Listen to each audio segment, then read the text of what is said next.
So, Mr.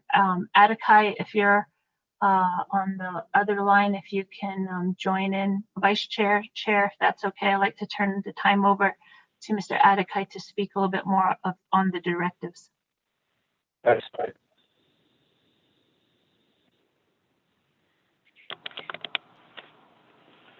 Yeah, this is James Atakai.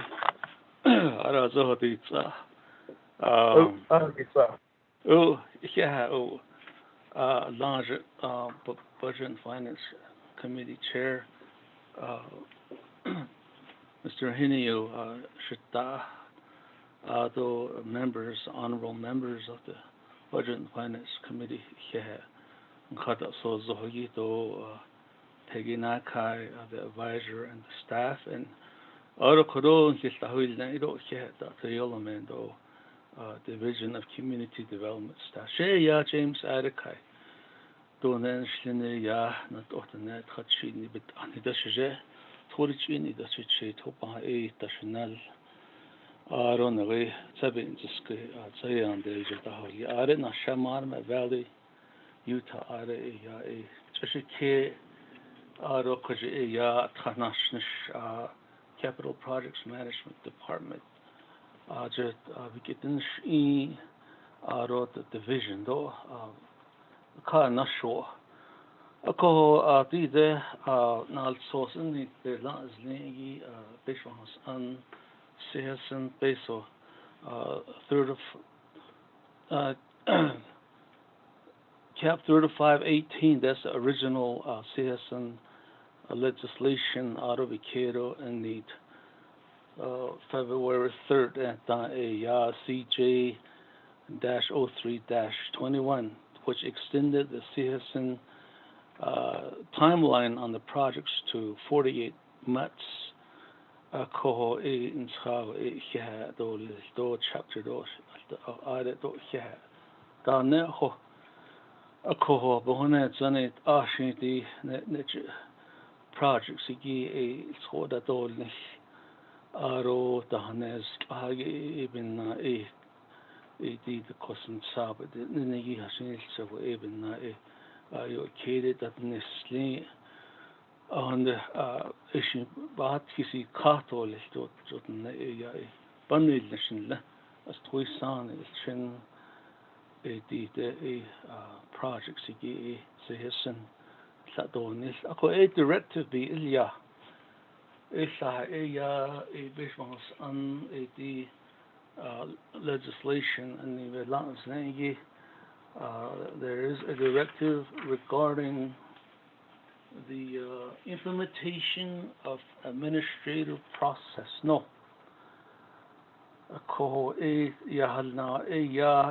The Capital Projects Management Department under Division of Community Development, Auto Office of the Controller, Auto Office of Management and Budget, AD Department of Justice, the Rules and Regulations, to administratively approve project changes that are currently approved through committee legislation.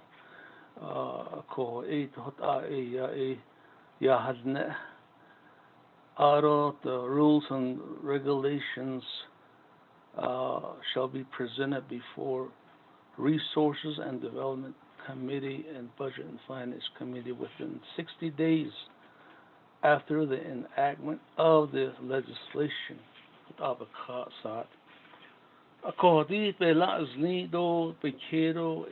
We started meeting with the OCOB and Department of Justice at the project change. Sehasin projects they kage koro need Dr. Yoloman Yanahasnagi year 1, year 2, year 3. Ako the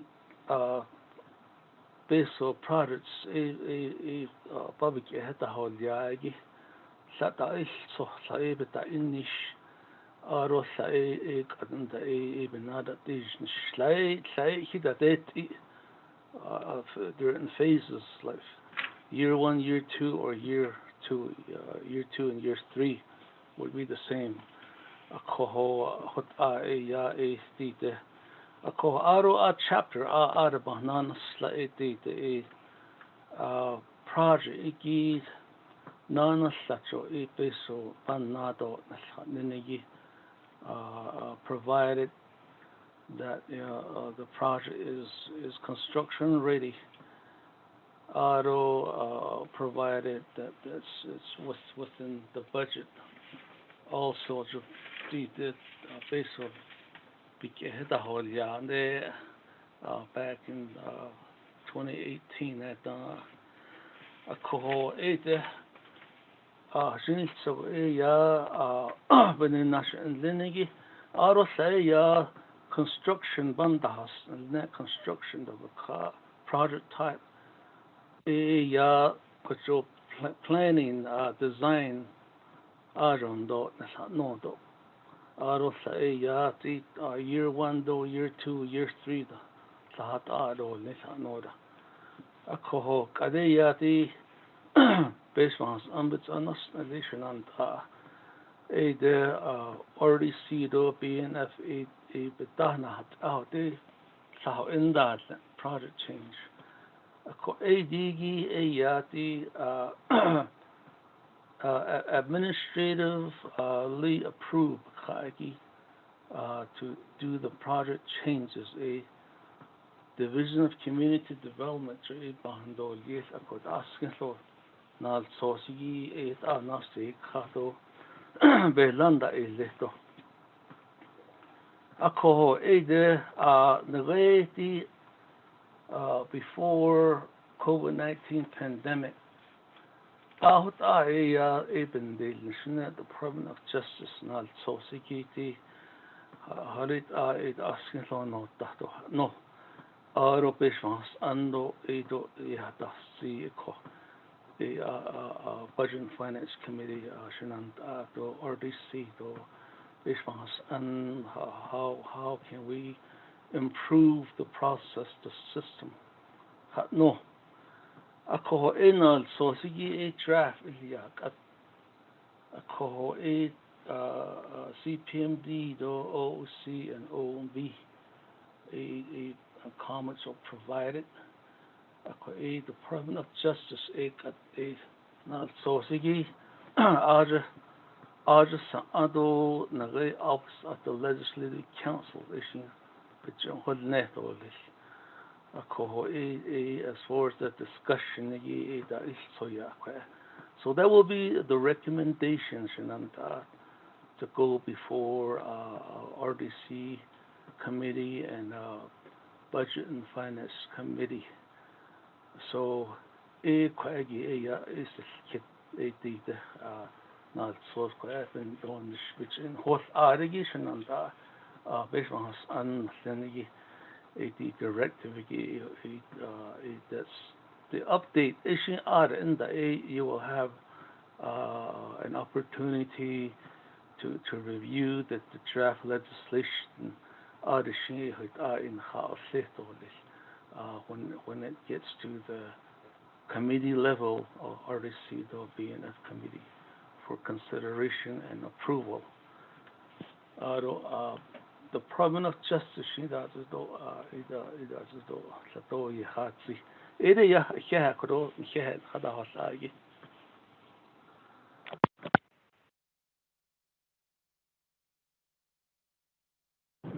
So, Dr. Yellowman, does that complete your presentation? Yes, Chair, I can now. Thank you, and thank you, Mr. Adekai, for adding that as well. That concludes our presentation. Thank you.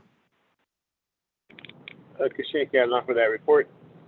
Budget and Finance Committee member Shinanta, is there a motion to accept the report? This is Delegate Elmer PBK. Delegate Elmer PBK motion to accept the report. Is there a second? Yellowhair, well, motion second. Good morning. Delegate Jimmy Yellowhair, second. There's a motion by Delegate Elmer PBK, second by Delegate Jimmy Yellowhair. Floor is open for questions. Budget and Finance Committee members, any questions, comments for this report?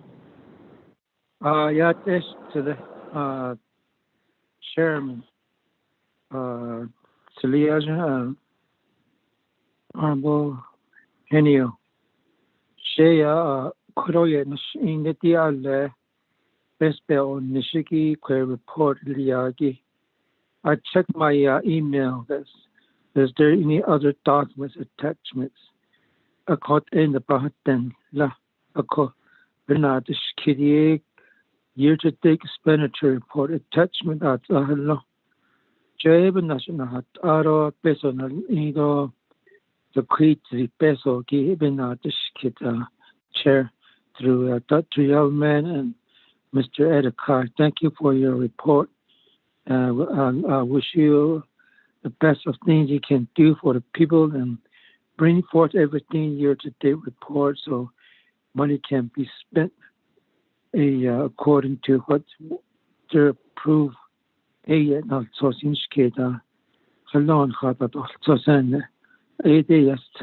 you for the floor. Turn back to you. Go back on mute now. Delegate Yellowhair for that question. Committee members, any further questions?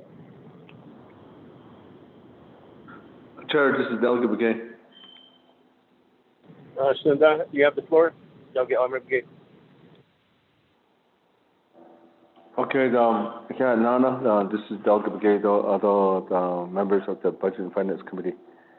Other the Division of Community Development. I launched nominated to Dr. Yellman, Mr. Edekai. I haven't get there. First of all, what I requested from the project listing, though, the presentation that you're going through, I haven't received it yet. So so that was my first request only. The second one is regarding Dalcon chapter. On March 26th, they submitted a package, project package. They submitted to you, to your office, to Mr. Yellman and Mr. Edekai, to address the CSN projects done Linigi. They wanted to know that it's taking a long time. They wanted to know that any fundings, the drawdown from there, see if it can be drawn down to certified chapters that know what our resolution that you law. Before that, we had a presentation before us called the way to do it is to submit the request through our office.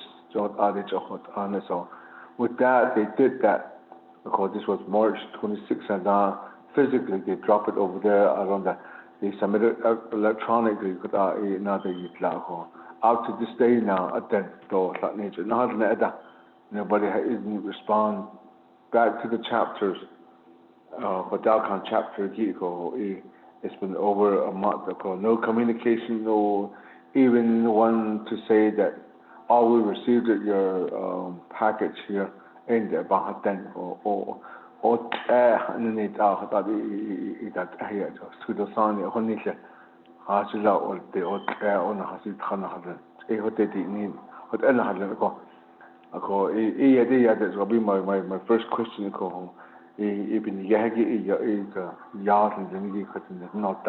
don't hit that it's taking a long time being a certified chapter done no that so that will be my first question to you Chair. Thank you. Okay, Shana, for that question and comment. I'll defer back to our presenters. Dr. Yellman, you have two questions. Okay, thank you. Delegate Almer Begay.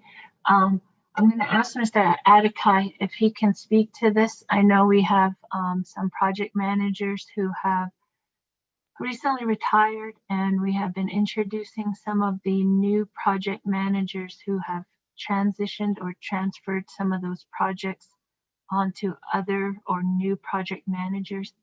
Or if Mr. Adekai could follow up on Delegate Bigay's comments today with the project manager. Mr. Adekai, are you able to speak a little bit more to the project? Oh, yeah, are naire kiri ismans an delegate Elmer Begay we're reviewing there are requests coming in. The chapters that are certified requesting to assume responsibility over their CSM projects. Auto, at the same time, the Department of Justice, we're working with them to streamline the MOA grant agreement. There are a lot of things that we're working on. That's one of the items that is priority. So a grant agreement. The Hashin Zaho a bandit before pandemic we started a discussion. So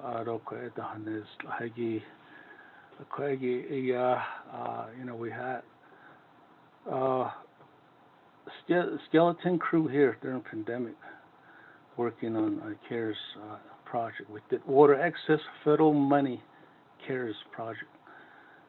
Based on Han de Guido, $714 million part of that infrastructure. We executed those contracts with only two or four staff.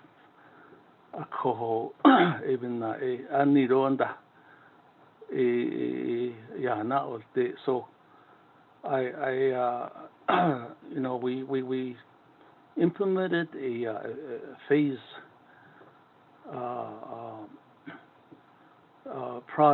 the returning to office reopening plan. Staff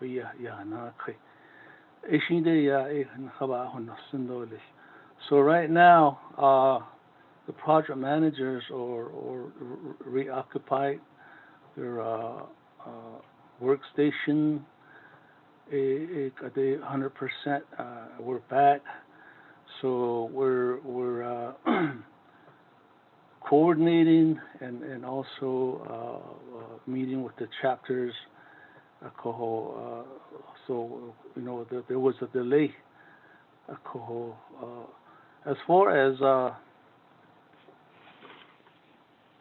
the certified chapters, we have a staff here who will be providing the orientation on the process.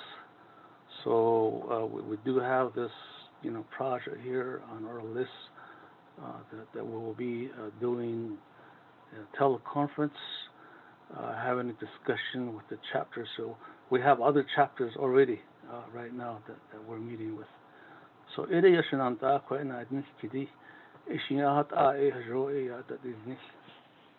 yeah.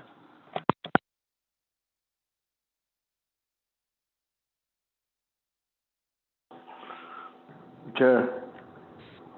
Although there's one other question from Delegate Yellerhead regarding the content of the report.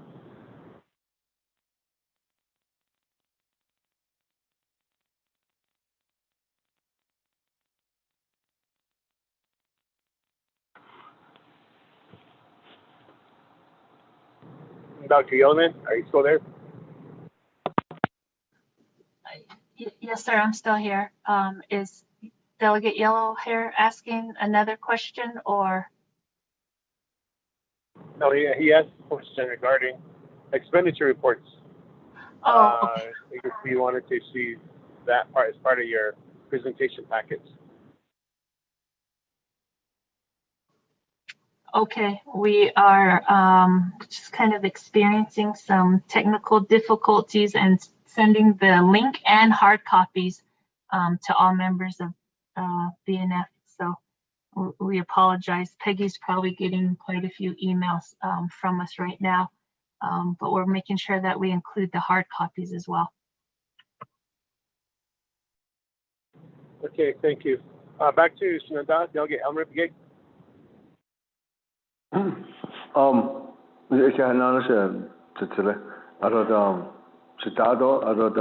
Thanks for your response. Do you think you can put it in writing when you can be concentrating on DALCON? So they're ready for it over your contact, even just a response that so because we're waiting for other funds. Maybe communicate is very important. You know, being done BNF none hit the queue on the band the heart now. I should in each case I could have done to Chair. Elmer Begay, Sunanda, Budget and Finance Committee. Any further questions or comments? Oh, this is Delegate Yeller here again today. Yeah, when you talk, this is going to be related to Dr. Yellman and Mr. Adekai. When you bring forth like this, talk about your legislation expenditures. The expenditures are very most important. It has to be attached. That's the one. Always needed. Expenditures give remaining balance. Give the cost, a legislation number. They also have business unit number, and all these are implemented. Expenditures ongoing. Area. Job na siya consumer growth na area. Kasi natin we like to spend this money down to the zero balance. None will be prepared or bring this stock before us. When the Bahians and Kodoba Hundred Chanel, Dr. Yellman, Arabic, see Mr. Edeka. Once over, no state of there's a follow-up questions, Chair and Vice Chair. Thank you. Go back on mute now.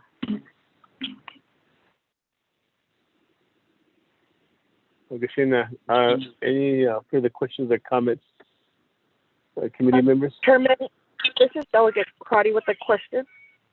You have the floor. Thank you. I appreciate the presentation, Chair, committee members, Dr. Yellowman, and your staff, Shiaz, Mr. Adekai. I would want to just see what are some of the solutions and recommendations. I think the concern in terms of not just specific communities or districts, but how can we get these projects completed? And when it comes to ARPA and in some of the deadlines, are we going to have an idea of what projects could be considered under ARPA as reimbursable? And would they meet that deadline? And also looking at building up the capacity in terms of project management, I would want to have further conversations in terms of where we can move forward with capacity building, and maybe the staff there with their expertise can just monitor projects, but we have other, we're able to expand project managers or get some of these regional projects off the ground. I'm always looking at how the Council of Governance in McKinley County and San Juan County help those entities with their projects. They have their engineers, they have their planners, they coordinate with the government, and they're able to implement. I think at this point and the type of infrastructure projects we will be completing within the next 3 years, especially when it comes to ARPA, what's the plan? Like, I'm not sure what the oversight with RDC. Is there a plan to expand? Do we need to make directives as a committee to what it'll take to start onboarding project management?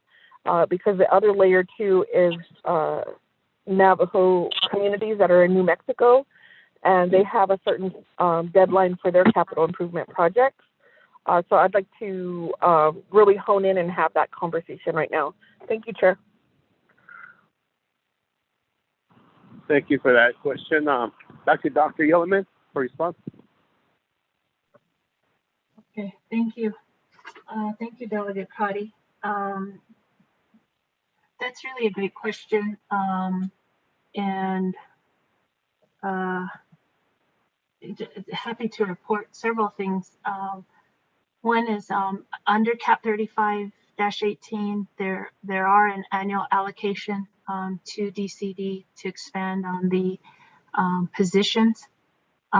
We've only accessed year one of those funds, and those positions that have come on board or have been created have made a significant contribution to CIHSN.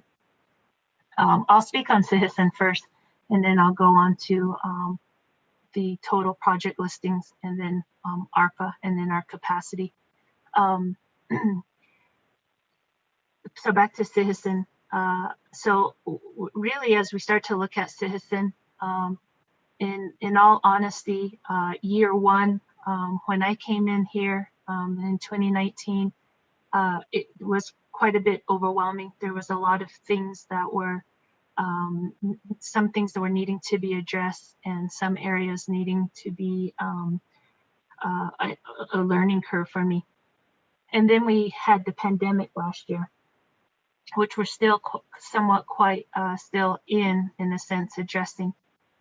But looking at CIHSN and looking at the total amount allocated under CIHSN, 1,600,000, I believe, that was very doable. Year one was just roughly 42 million, year two, 46 million, and then year three, 12 million, it's kind of roughly off the top of my head. But then when I look at what we did last year under CARES Act, Division of Community Development, we were able to expend for power line close to maybe 80 some million for power line in between 4 to 6 months. Then I know what we're capable of doing with proper project management. So I am addressing the project management of CIHSN Cap 35-18. We now have the capacity to do so internally to address some of these concerns, and the project management and the fiscal management of CIHSN.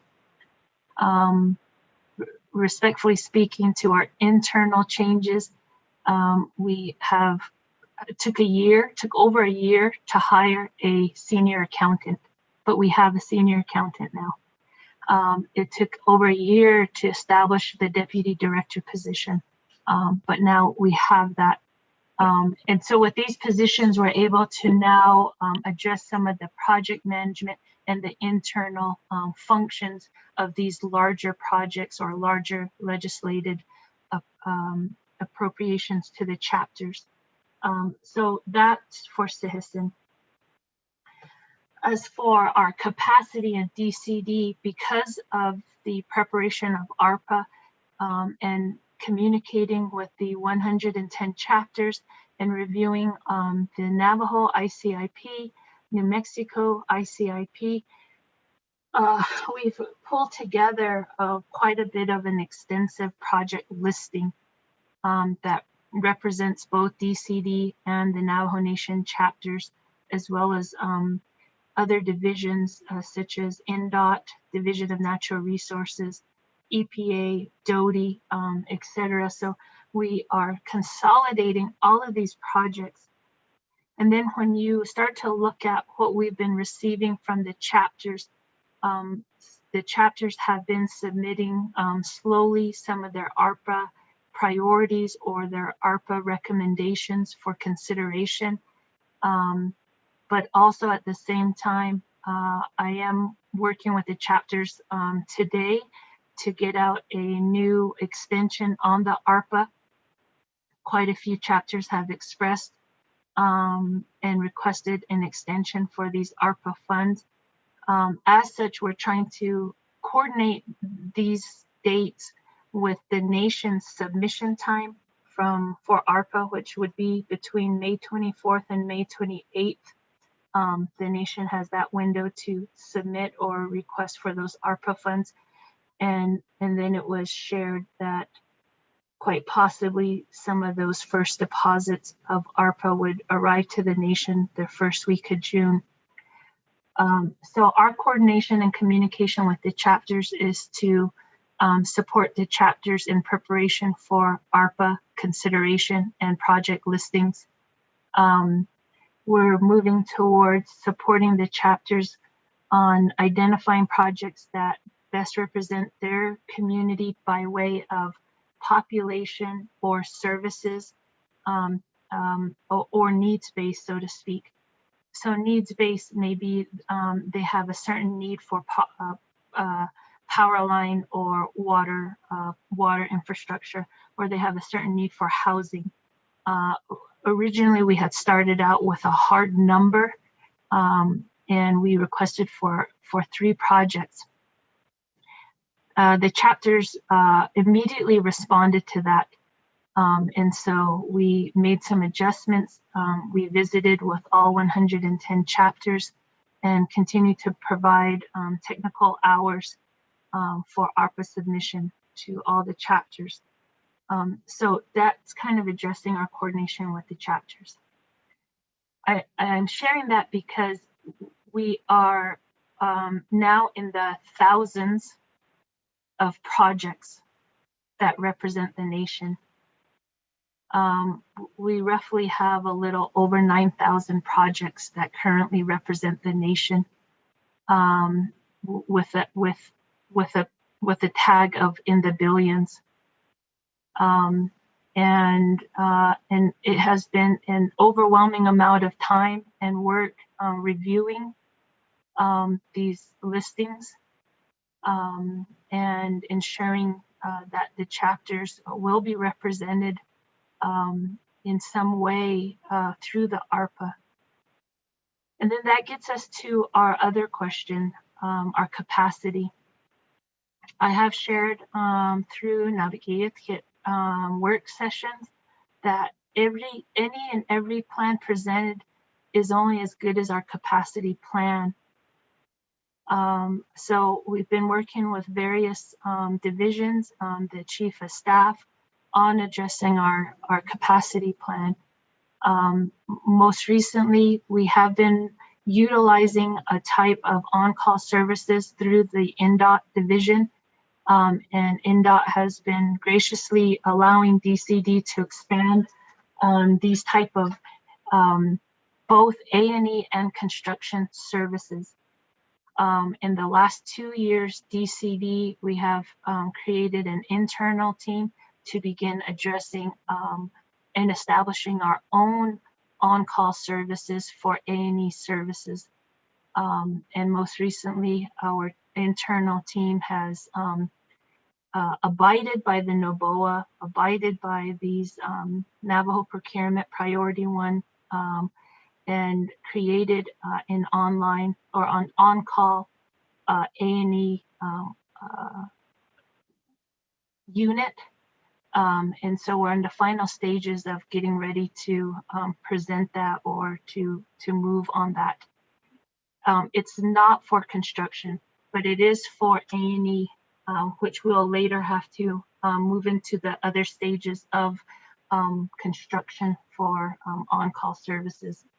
But that's where we expand our wings, so to speak. It will make a significant difference having A&E architectural and engineering services within DCD. And we at traditionally have to work with all of our chapters and make sure those proposals come in and then bid them out. And then we bid them out piece by piece. And that takes a significant amount of time. The process that we currently have for project management takes a significant amount of time. So I've been very fortunate to study and look at how other entities recruit or solicit for project management. And that's something that we have been working on also internally, and we are looking forward to working with RDC on our plan of operation to address project management solicitation. Currently, we seek the funding, and then we get a project from the chapter or from the community, but we really have a low rate of completion for our project management or project type. We don't really address all sources of funding for the project to be completed, and then we don't address any type of shortfall, so to speak. And then the other thing that really hurts us in project management is we don't have a timeline. We just have a block of 2 years or a block of 3 years. That does hurt project management. Whereas if you look at how New Mexico capital outlay may operate, they have a significant amount of time in planning, which in that planning time, they have requirements and criteria that help complete or establish a completion rate. And then they understand or they seek criteria for complete funding. And then they move into selection. And if your project is not selected, it gets back to the planning stages for proper planning. We don't do that properly. We accept all projects throughout the year with really no window for when we're going to open for project selection or project solicitation. And then we don't close any time for administration. Whereas when you watch how New Mexico operates, they start to have their legislative session, the chapters start to prepare November, December, and then they get ready January, and then they start submitting for their projects to their representatives, and then it gets considered for project funding, and then we move into the agreements, and then the window closes. So those types of processes really need to be reviewed or incorporated. Some of these are best practices that certainly would help benefit the nation's process or solicitation process. But more importantly, we don't guarantee or we don't have a process in place that looks at the completion rate. They get legislated, but then we get requests for changes, or we get requests for a rotation in different years, and it gets complicated. So those areas, Shananta, Delegate Crotty, really need to be incorporated. And then again, another number that we're trying to build upon is we should be practicing some industry standards by way of project management ratio to the number of projects they're managing. We've shared these numbers before, but right now some of our project managers are managing as high as 25 or more projects. That's just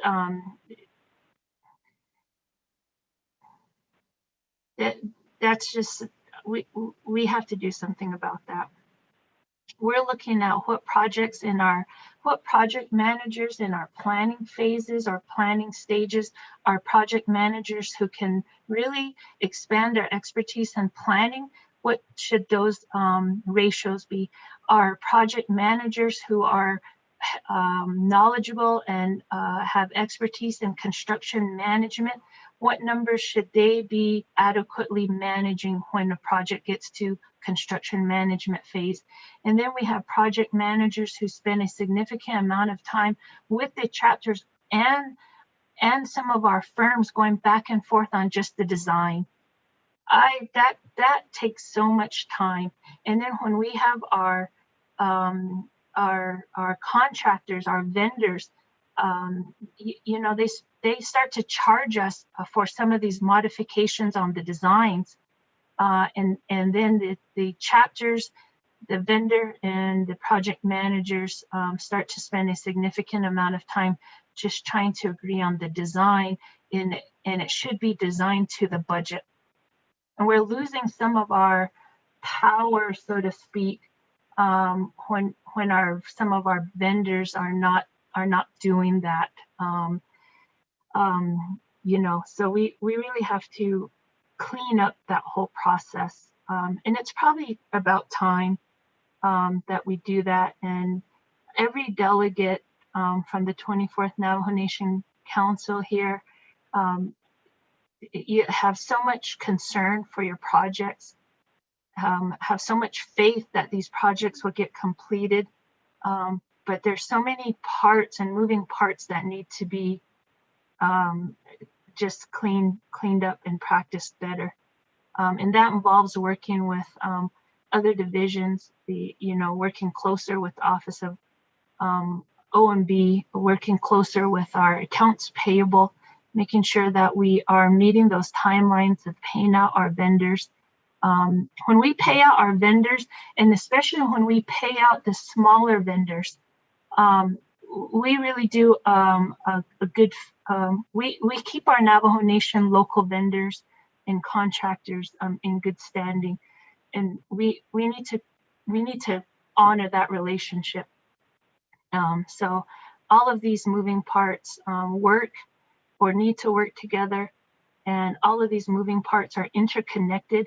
We can't do this without OMB, etc., vice versa. We can't do this without OOC, vice versa. So we're all interconnected.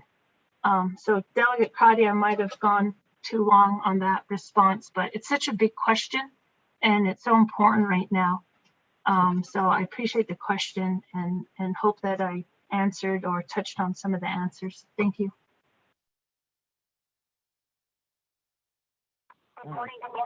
Thank you for that response, Dr. Yeoman. Budget and Finance Committee members, any further questions or comments? Okay.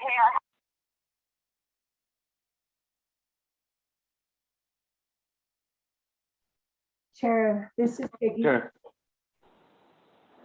Can I ask a question? Sure, Delegate Elmer begin. Okay, I had Chichilito, Arod, members of the BNF, Arod, Aren't Situ, Hislan, Naida, Miss Yellowman. So you're talking about the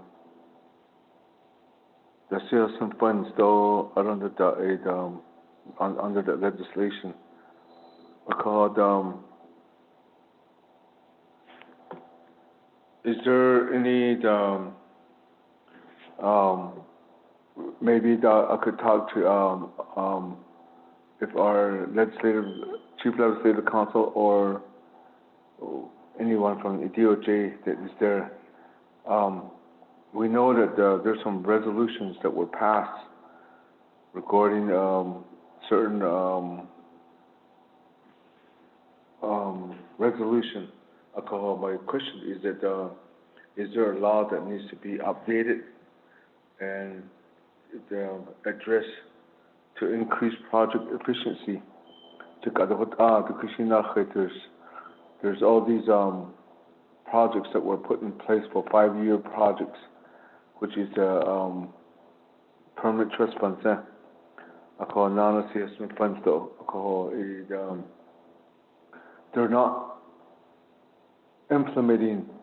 Is there something wrong with our procurement law? Is there something wrong with it? You know, that's my question. And maybe how would these changes in the law to benefit the Navajo contractors and businesses? There's a lot of Navajo businesses that are here. How can we help us out? Because I think they already did that during the CARES funding. NECA can't do it alone, and then also the NTA can't do it alone. They had to the contractor has to become a subrecipient to them. I don't know that that's how projects were done. The Navajo contractors found out that the way they schedule NECA and NTA was very bad, because they say that they had to wait for a project's listing for almost 2 weeks to give them a project. And then when they give the projects, they will be like, one will be in Cameron, one will be in Dalcon, one will be in the back to maybe in the central area. And the 3 projects were given to them. So before the end of the other week, there'll be another one back in the same place again in Cameron and Tuba City area. And they're just like all scattered, I don't know. So it was so hard to run around and getting these projects together, the time consuming, you know. So the way they schedule is, the way they do it is so if we give us a project, we would do one here. You could less time. We could compile all our projects here in Dalcon area, or maybe in Window Rock area. They gave us projects like that. The way they schedule, because they know that they can be on the job the next day or 2 days. You know, it don't matter how long they take on these projects, but they still can be employed. We're contractors. We had to go by our time. It's very important, and the money that we spent is very important to us. So there's a reason why I'm saying this is how can we maybe how can we help the Navajo Nation? It don't matter if you didn't do that job, which will be only 2 days, but we can prolong it for about 2 weeks. We still can be employed, because we know that the government will still be. Nobody's really there's no law that can say give us maybe a low rating on our operation. The way we do business, but these contractors are different. It's their own money. It's the way they work. So even now, how can we help the Navajo contractors and businesses? We need to change the law. Then maybe that will be the best way to expedite all these monies that are still there in the project, are still there. We have almost about less than a year and a half to go. So if it's going, it seems like so that we think I would say that maybe what is the part that we need to change the law to start giving more fundings, more projects to our Navajo contractors. If any of the attorneys are on the line, I mean, I would like to address this to them.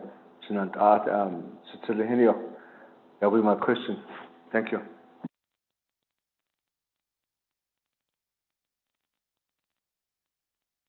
Thank you, Sheena. Thank you for that question. Back to Dr. Gilliman. Okay, yeah, Chair Henio. I'll respond to Shiche Delegate Elmer Begay, and then I also wanted to speak on the CFR Part 35 that recently came out on Delegate Crotty's question. Yeah, Shiche, that's another large question I can certainly speak to some of our experiences in DCD, but I do know that Controller Kirk is on the line, who can maybe provide further insight on the procurement. But some examples of what we've experienced in the last several years. Some of them are new experiences because of the pandemic, and then some are chronic. They're chronic from some systems that have been in place, and this is not to any individual. It's about our system, and so I just want to share that. Not talking to anyone in particular, but really wanting to just address our system here. But when we were working with NECA last year on the bathroom additions for, I think it was 47-20,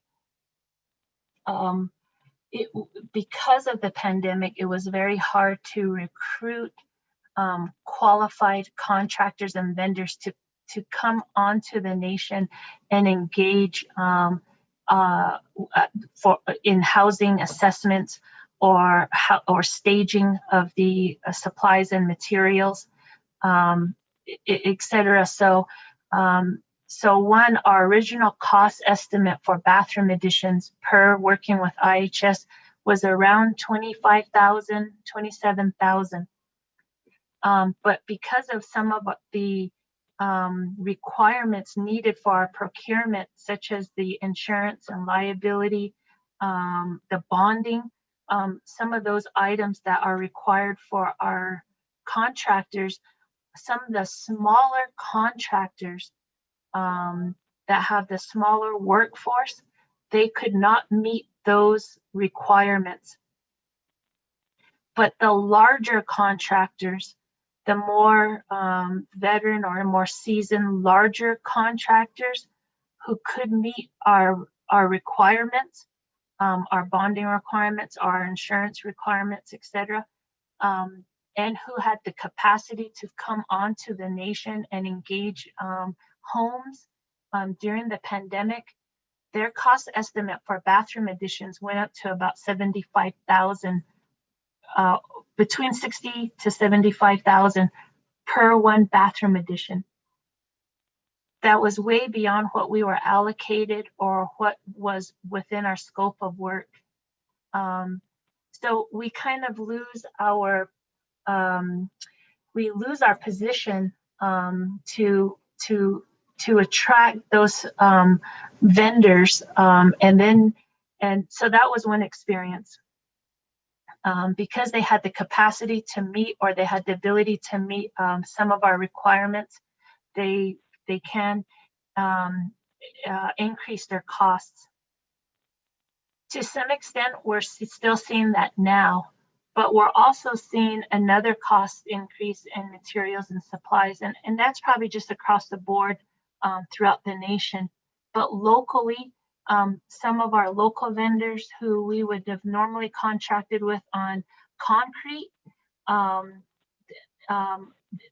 they're having to drive farther out to get their materials and supplies, and then bring the materials and supplies onto the nation, and that's causing another increase on materials and supplies and the cost of steel. Even during the heavy equipment legislation, the last few items that we had the most trouble procuring were the utility trailers because of the cost of steel, and they were not the quotes that were originally submitted between November and December. Those quotes have since seen an increase, and those vendors were not able to honor those quotes. So we saw some cost increase in the cost of steel and in utility trailers. The other thing that we experience is when we are able to contract with smaller construction contractors or smaller vendors, many of these vendors rely on a payment process to help them keep their businesses going. if a contractor or a vendor is not able to receive a type of payment when they submit for an invoice after 3 months, that there's a small flag there. After 6 months, there's another flag there, or anything after that and beyond 6 months, there's some concern. This is one of the chronic issues, because now we're seeing some of the veteran contractors, Navajo veteran contractors that we do work with, Navajo veteran vendors, who know that we might not be paying them in a timely manner. We internally, DCD, we refer to this as an inconvenience fee, because some of them have to take out loans to pay for their materials, or they may have to take out loans to pay for their staff until the payment comes from the Navajo Nation. That's where we really see an increase in some of those inconvenience fees, is what we call it. In other words, what they don't get in the first 3 months, or what they don't get in the first 6 months of payment, they'll tack on to their price at the end, because they're going to have to repay some of those loans that they may have gotten. We're trying to do some numbers right now that helps us look at what would it look like if we were able to pay a vendor in the first 3 months or less of a service rendered. That could possibly save the nation some money. We're looking at right now at CPMD.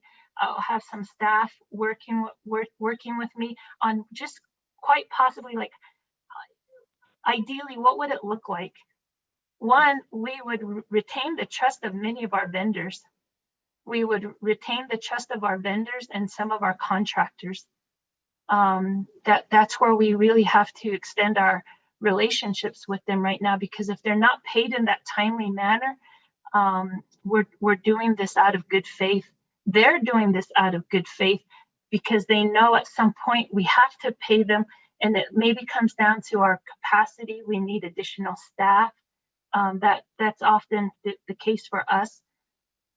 So those come to some internal controls for staffing. We always need staff to assist us in processing a lot of these invoices and etc.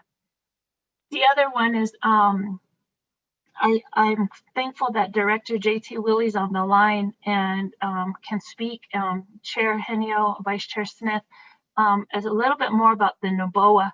We have encountered our own concerns, and we have been documenting some of our recommendations for both the procurement and the NOBOA, but just respectfully not quite ready to share on paper some of those recommendations. But when we were designing our on-call services for DCD, we really had to study the NOBOA. We had to work with DOJ and have these extensive conversations on the NOBOA.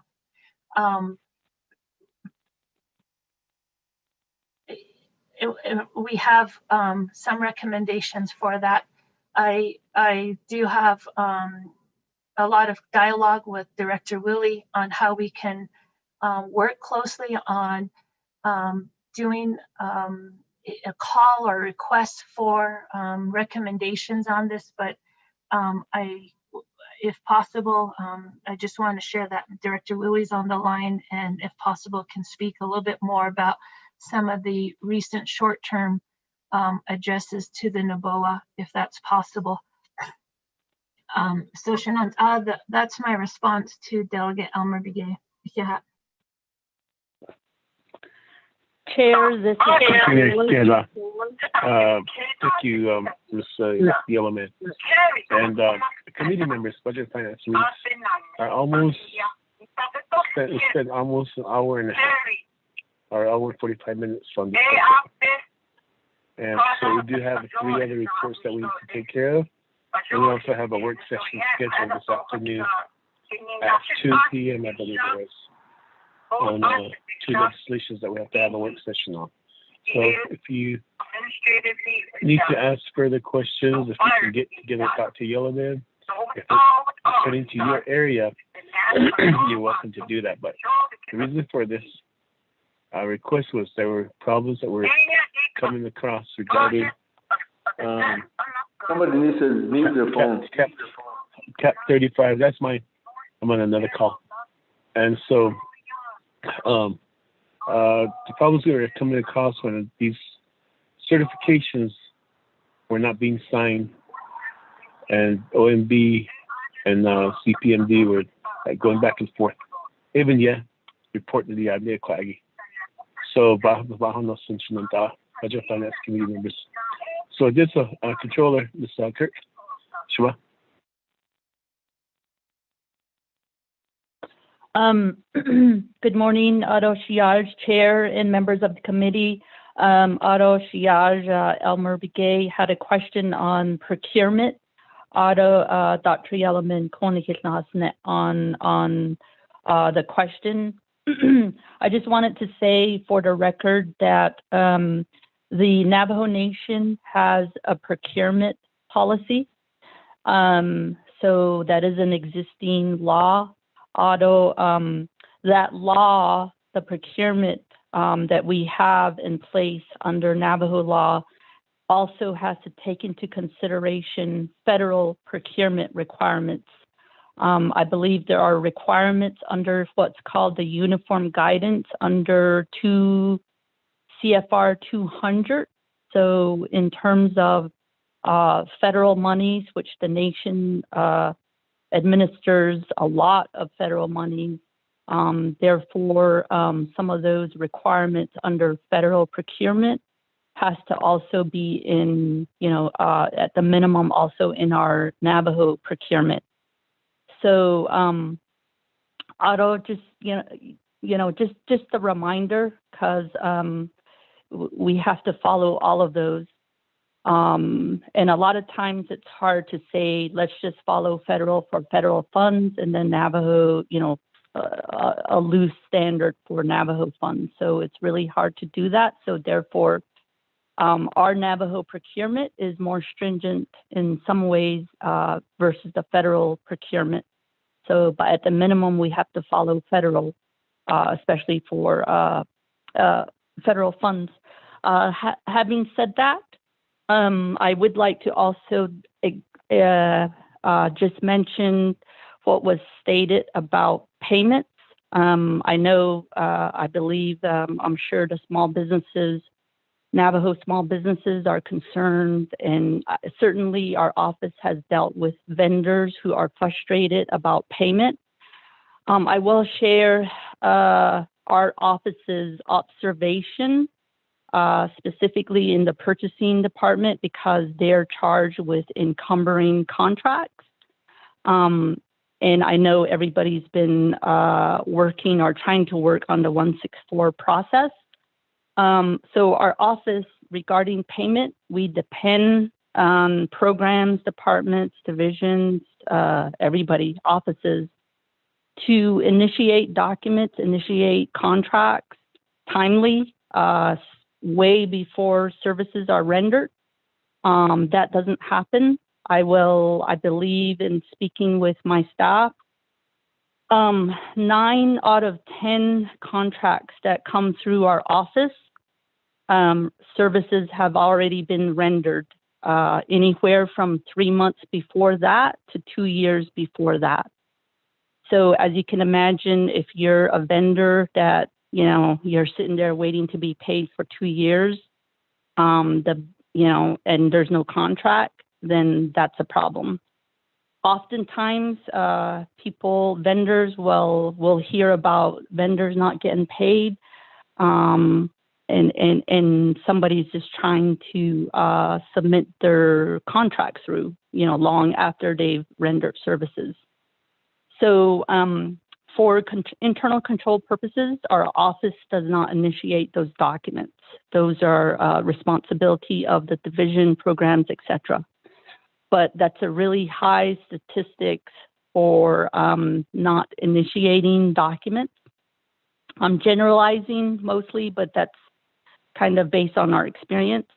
So, so payment is an issue, but payment is dependent on how soon someone is submitting divisions, programs, etc., are submitting those documents. Again, we deal with voluminous transactions. Not all are that way. I'm saying 9 out of 10.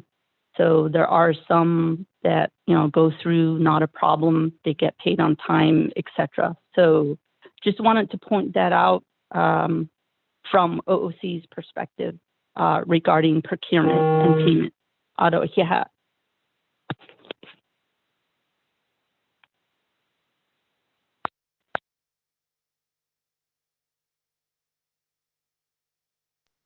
Star 6, if you're trying to unmute.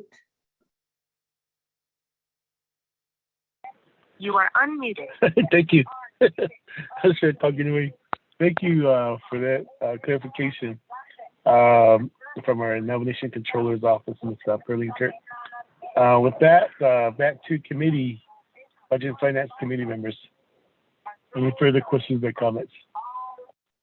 Chair, I have a question. This is Peggy. May I speak? Sure. Go ahead, Peggy. Okay, going back to the legislation CJA 0321. This is the regarding the extension by up to 48 months on the 100 million chapter projects. And then where CPMD and DOJ, OMB, and OOC are to develop the rules and regulations within 60 days of passage of this legislation. I was listening to hear when the legislation will be dropped to approve the rules and regulations for the administrative process so that it can be implemented. And so, Ella, when is that going to be done? I mean, when is that going to be ready? And do we have a sponsor for the legislation? Mr. Chair, can you hear me? Yes, who's this? Is it Dr. Yeoman? This is Lurleen Tapahi with the Office of Legislative Counsel. Okay, I've been trying to call Legislative Counsel for several times this morning when we're doing the introductions. Mr. Pahi? Oh, I'm sorry. I'm sorry about that. I've been listening on the call, and I have something to add. Now you have the floor. Thank you. The rules and regulations that Ms. Naka is referring to, I actually have a copy of those, and I believe the latest draft was from January of last year, 2020. And these regulations provide that certain changes to CSN projects can be approved by the division director for community development. So I believe these are the rules and regulations that Ms. Naka is referring to. And it looks like, at least I'm told by my predecessor, Kristen Lowell, that these have been reviewed by DOJ. And actually the draft regulations were emailed to OLC from LaTanya Johnson, the Assistant Attorney General at DOJ. So there's a pretty good fleshed out draft of these regulations that has been reviewed. And so I don't think it will take too much time to finalize these and get the proper approval by the committees so that certain CSN projects can be approved administratively. It won't be for all the projects, but some that have change in funding year, for example, change in the description of the project, certain things like that can be approved administratively. So I just wanted to let the committee know that there is a fleshed out draft, pretty good draft, and I'm looking at finalizing it in the next few weeks and getting it to the proper committees for approval. Thank you. Chair Henio, this is Adjoa from Tax and Finance Unit, if I may. Awesome. Okay, thank you. Yes, Ajwa. Thank you, Chair. Chair, committee members, to give an update on what Ms. Tapahi just spoke about. So the document she is referencing that DOJ previously reviewed is actually an old document. And as committee members may recall, BFC and RDC gave a directive to DCD to work with OMB and OOC more recently to have draft regulations done within 60 days. And I believe that's what Ms. Nakai was asking about. And so per that directive, there's actually a document that is being worked on right now between DCD, DOJ, OOC, and OMB. That is the more recent version. And actually, DOJ just received OMB's comments recently, and we are awaiting OOC's comments. And after that, there should be a draft that is ready to be presented before the two committees. Chair. And to add to that, Chair. Mr. Chair, this is Lurleen. May I comment? Yes, please go ahead. Thank you. So I haven't seen the most recent draft, and I guess I need to ask DOJ to get that draft over to us at OLC so we can take a look at it. Would that be all right?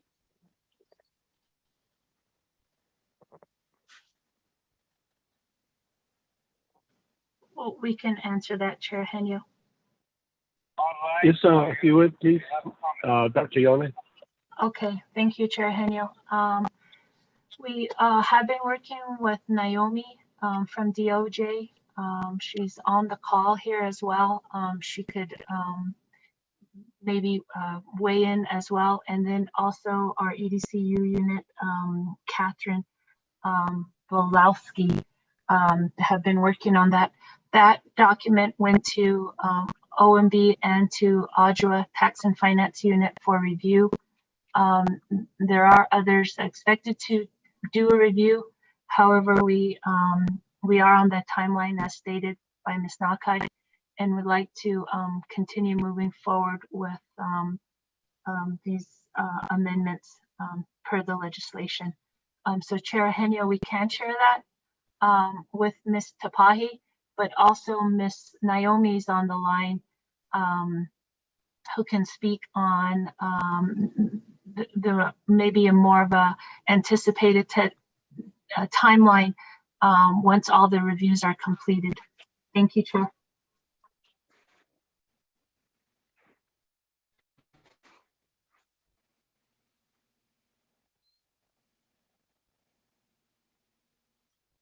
Okay, thank you for that input. So back to who were you referring to, Dr. Yeoman, that could add to this conversation?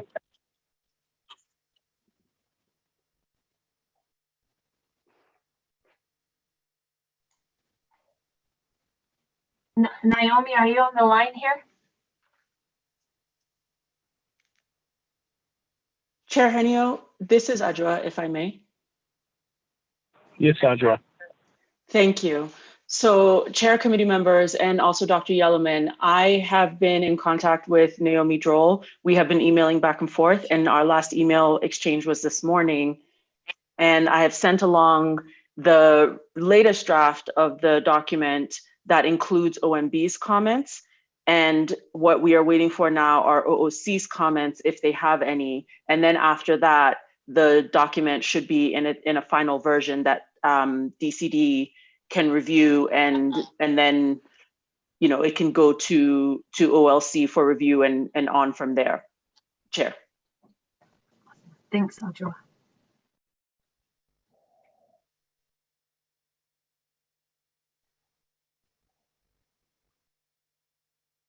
Okay, thank you for that clarification.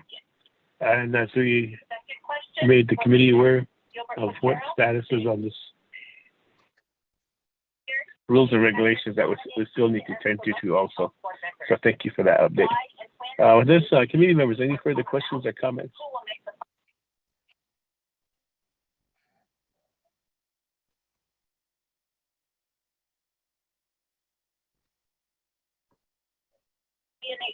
I think we went, had a lot of dialogue regarding this report.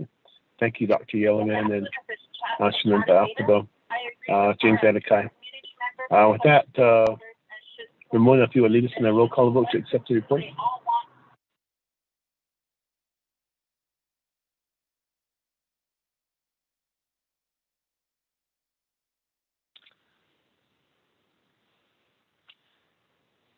Ramona, are you there? Can you hear me now? I was muted. Oh. Okay. The vote, roll call vote for the receiving report on directive.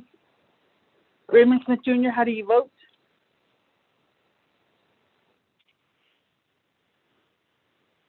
Raymond Smith Jr., how do you vote? Just accepting the report, Ramona. Accepting the report, yes. Raymond Smith Jr., how do you vote? Jimmy Yellowhair, how do you vote? I vote green. Thank you. Thank you, Mr. Yellowhair. Votes green. Amber Kenneth Bacrati, how do you vote?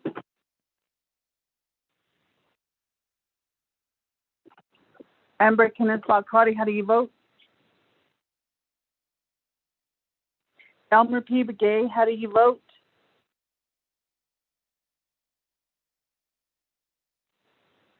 Elmer P. Begay, how do you vote? I vote green, Trudeau. Can you hear me? Thank you, Elmer. Yes, thank you. Elmer P. Begay votes green. Nathaniel Brown, how do you vote? Delegate Brown votes green. Yeah.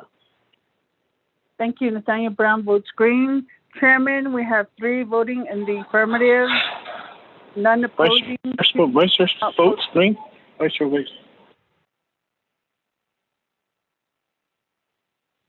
Okay, Raymond Smith Jr. votes green. I'm sorry. So we have 4 voting in the affirmative. Chairman, 0 opposing, 1 member not voting, and chairman not voting. Thank you.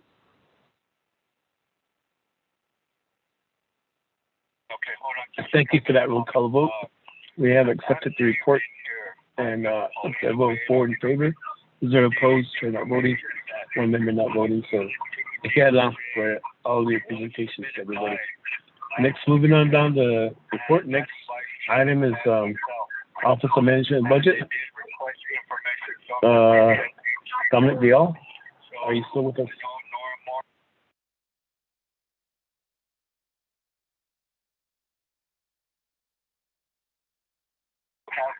Office of Management and Budget.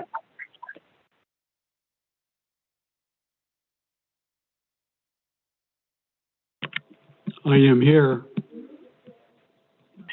Sir, please, you have the floor now. Please, for your report.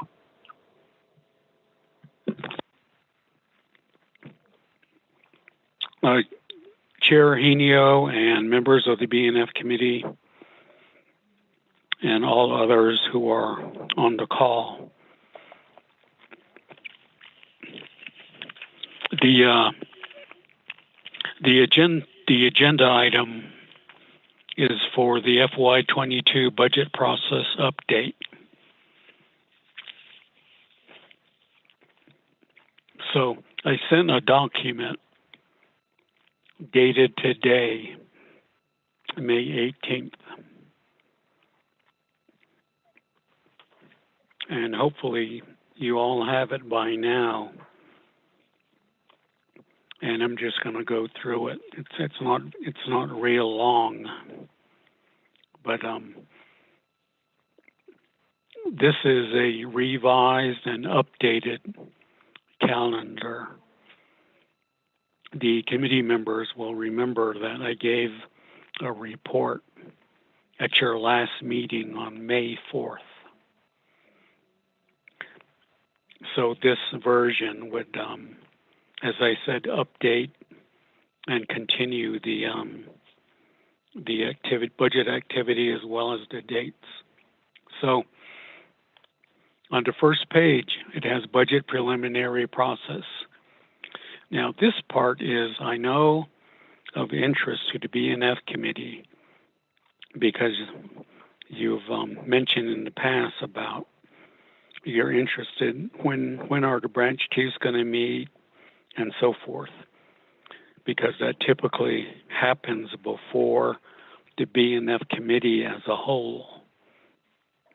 So that's why this information is provided. So letter A, it has May 17th plus or minus.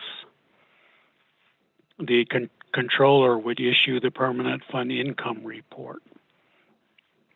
The president signed into law resolution CAP 3021, which is the FY 2022 through 2026 permanent fund plan, which would provide $40 million for the budget. President signed it on May 7th. So the prior document, instead of May 17th, it had May 12th, which was last week. And no document has yet been provided. So that's been adjusted to this week. Now letter B, May 14th through the 26th. Is when OMB would be working to develop the proposed fixed cost allocations, indirect cost recovery allocations, the external fund cash match, and etc. And finished a draft of the FY22 budget instructions manual. Letter C, June 1st through the 4th. During that period, the branch chiefs could meet in one or more sessions to consider and recommend the planning allocations and other fund amounts, as well as prepare the branch chiefs agreement. Letter D, June 9th or 10th. The proposed legislation is dropped for the FY22 budget. The general fund income or revenue projection, the permanent fund income, the planning allocations, and the budget instructions manual, etc.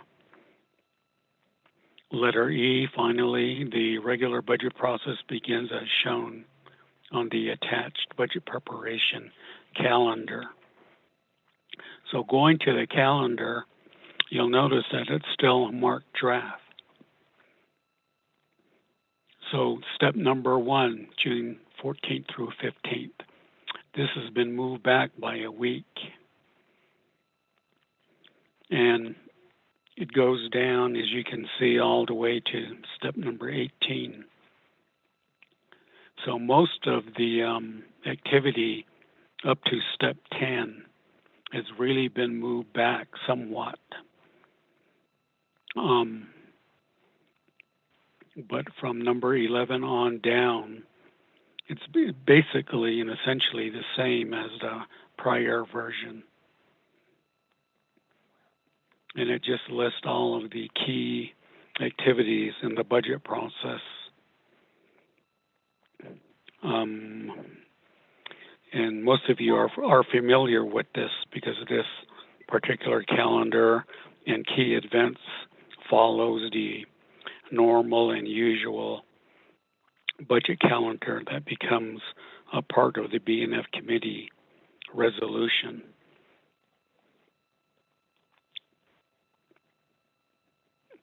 Now, some of these dates are short, meaning it's going to be a task to comply with them as much as possible. But I think the committee is also aware that no matter what dates you set, it doesn't always necessarily go that way. For example, the council, as they've done in the past, they could call a special session for particular needs and legislations and so forth. So that could have the effect of causing these dates to be revised again as we go. And you notice this calendar is marked draft because it wouldn't be final until it's included with the legislation that would be dropped and approved by the B&F committee. But anyway, as you can see, we're ready to start some of the preliminary budget work. And then for the budget calendar itself, in mid-June, just a few weeks from now, the B&F committee would approve officially the overall budget process, the revenue projections, the planning allocations, the BIM, and any other related matters.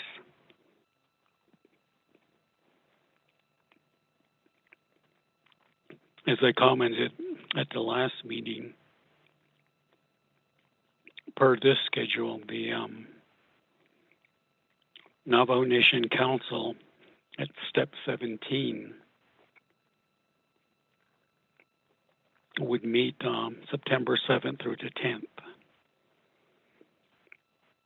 And for going back at least 20, 25 years, that's typically been the time that the council would hold their budget session. That's the day after Labor Day and would be the week that the Navajo Nation Fair is usually scheduled. So the key date there is September 10th, because the Appropriations Act does say that the Navajo Nation Council needs to adopt a budget within 20 days of the fiscal year end. And the fiscal year end is September 30th.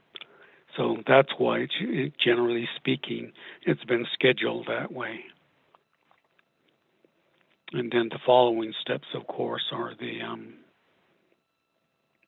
time that it would take for the final budget to be prepared, both the resolution and then the budget binder with all the necessary amendments that council would normally do during the budget session.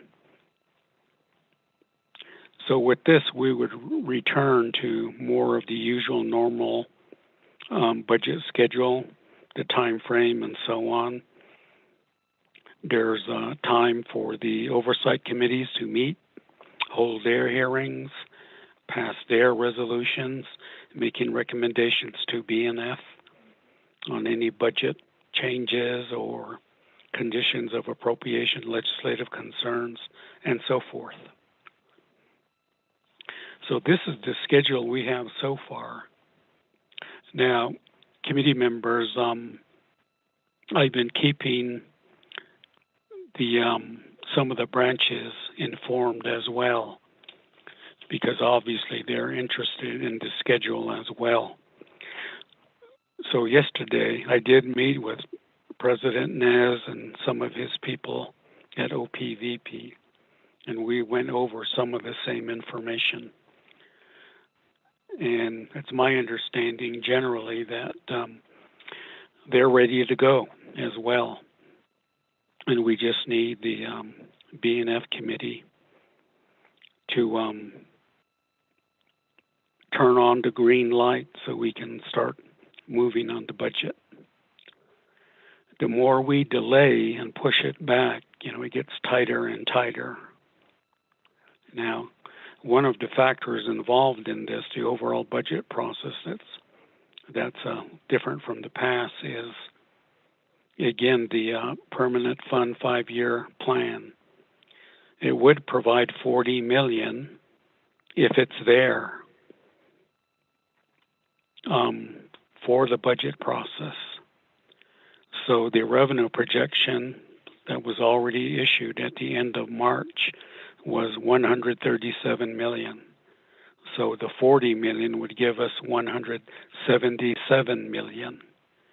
Now that's about $8 to $10 million more than this year's base. So that would provide us an opportunity to cover some of the costs that many times are still left short. And an example I can cite, and you're all familiar with this, would be chapter official stipends. You remember that the allocation they seem to get every year only funds them for about 10 months.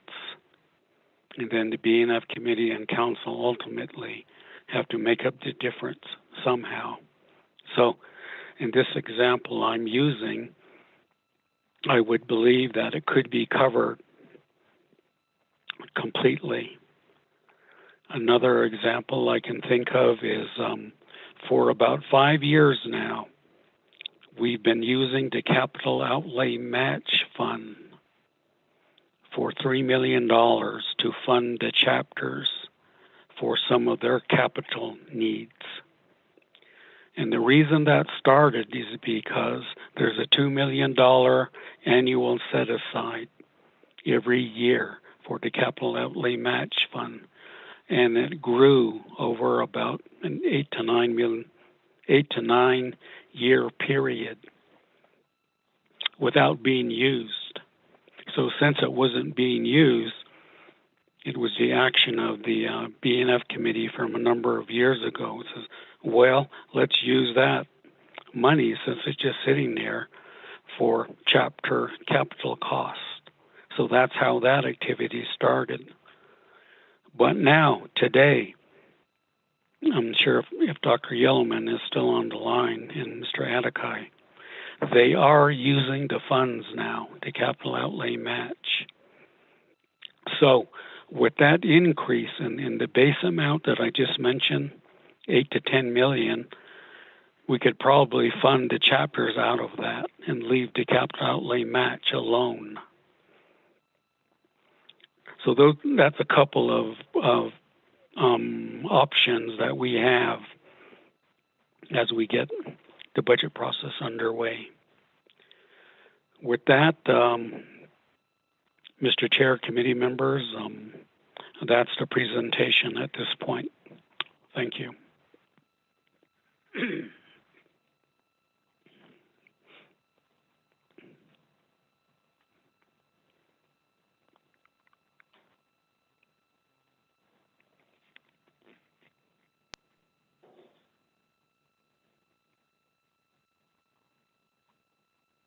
Chair Hinio, are you on the call?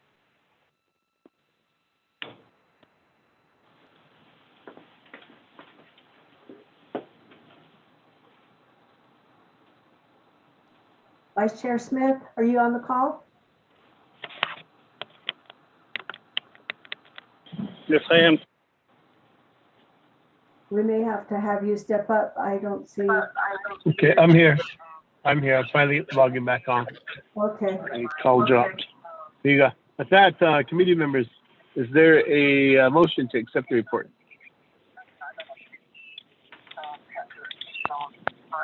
Shnanda, Budget and Finance Committee. Delegate Elmer P. Motion to accept the Delegate Elmer P. Gay motions to accept the report. Second by Shnanda. Delegate Jimmy Yellow here. With this motion second, Budget and Finance Committee, the floor is open for questions or comments for Mr. Dominic Bial.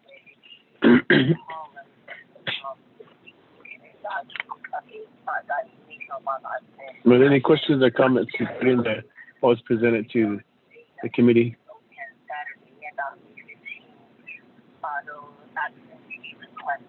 Chair, this is Controller Shahadil Al-Haigashi. I'll give you the floor, Shinada. If there's no questions from the committee members, Shema, Ms. Pillington. Oh, Chiaz, Chair, and members of the committee. I just wanted to let the committee know, in light of the disruption to my office as of late and the events from last week, I just wanted the committee to know that regarding what Mr. Biel has stated about the budget timeline, I know it's contingent right now on our Office of the Controller to submit certain information, including information about the permanent fund 5-year permanent fund interest income. Just wanted to let you know that that is dependent on our audited numbers. Currently, our external auditors are looking at, I believe it's FY 2020 fiscal year audit, financial and single audit. So that's in process. So because of the events from last week, I believe our auditors are reassessing the audit given the scope, etc.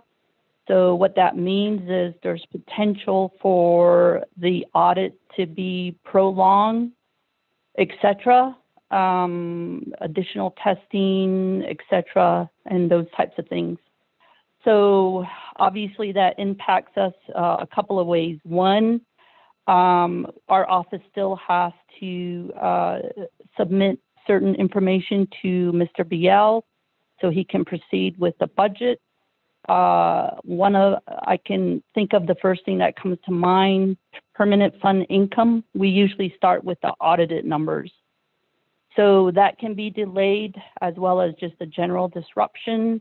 Staff has to, we have to do all those calculations. The other thing in general, Navajo law states that the audit, the nation's financial audit has to be accepted by the Navajo Nation Council before the next year's budget is being considered on council floor. So if our audit is extended due to the recent events regarding my office, then just wanted to let everybody know there's potential to extend our audit. Not going to be done by September, and that can have implications on the timing for our budget next year. So just wanted to let the committee know regarding the timing for the budget for next year's budget. So $80,000.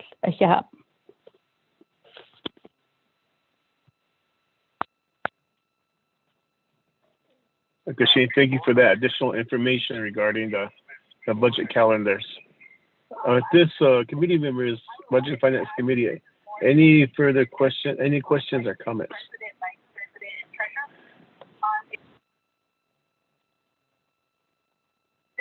I'm not hearing any. So with this, we'll do a roll call vote to accept the report. Ramona, if you would lead us in a roll call vote. Sir Chairman, roll call vote for the report on the FY22 budget process update. Raymond Smith Jr., how do you vote? Green. Thank you. Raymond Smith Jr. votes green. Jimmy Yellowhair, how do you vote? How about green? Thank you. Jimmy Yellowhair votes green. Amber Kenneth Bakari, how do you vote?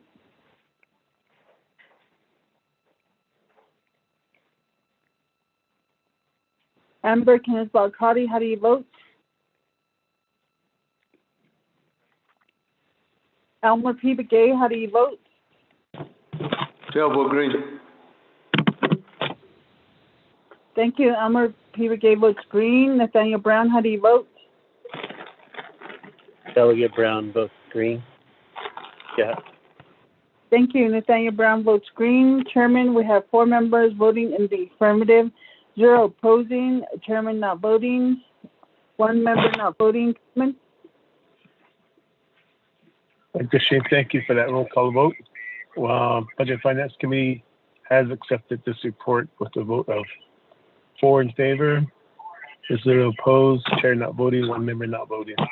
So this should be all. Thank you for that information. Moving down the line on the reports, item C, we do have Shinley Nursing Home representative Mr. Wayne Claw on the line with us. And then at the same time, we do have Department of Justice attorneys on the line. So with this issue here, I will defer to the Department of Justice to lead us on this report. So, Ajwa. Thank you very much, Chair. So my report, Chair and committee members, is on the proposed grant agreement between the Navajo Nation and the Navajo Land Nursing Home. And this grant agreement stems from legislation CJA-04-21, where council appropriated funds to the Navajo Land Nursing Home. And I will also point out that the Division of Social Service in the proposed grant agreement is to serve as oversight for this grant. So to begin with, after CJA 04-21 was put into place, now what needs to happen is we need an agreement in order to proceed with disbursing the funds to Navajo Land Nursing Home. And so the document sponsor, OMB, submitted a proposed grant agreement to the Department of Justice, particularly to our unit, the Tax and Finance Unit, for review. And that document packet was submitted to TFU on March 22nd, 2021. I reviewed the document and completed my review on March 29th, 2021. I marked the document as insufficient and made recommendations to OMB about specific areas of revision to fix the issues that I noted in my memo to OMB. To give you a general idea of what my what insufficiencies I noted, the proposed agreement was missing language that specified responsibilities and allowed actions by each party to the agreement. And so those were the things that I pointed out to OMB. And I informed OMB that our unit, TFU, is available to assist with recommended revisions if OMB as a document sponsor wished to move forward with those recommendations. After that, OMB reached out to another unit at DOJ, the Human Services and Government Unit, which works with the Division of Social Services. So OMB reached out to that second DOJ unit for another opinion on the draft grant agreement that OMB had put together, and this was at the end of April. The HSGU Assistant Attorney General informed OMB that our unit, TFU, in fact, was the correct unit to advise on the document. Thereafter, on May 6th, 2021, OMB submitted a request for service back to the Tax and Finance Unit, asking for assistance with making revisions to the grant agreement that I had previously recommended in my first review. I drafted those revisions to the document and returned the request for service to OMB on May 12th, 2021. On May 14th, I spoke with OMB, an OMB staff member who informed me that OMB will be putting together a new packet for review to go through the review process. As well, a separate OMB staff member informed me that currently OMB has not uploaded a budget for, excuse me, for these funds into FMIS because there is no signed agreement, which also means that OOC has not yet issued a new business unit number. And OMB informed me that once the agreement is fully executed and a business unit is issued, OMB is going to need about a day to upload the budget into the FMIS. And then after that, disbursement can begin per the terms of the agreement. So at this point, I have worked with OMB to revise the document to deal with the concerns that I noted after my first review, and OMB has informed me that they will be submitting a new packet for review shortly. And thereafter, the agreement, once it's signed, fully executed, and a business unit is issued, the budget should be uploaded into FMIS and disbursement can begin per the terms of the agreement.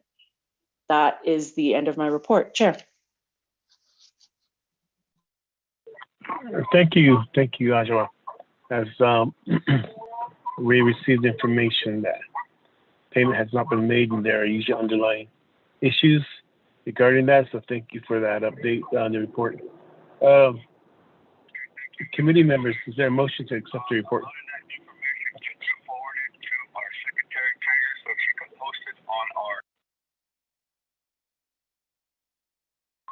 Mr. Nanda, Budget and Finance Committee, is there a motion to accept the report?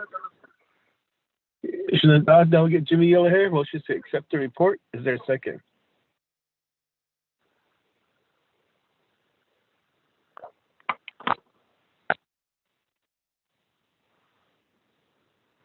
Is there a second?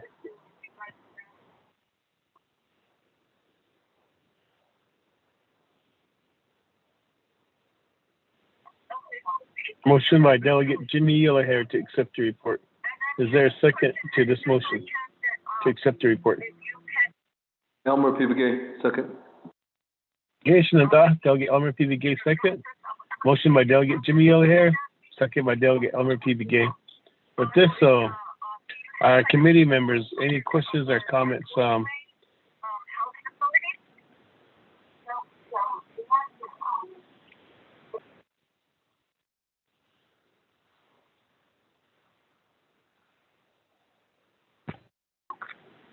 Are there any questions or comments? Yes. Mr. Biel? This is Wayne Claw. Okay, Mr. Claw. Hold on. Let me see if there's any questions or comments. One more time for the Budget and Finance Committee members. Any questions or comments?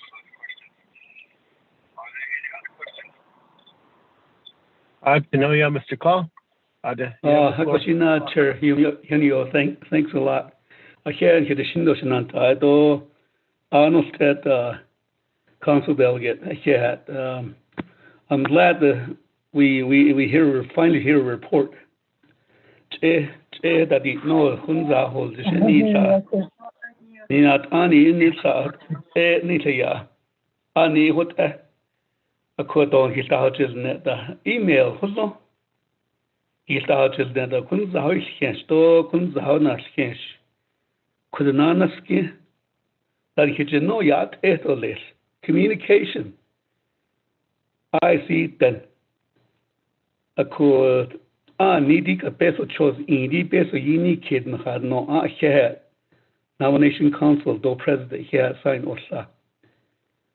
Ya could a question that's can't no bahan net o DOJ do OMB. A co halato le statute peso chose indi the last year. Quati hunas ni get COVID-19 but ni be echo. Chain yeni kid peso. You don't even yet. Masando Cheba, let my don't never. Chianda, Adam, I don't even yet. Last year, Beso Chisi, Inat, Eddie, the name kid. I couldn't hear any head hit the shindo. And death. At need Aya, Fusto had Angela. It is dead or Nisa. All what I was on there. I saw me, Quadi got a gin of a car that's like on his own net. Najmi Hayana, the hot eight of Kuji, nursing homes in Dale Nishito, Sunny Dos Twini, Masani Cheva, Dahiliani. A coherent on his shindo list, and thanks for the report. At least now we know where it's at and where the documents are at. A koto Hajala named there, what I was on there. A koto can hit this nation and I call Unsobe, a corridor list.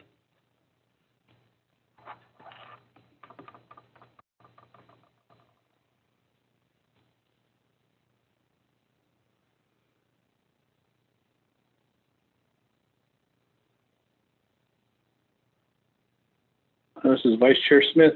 Chair Henry, are you there?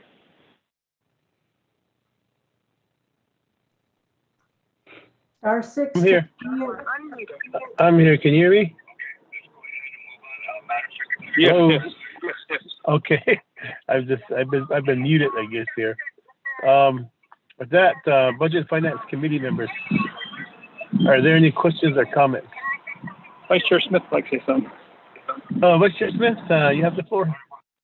Well, thank you, Shenandoah, and the report on this. That's quite a report. Not in the Hashina, not Shakita. We are sure that. Put on definitions. Oh, you are sheet Shenandoah. Chair Henry. Rayla, I see. Now, there's two cases either.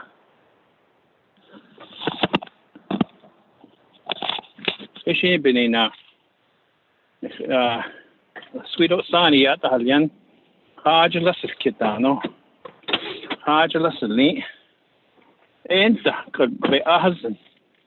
Should I what else don't later? She has under. Aqua Bahashne. Aqua Bahashne. Did Halas is Kitashno. Aqua Chitatalne. OMP Ado. Banana she later. Other OMB Bachara. OMB later. Controller of office. Ananta. I called all the Dutchitatalne Hianakri. So yeah, Shenandoah. Cool. Hey, what I'll be at this Shenandoah, Chair Henry. Hey, that's I let out state those need. Next year I will not Edo. Yes, and he has sweet Osani. I just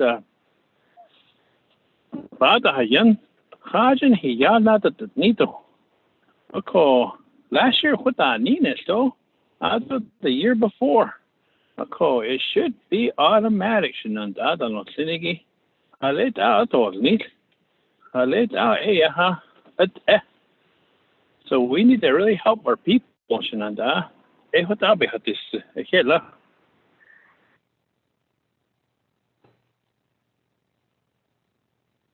Again, Vice Chair Smith, thank you for those comments. Any other comments, members?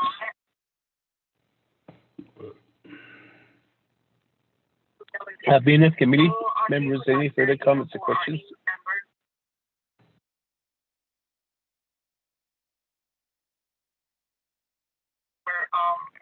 Do we have Mr. Biel still on the line? Dominic Biel, Office Manager Budget.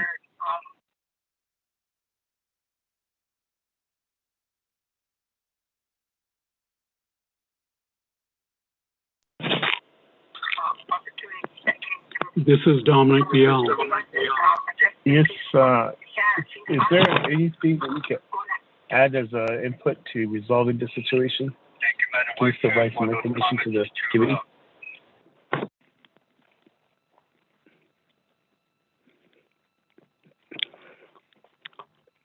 Yes, members of the committee, and Mr. Claw and others on the line. DOJ explained what happened regarding their review of the initial grant agreement document. So let me explain this. Is most of you are aware that when the Navajo Nation Council and the President agree to provide tribal grants, usually general funds, such as the UUFB, to various Navajo entities, generally just by practice, it's OMB who takes on the job of initiating the paperwork required. And we've been doing that, as I say, for the past 20, 25 years or more. So over that time, we work with DOJ primarily and developed a template, the form and format of the grant agreements. And over time, of course, people change positions, they leave, and so forth. So there's always a different point of view that comes up now and then. So what happened in this case is the OMB Administrative Service Officer is the one who usually handles these tribal grants. He put together the grant agreement document per the usual form, format, etc. that we use. And it's the one we've been using for quite some years now. And by and large, they've gone through, meaning all the reviewers okayed them. And if there was any minor discrepancies, then they were resolved and fixed and so forth. But within a reasonable amount of time, let's say 2, 3, at the most 4 weeks, it usually would be executed, and then payment can be made at that point. Well, the wrinkle here is that the Navajo Nation Council, you'll remember this, out of the CARES funding, funded a number of tribal enterprises to provide assistance to them due to the effects of COVID-19 on them. So, and what happened in that case is a new agreement document, the form, template, etc., was used. And we didn't know about that. And that was channeled primarily through Division of Economic Development, who works with the enterprises. So, as I explained, we started the process using our tried and true and normal, usual grant agreement document. And that's what DOJ now says, that when they got it, they noticed some problems with it and ultimately recommended that we use the other form and format, the one that I said that we weren't aware of. So that was the cause of delay, primarily, is in midstream we had to shift directions and use a different format. But as DOJ explained, that's now been done. And as of yesterday, we had signed off, so did the division, and it was, as of yesterday, it was at Division of Social Services now. And so hopefully it'll be in effect very soon, the next few days, maybe a week. And then it's fully executed with the president's signature, and then the payment can be made to the nursing home. I just wanted to add that further information because it contributed to the delay that resulted, and there wasn't full communications on which agreement form and format to use, and so forth. Chairman Inio, that's my additional information on the subject. Thank you.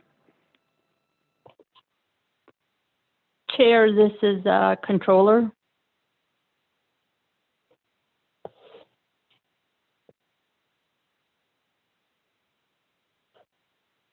Chair Haney, are you there? This is Vice Chair Smith. I'm here. I'm here. I keep getting muted for some reason. I'm sure talking away. Let's give some time to our controller, Navajo Nation Controller, Ms. Perlene Kirk, to provide additional information as to this issue that we are talking about. So, Ms. Kirk, Shema, you have the floor.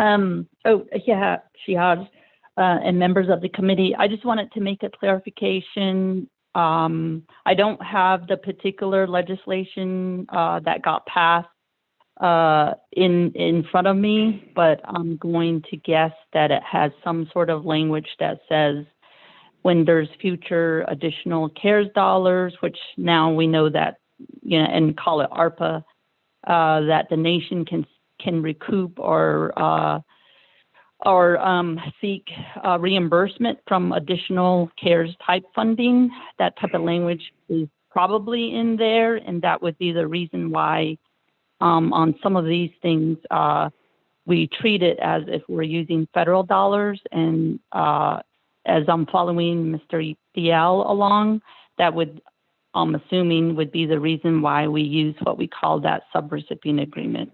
So if I'm wrong, somebody correct me, but there was a different subrecipient template that was developed regarding CARES. And so we did utilize that template for another legislation that we were dealing with namely regarding the enterprises. And so we are aware that we've been using that subrecipient template in other areas as well. So that is what Mr. BL is referring to as to the delay.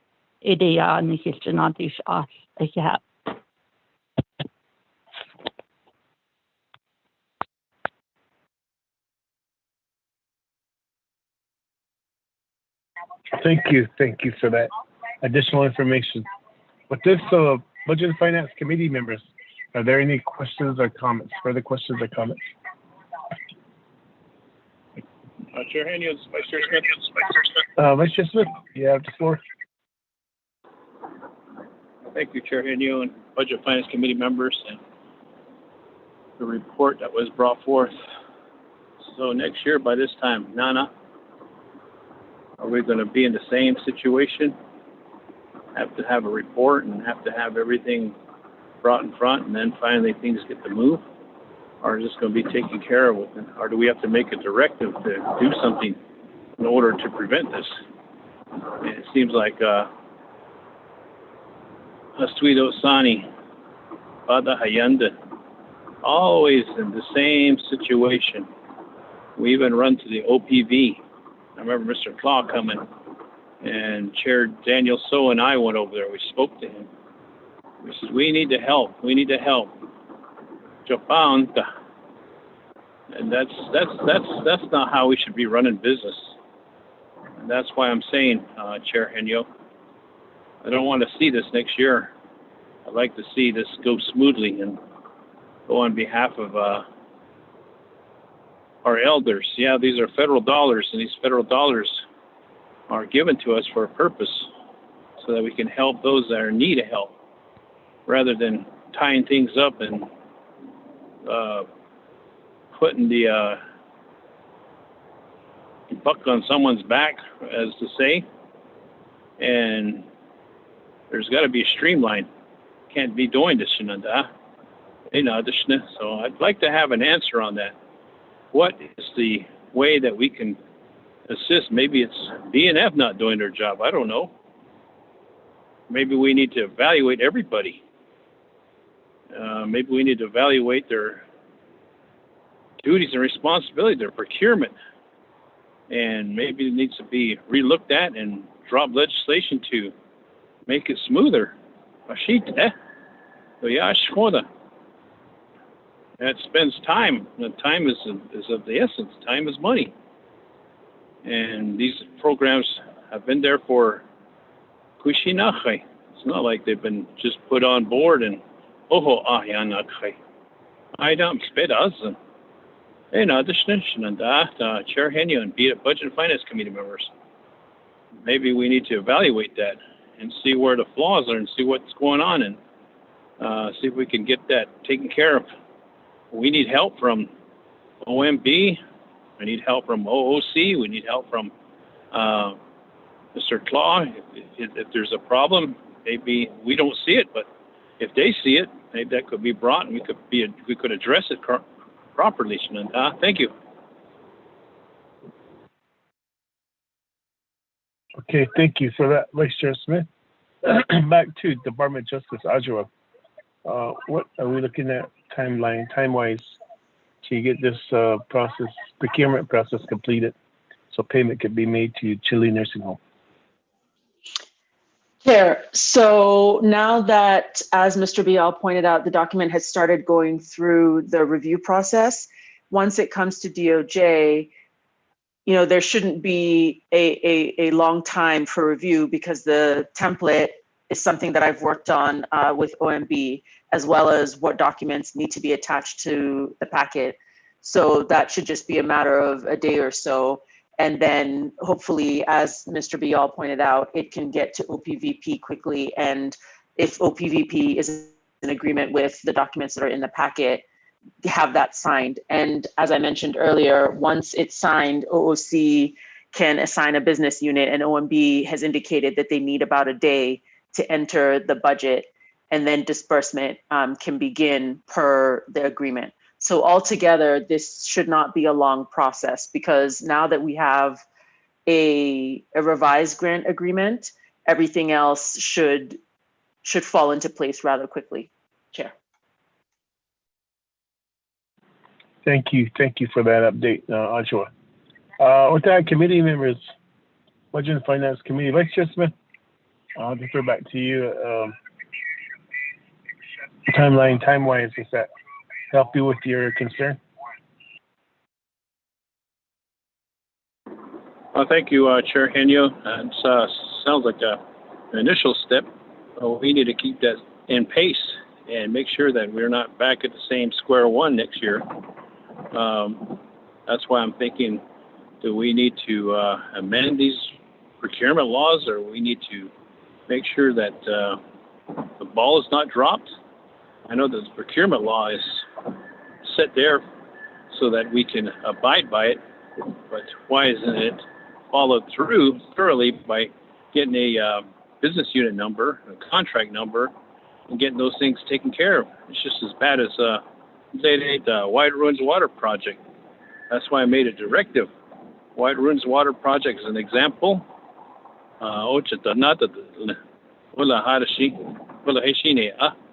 OMP 的 no, OOC 的 nada 的呢。不过这度也都 IC 都也说的 it should be smooth, and it should be done in a fashionable time manner. Thank you, Chair, and thank you. Okay, thank you for that comment. Back to committee, Budget and Finance Committee. I'm not hearing any questions or comments regarding this subject. I believe we do. We did receive our answers from Department of Justice, Office of Management and Budget, Mr. Claw himself, and also Office of the Navajo Nation Controller.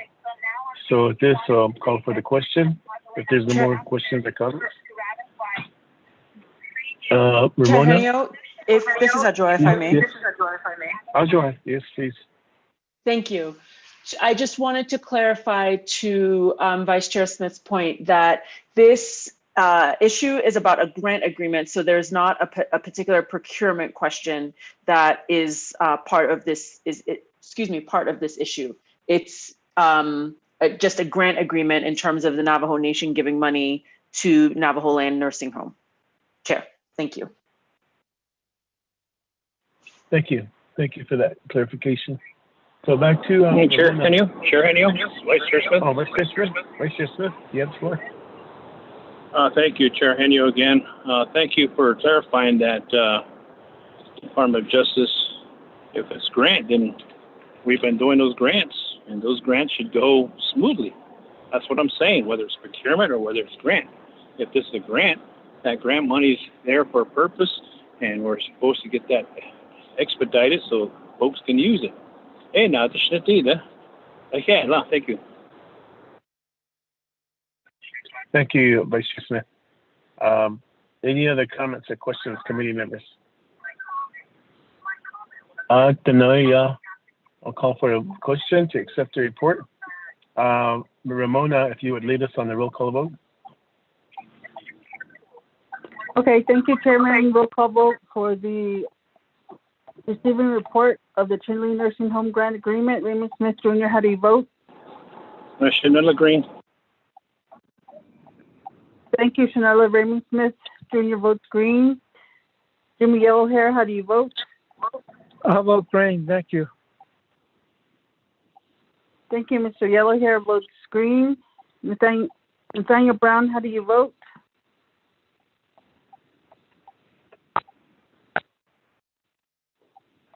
Nathaniel Brown, how do you vote? Delegate Brown votes green. Thank you, Nathaniel Brown votes green. Elmer P. Begay, how do you vote?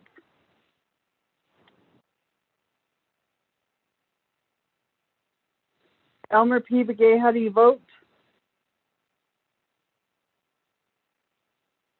Amber Kenneth-Bach-Crotty, how do you vote? Delegate Amber Kenneth-Bach-Crotty votes green. Thank you.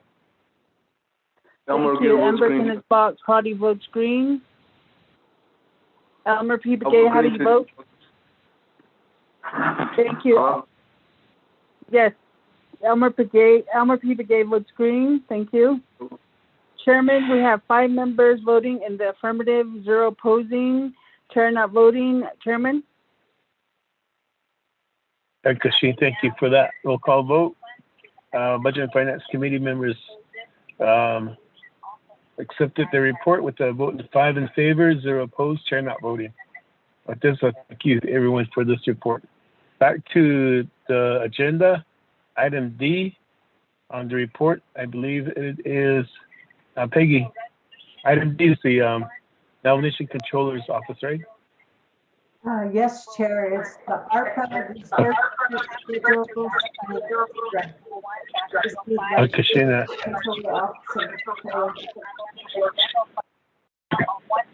Kashina. Up next is the Nomination Office of the Controller, Ms. Perlene Kirk, regarding information on the ARPA, American Rescue Plan Act, and also some news from Washington, D.C. as far as disbursements and guidelines and so forth. I believe there's a lot of information that will be given. So, Kudo, Ms. Kirk, our Nomination Controller, Shema, if you would, provide a report to us.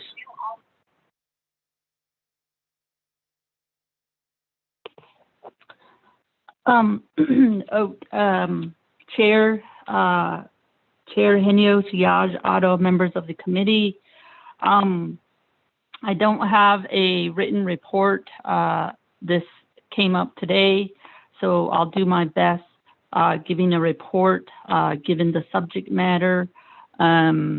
So I believe regarding this morning, it was stated the questions were on the distribution. So I'll address that and then see if, and then also offer up any other information. So, so as everybody's aware, the ARPA law was passed on March 11th, and then the it was signed on March 11th, signed into law, although there was 60 days for the rules to come out, which was last week on Monday.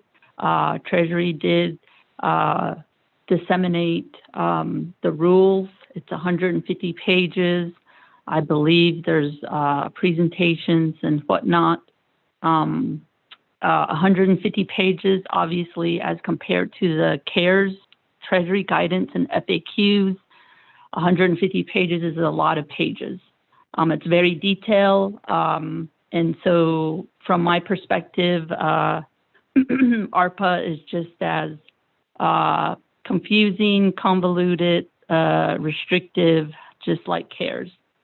So just wanted to go through a few dates with you. The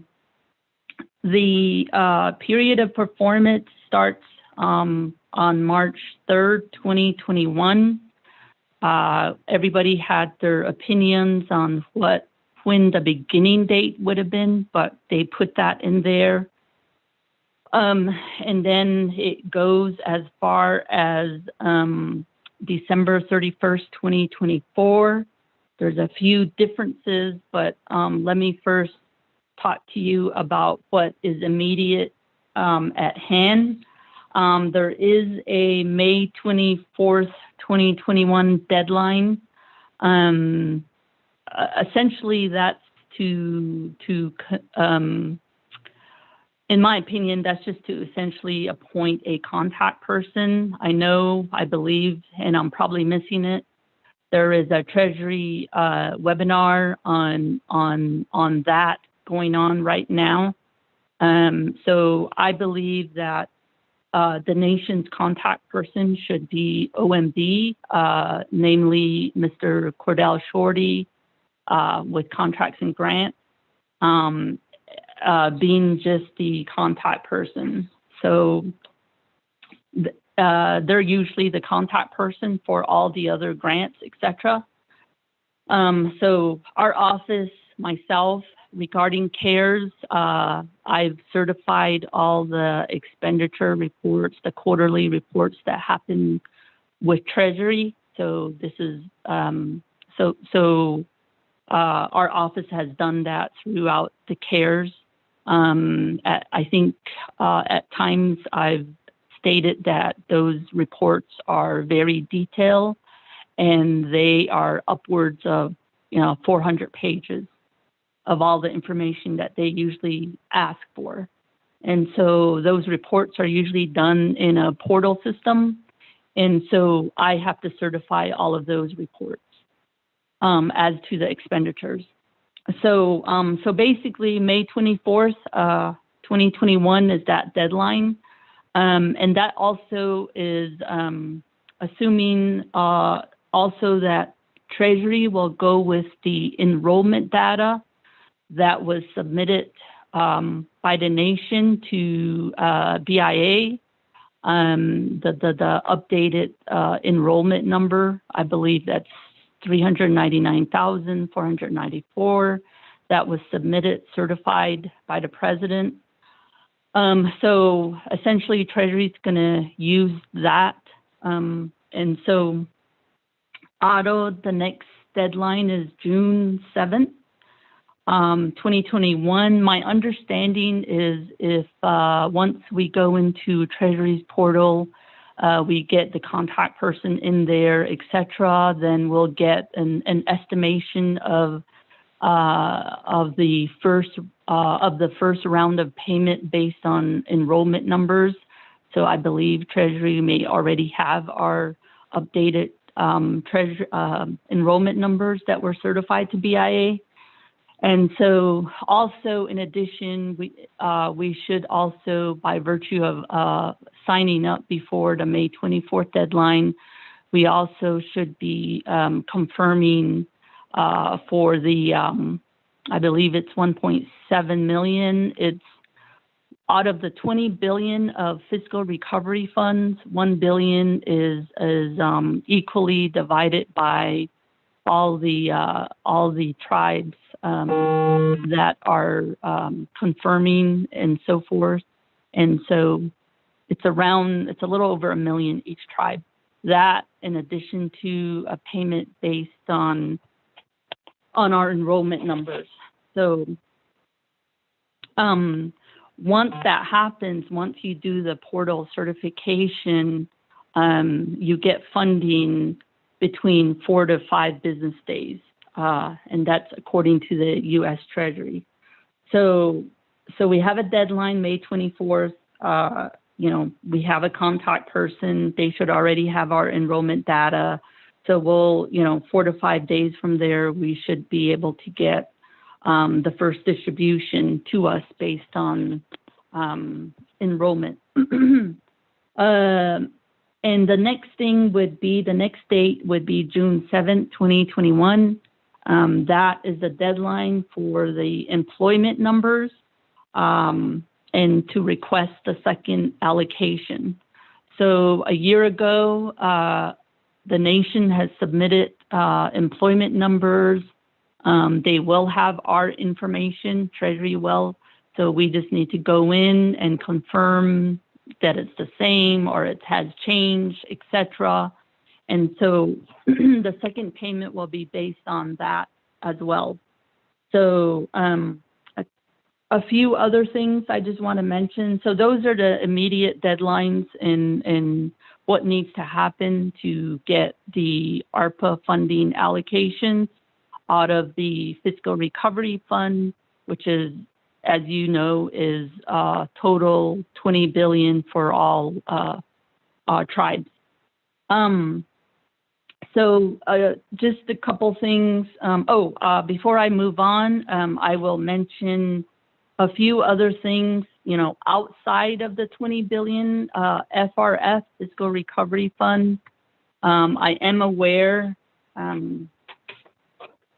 of other ARPA funds outside the Fiscal Recovery Fund that either is making its way or it's here with the nation. I believe LIHEAP funding for ARPA, from ARPA, approximately 1.8 million is here with the nation. There's approximately 8 million from BIA that is not here yet. I think we need scope of work, budget justification, etc. By May 28th. And IHS, they receive ARPA funding and then they're passing along some to the nation. I believe they've sent that. That one is 34.5 million. It's broken up. There's some to EMS, NDOH. And so that money is for testing, vaccine planning, lost revenues, healthcare services, telehealth. So again, that needs a budget, scope of work, etc. I believe these are unilateral contracts, etc. So those monies that I just, let you know, those are outside of the 20 billion FRF. Those are those funding agencies each got respective monies overall, and they're passing it along to tribes, etc. So in their regular funding. So, and I'm sure OMB is on the line. They can clarify if needed. I think all of this information also goes through them. So I just want to let you know the nation is receiving some of the ARPA funding through some of these other federal agencies outside of the 20 billion.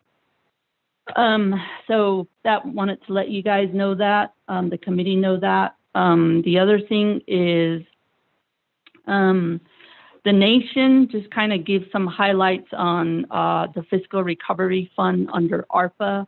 As I mentioned, we're going to be getting these allocations soon once we go into portal and confirm and etc. Starting with once we get the allocation, then we have an interim report due to Treasury for any awards through July 31st, 2021. We have a summary of expenditures that are due by August 31st, 2021. That would be the first interim reporting. And then thereafter, we will have quarterly reports due to Treasury all the way to December 31st, 2026. And they are usually due 30 days after the end of the quarter.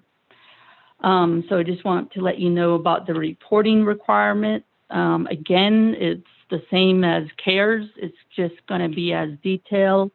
All financial data, information on contracts, sub-awards, all of those, anything over 50,000, the type of projects funding, any other relevant information, they all get reported every quarter to Treasury, just like we've been doing for CARES. That's that, up to 400 pages worth of stuff that I was talking about earlier. That's the type of reporting that's required again for ARPA, just like it was for CARES. Let's see.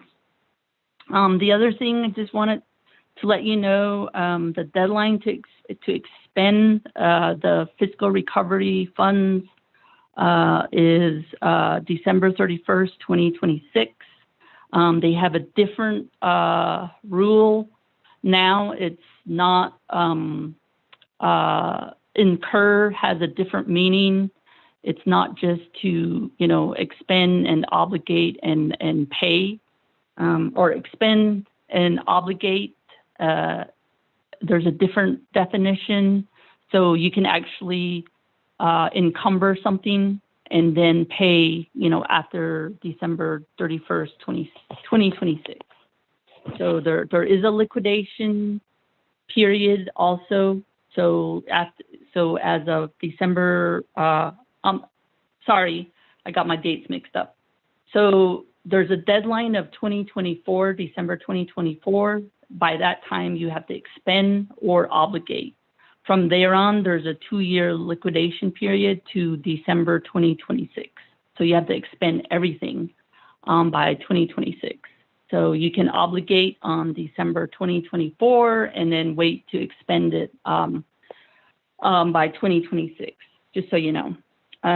So there's a little differences, etc. Again, what else can I tell you guys? Some of the other things about the Fiscal Recovery Fund, they're considered grants. That is why I believe OMB contracts and grants, they need to be the contact people, and they usually do this anyways. The nation has over 4,000 grants and contracts. So there specifically, the law explicitly states that the 2 CFR Part 200, as I mentioned earlier today, I was talking about procurement. The uniform guidance, it's called uniform guidance, which includes cost principles. Those all apply to these funds. And then there's also specific language on recoupment of funding. So if these funds are used for unallowable purposes, etc., Treasury is explicit on recouping those funds back. Again, the definition of incurred is different under Fiscal Recovery Fund than it was under CARES funding.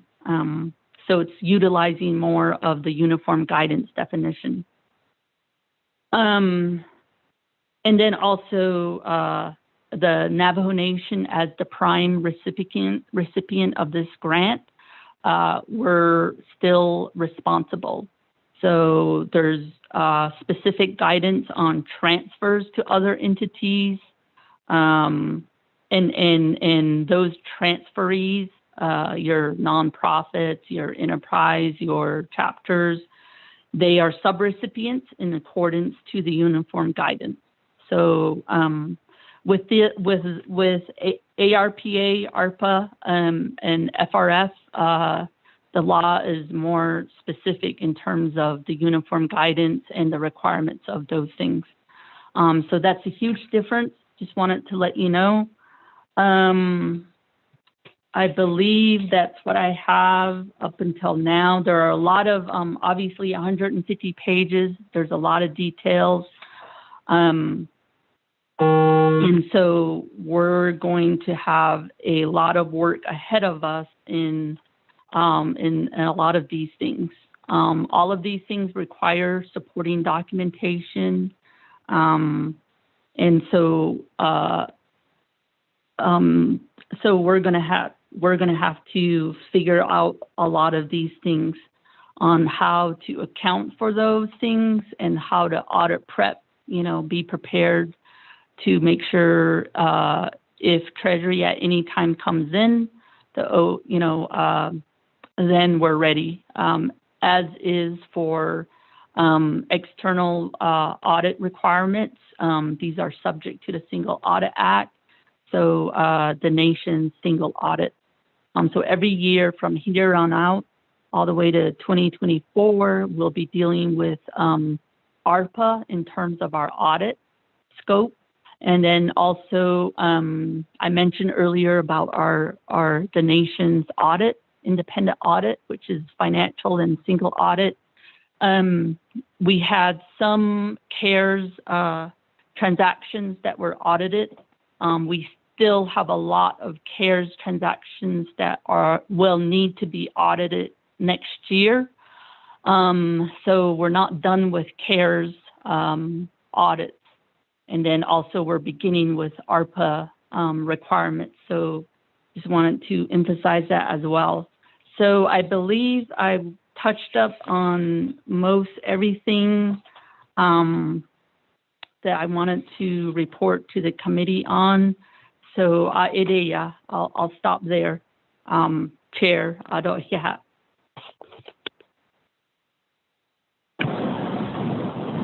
Thank you for that report. Budget Finance Committee members, there are motions to accept the report. Delegate Elmer PVK. Motion. So Delegate Elmer PVK motion to accept the report. Is there a second? Delegate Brown, second. Delegate Nathaniel Brown, second. Committee members, there is a motion and second. So therefore, with that, do we have a question, comment for our clerk, our nomination controller?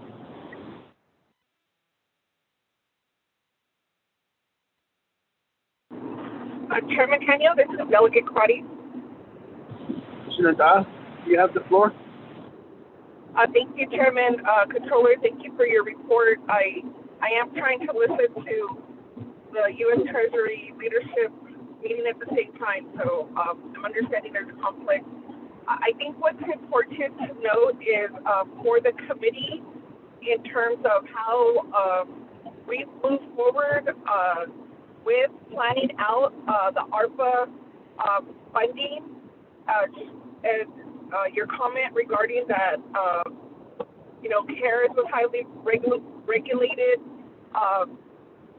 What should we be anticipating when we're thinking about our planning? I'm reviewing the frequently asked questions. I'm trying to go back to the guidelines that offer a little bit more or additional information.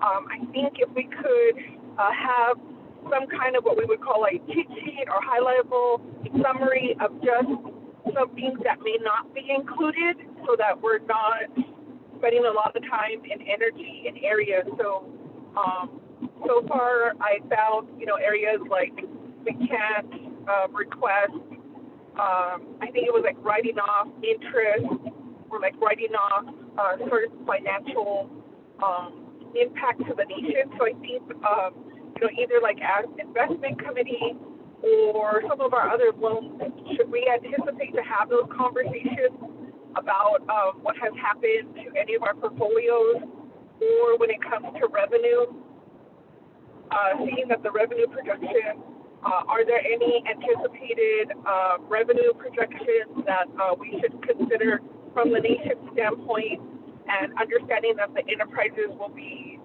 submitting, using that formula, will be submitting some recommendations. I think if I could get some guidance, that would be helpful. And also looking, my second question, if you know at this time, I'm looking at when we can recapture dollars that are considered reimbursable. I think it was early March, and we do have that legislative language. But does that reimbursable definition, does that mean, like, for instance, when council approved that legislation, or is that when the nation actually expended those dollars? I think if I could just get a clarification on that point. Appreciate, Chair, the opportunity to ask specific questions on how this impacts Navajo Nation. Thank you. You can see you get a lot for that question. Any further questions or comments on Budget Finance Committee? This is Delegate Brown with some questions. Delegate Nathaniel Brown. Budget and Finance Committee members, Nana, to our staff, to do Shama Kwaging Kana Chahigi, Ado Shanala, Madam Controller. Thank you for your report. One major obvious question with the deadline. I know that the deadline is coming up with the ARPA funds. Did the nation, is it the controller's office that is responsible in applying and then making before the deadline? Has the nation applied for that? I'm not sure if you reported that when I was trying to listen for that. And if not, when I believe the deadline was the 24th. So if the nation has not applied yet, when do we submit our application or the process to make sure that we are indeed making the deadline for the Navajo Nation to receive the ARPA funds? And there's the same I'm sure the same process for the recovery funds also. So if the process in that, so that's my only question. Okay.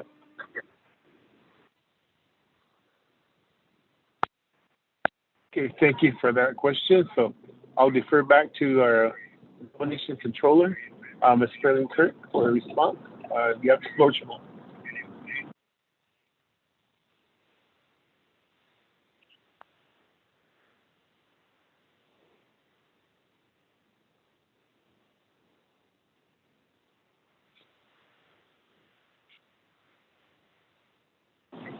Ms. Kirk, Nation Controller, are you still on the line with us?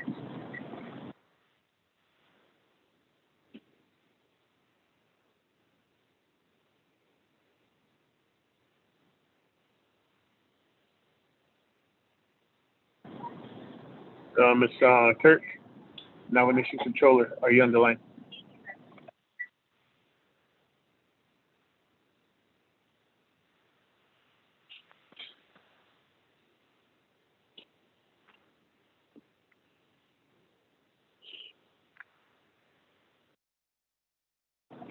I think we might have, her call might have dropped.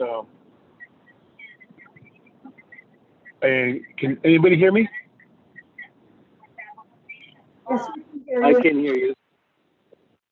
Okay, so it's the Ms. Kirk. There you are. If you can provide a response. Oh, I accidentally hung up. Okay. Otto Shadeja, Delegate Crotty. You had two questions and some guidance. I believe you were talking about the part about lost revenues. So it's still a little bit premature to really try to get into the nuances of the requirements of the rules that have come up. Myself, I thought about some of these things. Regarding the rules on lost revenue, my observation, I couldn't sleep one night, so I skimmed 150 pages. So from what I recall, a lot of the rules around the lost revenues was contemplating the situation where our enterprise, the tribes rely on an enterprise that gives them revenue. So that's really not so much the case with us here at Navajo. And so our operating budget is not really from, let's say casinos. So there's a little bit of difference, just kind of given our circumstances. So I did think about our general fund revenues, namely the oil and gas or the coal revenues. So when I say we're dealing with some nuances, I think some of the analysis will entail trying to determine, the pandemic-related loss of revenues as opposed to just, let's say general market conditions in the industry. So those are things that my office, myself, I have a lot of questions on some of those lost revenues because some of the rules seem to be more state and local government rule related as opposed to tribes. So a lot of these things will need to be fleshed out in terms of our analysis, just to ensure that we don't have any problems on compliance down the road. So there are a lot of questions. There are a lot of unanswered questions, I will say, around some of these rules. We're still trying to determine a lot of these things. I know that everybody wants to jump on and proceed, but we have a lot of work ahead of us in trying to determine how these things, what's allowable, what's not, what are the nuances, what are the documentation requirement, and so forth. So my answer to that is, we're fleshing a lot of things out. We don't really have black and white answers at this point. The other one, I think your other question was on recaptured dollars, and I think your question is more towards what we call the period of performance question. I know a lot of, and yourself, you have made amendments to some of these legislations as they were going through, where there's language on where, if we're able to reimburse the nation, we should do that. So aside from the ARPA language regarding the premium pay, I believe you can go back before March 3rd, 2021. But otherwise, the period of performance starts with, March 3rd, 2021. So a lot of these things, we have to look at the definition of what incurred is. And so let's say the grant agreement we were just talking about, we probably have to look at what the incurred is regarding that grant agreement. So it may or may not fit. A lot of times we have to look through, are they going to administer a grant here on forward, or are they seeking reimbursement for expenditures that have occurred previously to March 3rd, 2021. So a lot is based on facts and circumstances. And so you have to look at all of that. I don't know the agreement offhand that we were just talking about. But if I had to compare that to, let's say, I believe there was another legislation on the heavy equipment for chapters. I don't remember the details, but let's say everything starts getting purchased after March, then, that would be within the period of performance. The other thing we would have to be looking at is whether we acted as if we were using federal funds. So what that means is, did we follow proper procurement? Is it, documented? Also, some of the other things, Treasury made a real, where they're questioning tribes is where, like, heavy equipment, capital equipment under CARES, they've insisted on like a lease or buy analysis and economic analysis. So, that may be something we have to require. We have to look at property, those types of things. So we have to look at that to see if, we have enough documentation, it's within the period of performance, and then we can seek reimbursement using ARPA funds. So there's still a lot involved, and then a lot of it is dependent on the facts and circumstances of each situation. So I hope that helps in explaining some, and I gave some examples, but again, the period of performance starts with March 3rd, 2021, unless it's premium pay. So that's my understanding of that. And then if there's purchases of equipment, it might be different than like if we gave a grant to somebody. Then now we have to look into the grant to see if we're reimbursing them for something or they're doing something else. So that's how the analysis works.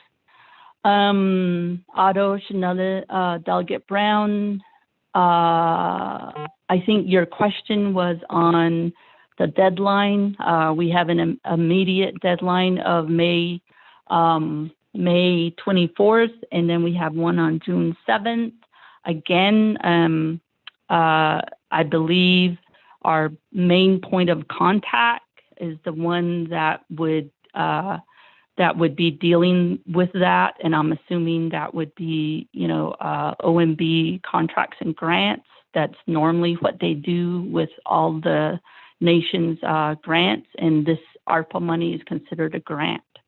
So there is a portal for Treasury, and so I believe there's a session on it going on right now, unless it's over. So as soon as those things happen, then we get going on this with the ARPA money. So it is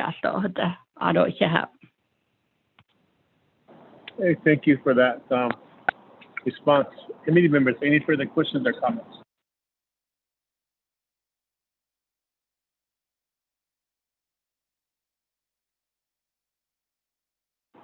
I'm not hearing any. So I have a question. Shanta, I'm going to begin.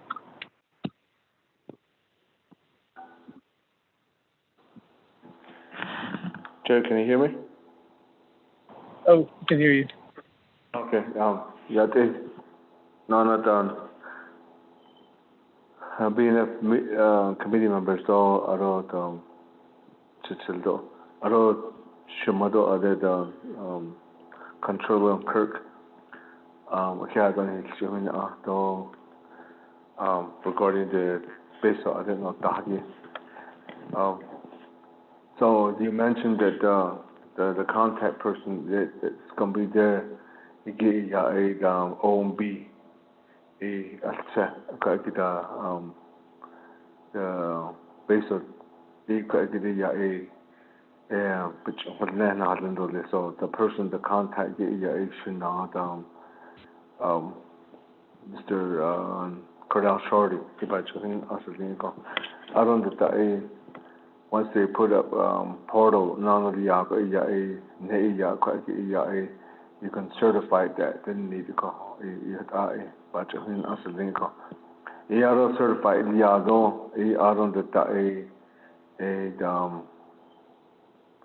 it's going to be legislation.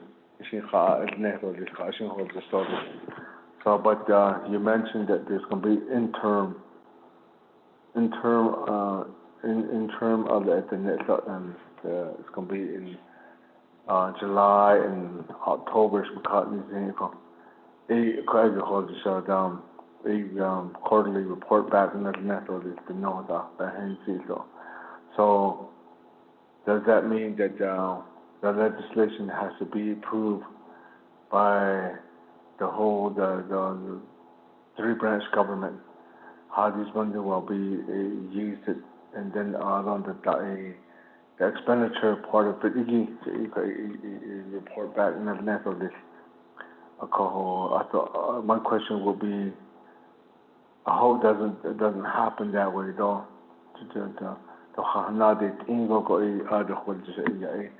The expenditure report, they now go attend on this. So I should what else if it's going to be taking longer time again to get the expenditure report on these ARPA funds, what's your thought on it? So when do you think we should have a schedule working with OMB? When do you think we should initiate the legislation and start using the fundings? That's my first question.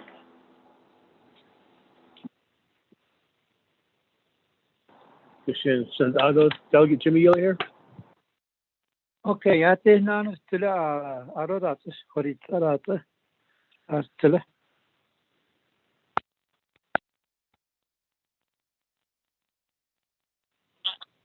Okay, yate sana ato stila. She yati with our experience on CARE Act funds. Quite deadline heated Navajo Nation Council. We make a deadline on those legislation, which is it's only a reference to us as a Navajo Nation. It's not a deadline by a CARE Act. CARE Act money, their deadline contract is in December 31st, 20. Arena State 2021.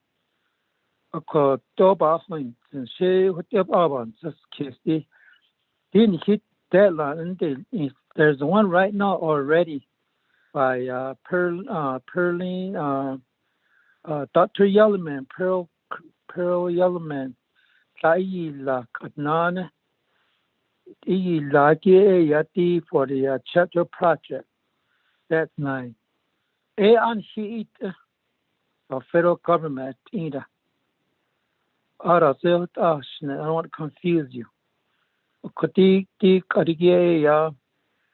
Our own council, he councilman,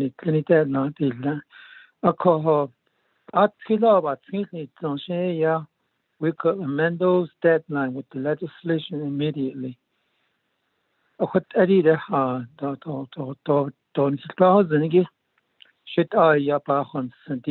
Money, one-time grant or contract. The duration and hit that with immediately to deadline get up at $1,000. What a credit is Aro Claudia or Suzette Pearling purchases Koro Nevatina Wash Latini pages. Called Hida Zusla. The Navajo Nation Council. The Shira will need to deliver as a guideline. Us, as a councilman, Budget Finance Committee, we should have ample time to review this guideline on the shift, being that committee, on the shift, they to understand what our guidelines are, what are those terms and conditions. I think we need to set the state, us as a being a committee member, without directive, and educate ourselves with a Mr. Cordell Shorty, out of base amount of money, how much is awarded to us as a Navajo Nation. It over now just kid Miss Kurt share shit seller Shanat 2024 Budget Finance Committee. Though is not signed or a launching is not la peteno ingi best been cut or was needs and Nishi the Nanigate or Lepanil Nishigi. What about this since I'll go back on mute. Thank you. So Chair. Thank you for your report too. For that, those comments and questions. I'll defer back to our Navajo Nation Controller, Ms. Pearline Kurt. You have the floor.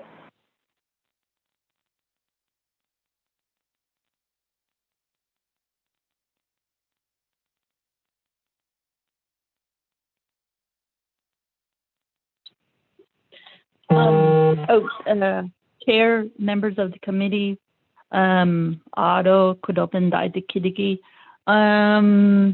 Otto Chiaj Elmer Bike Kudo, I think he had some questions. So all the deadlines that I mentioned, the dates and the deadlines that I had mentioned specifically are all federal dates. I'm not talking about anything internal to the Navajo Nation. I know with CARES Act, we had internal deadlines. Auto expenditure plan in the the dates it's all federal dates that I'm presenting on. So those interim quarterly reports, those are all federal requirements. But it has nothing to do with our internal process. So we can take as long as we've done with CARES. I mean, I know with CARES, there was 5 months that nothing happened, the money didn't move. So we could go a year and not spend the money, and my report would be simple to Treasury. It would be zero. So there's federal deadlines as to the reports to Treasury, and then there's internal things that we do here that, based on the law that you guys put in place. So I just wanted to make that clarification. Na kigo has atla ya kuja Navajo Nation update inigi. We have expenditure reports. We have expenditure plans. If there's internal deadlines, then kuja aro bahashna egi inide ya federal government ajigi there's deadlines. Ishtan kuta o ishtan deshli. So Otto, hopefully that clarifies the question. Shazada, Delegate Yellowhair, I think that's what he kind of was observing, that there's internal deadlines, internal mechanisms. There's also federal deadlines, which I just spoke about. And then I'm not sure, he mentioned, I believe, I'm not sure what he was talking about. I think he was talking about the 150-page guidelines. That yes, that is available. I believe it's available. Obviously, it would be on the Treasury website, so you can read it. The other thing is the 400 pages at times. We had 400 pages that our office was reporting to Treasury every quarter. So it just depends on the activity from CARES Fund. And so those pages, if the committee wish, they can review the 400 pages that I sent in, any of the quarterly reports that were sent to Treasury, which I certify. So if you want to review that, that's fine. Just let us know. But yes, the 150 pages of guidance is a lot of pages. And I believe it would be very educational for committee members to review, to skim through, read it, etc. That would be the key with ARPA funding. I know we all struggle with the CARES guidance. That was not 150 pages, way less, but a lot of interpretation. It was fast paced. Everybody had different opinions. And so now we have a 150-page document that we need to sort through, and so forth. Not only that, also it's explicit that the uniform guidance that I just mentioned, that applies. So they made it pretty clear. So not only do we have the 150-page document, but we have the uniform guidance that everybody needs to know, cost principles, etc. So they're going from, so I just wanted to answer that question or comments. So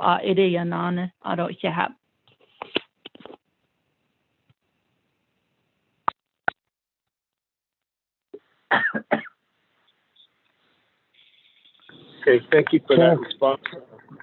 So back to the committee, Budget Finance Committee. Chair, this is Delegate Yellowhair. Go ahead. Oh, I guess very, but yeah, there's a guideline for own the regulations that requires federal, yes. Those are quarterly reports have to be met. Yeah, with the ARPA the guidelines or regulations, those have to be met for second, third quarter reports, and even those also shows a milestone. What are we doing as a performance? See if we're using funds. Those type, yeah, because yeah, and see that decision anybody excuse me. I ito with the question heat in Navajo Nation Journal legislation. That is ours. Ours has 2 years. That was the India. We'll have to see black and white on the documents, the national documents. So, first of all, still, thank you.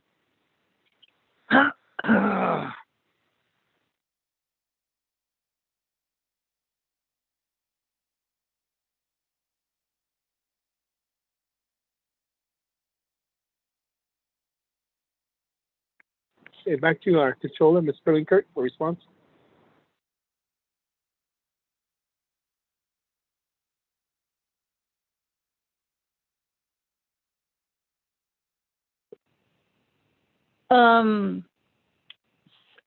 So just a couple things based on the comments, Chair, Otto, members of the committee. In this case, there's a few things going on regarding the ARPA money. I think earlier also Shiaj, Delegate Elmer Begay was asking about too. So the ARPA is treated more like a grant. So therefore there's terms and conditions. And so therefore I'm saying, you know, OMB contracting grants may be the relevant person to be the point of contact unless it's the president. So somebody has to be. So they're the ones certifying, etc. So, and that's where Otto Shazeda, Delegate Yellowhair was talking about. He's familiar with some of these types of grants, etc. So some of these grants have particular milestones and so forth for the federal government's purposes. But with ARPA funding, there is no such requirements on milestones and so forth. So there's specific information as with CARES. CARES, they asked certain questions. They asked about information about contracts over 50,000. A lot of information about where the contracts are being performed, DUNS numbers, and so forth. Congressional areas and so forth. So so that's the Treasury reporting quarterly. So just wanted to kind of point out that ARPA looks more like a grant. The usual things, terms and conditions will pop up. We'd have to accept those, and then the point of contact person will be able to deal with that. And then we're anticipating the reporting side. And so I could just want to point some of those things out based on the comments like you have.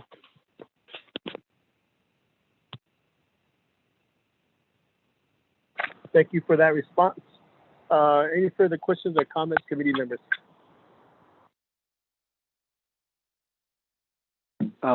Speaker, to the chair, this is Delegate again. I have a question. Go ahead, Shnanda. Yeah. Okay, I know that I wrote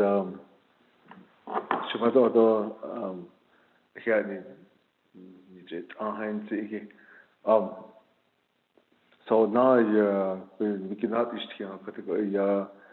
you know, to compare with the CARES funds and then this new ARPA fundings called more is that the funds will be accepted and then certified by OMB. More of your responsibilities can be more of reporting and expenditure. I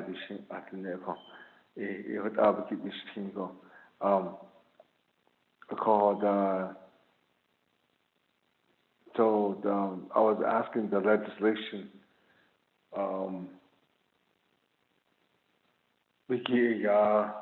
has to be once we got the report from, it's been certified and put it into portal. I don't know when the legislation will be initiated. Your recommendation from there, or is it going to be OMB's recommendation?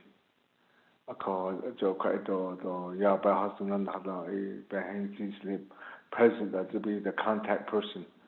So this is more like a grant type. So and have like a behind around the in this case maybe just a little bit clarification on it. So you're going to educate the call based on the separate net or the expenditure has honored the whole we're anticipating we're going to start spending this fund based on the I don't about this case in there. I know that it's about regarding the population, the population based on nature. What that part of population we can use it for the need to add that the whole population, the nature of education and nature. What naturally. I don't connect the employment. The quite down now has only the loss of the employment. I don't the has only now I don't need to think. I call my question, that part of it can you elaborate more on because recovery to this? Sunday was a relief of COVID-19. Has how could you survive through that? But we could what our base cares funding then aid to recovery. Maybe hard all stuff or not all stuff or that economic impact has only is on do you think you can elaborate more on it?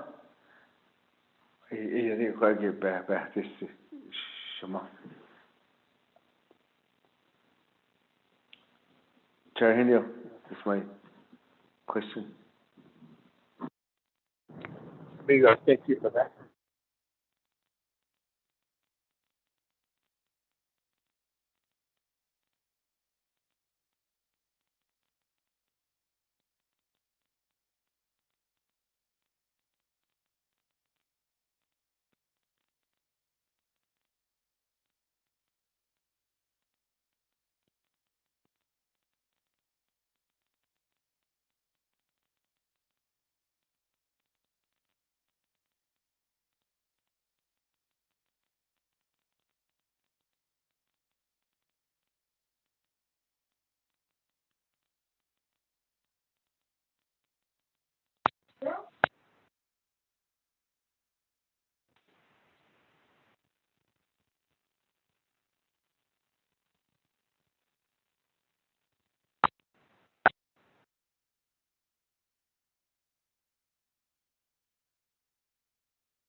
Did we lose Vice Chair Henio?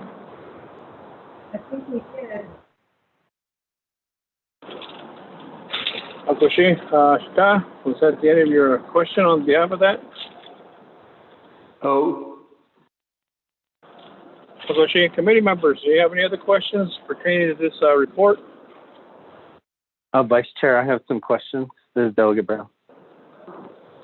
Akoshi, turn the floor over to Honorable Nathaniel Brown. You have the floor. Okay, thank you. My first question, Shanella kind of responded, so I just wanted to know specifically, I believe that she stated that OMB would be the department who applies for the ARPA funds. my second question would be specifically for the chapters. What section, if they can share with us for where we can find specifically the guidelines on, and then this is also a question for Dr. Yellowman, where the funding, where those guidelines will be as well. The other one would be for the for housing. I wanted to know if those in the specific area, I know in the text message, we wanted to know if some of these fund allocations would be given to our enterprises like NHA, or would the ARPA housing funds go to the Navajo Nation? Because 47.7, I believe, is going to Navajo Housing Authority already. So that's my understanding. So those are my questions. Thank you, Vice Chair.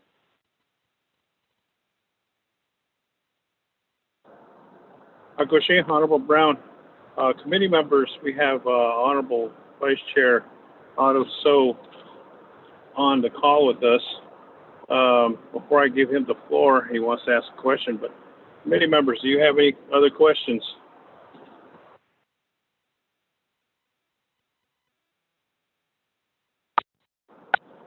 So it's Ada.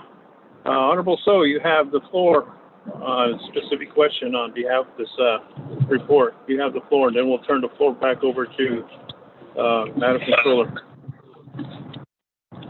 Thank you very much. Can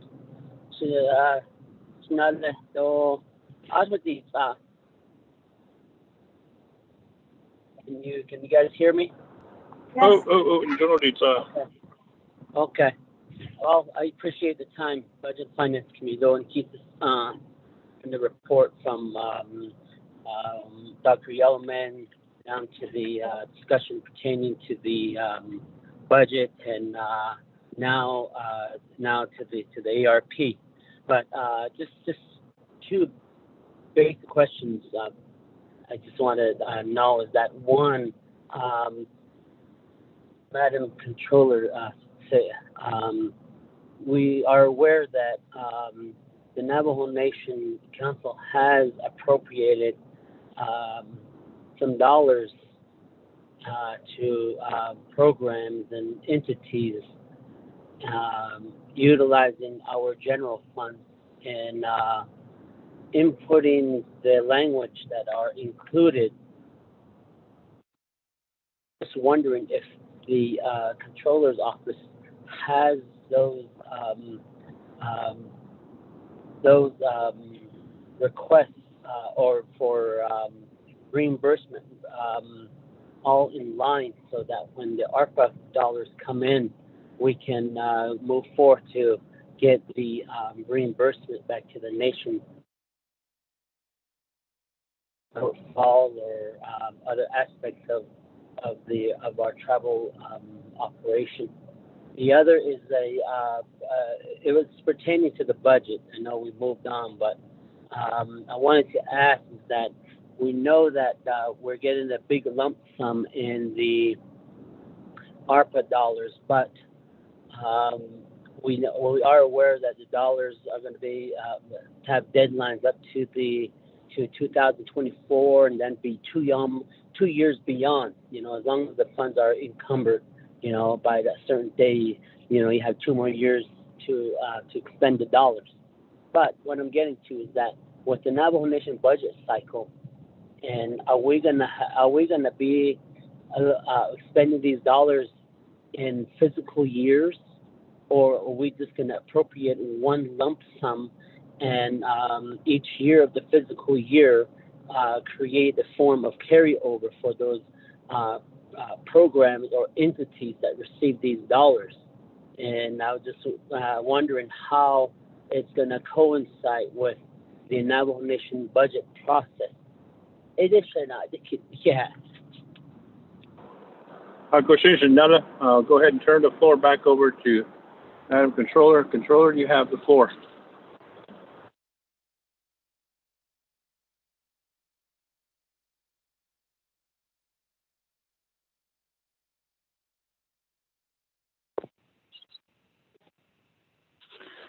Okay, Vice Chair Chiche, Otto, members of the committee. I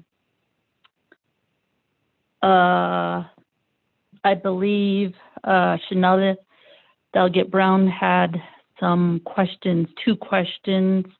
One was regarding chapters and the specific guidance.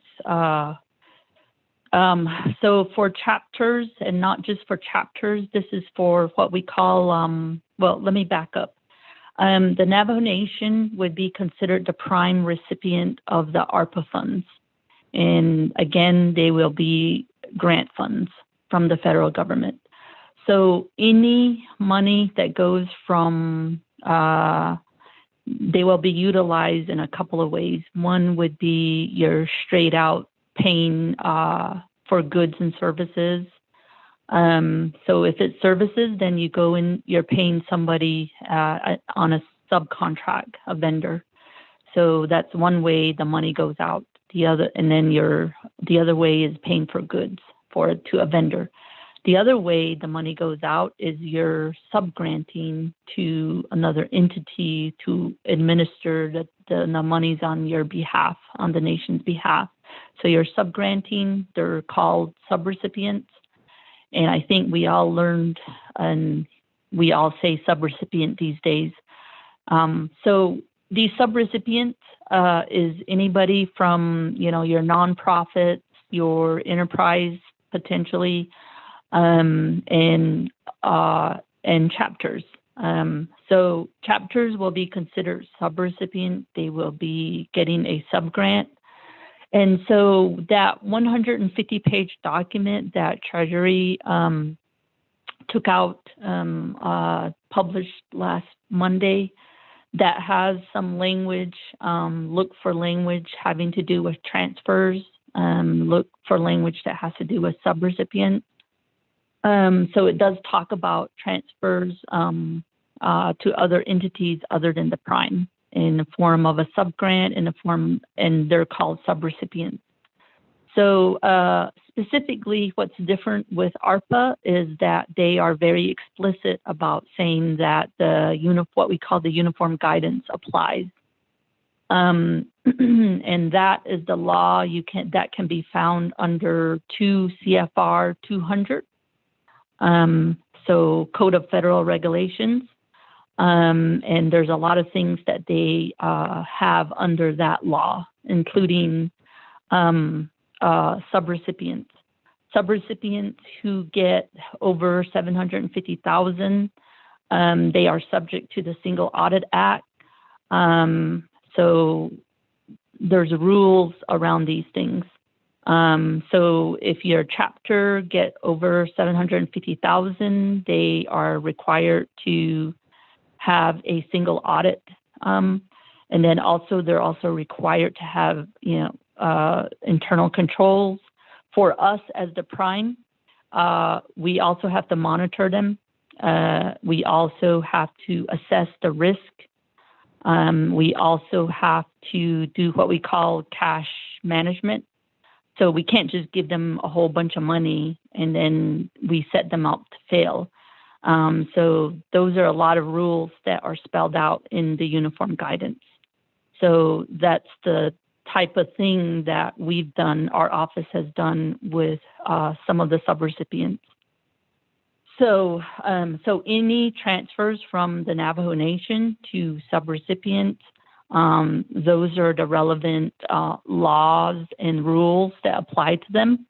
And so just wanted to point that, look up uniform guidance and then take a look at the 150-page document, the Treasury guidance or the Treasury rules and regulations, and look for any language on transfers and subrecipients. Housing, your question on housing, and it goes for any other entity. Again, if housing is something that is mentioned in the usage of ARPA, I mean, they specifically, if I recall, specifically talk about people who are homeless. They can be helped. There's a number of ways to do that. They sometimes have specific examples, assistance program for one. So those are the allowable usage of ARPA funds. Whether you want to subgrant that, let's say in this case to NHA, the prime, the Navajo Nation can do so to any other entity, nonprofit, etc. Then it's up to us to say yes, and do our work and also ensure and monitor them, because anything that the subrecipients does, it falls back on the Navajo Nation. So if the subrecipient skips town and takes the federal dollars, then it falls back on us. If they can't cough up receipts and do anything, and beso dato bajos no edotai, the documentation's not there, the receipts aren't there, etc. Anything the subrecipient does falls back on the Navajo Nation. So in terms of housing, absolutely, if there's an entity that the nation wants a subgrant to, then they're able to. So just wanted to answer those questions. Otto, Delegate Otto. So I think your first question was on that the Nation Council has appropriated dollars, general fund dollars. And yes, there's been language of should there be additional CARES 2 funding, federal funding. I think there's even language on FEMA. Those types of things have been in those legislations as they were going through the process. Here we are. The question is, are we able to, does the Office of the Controller have a list already?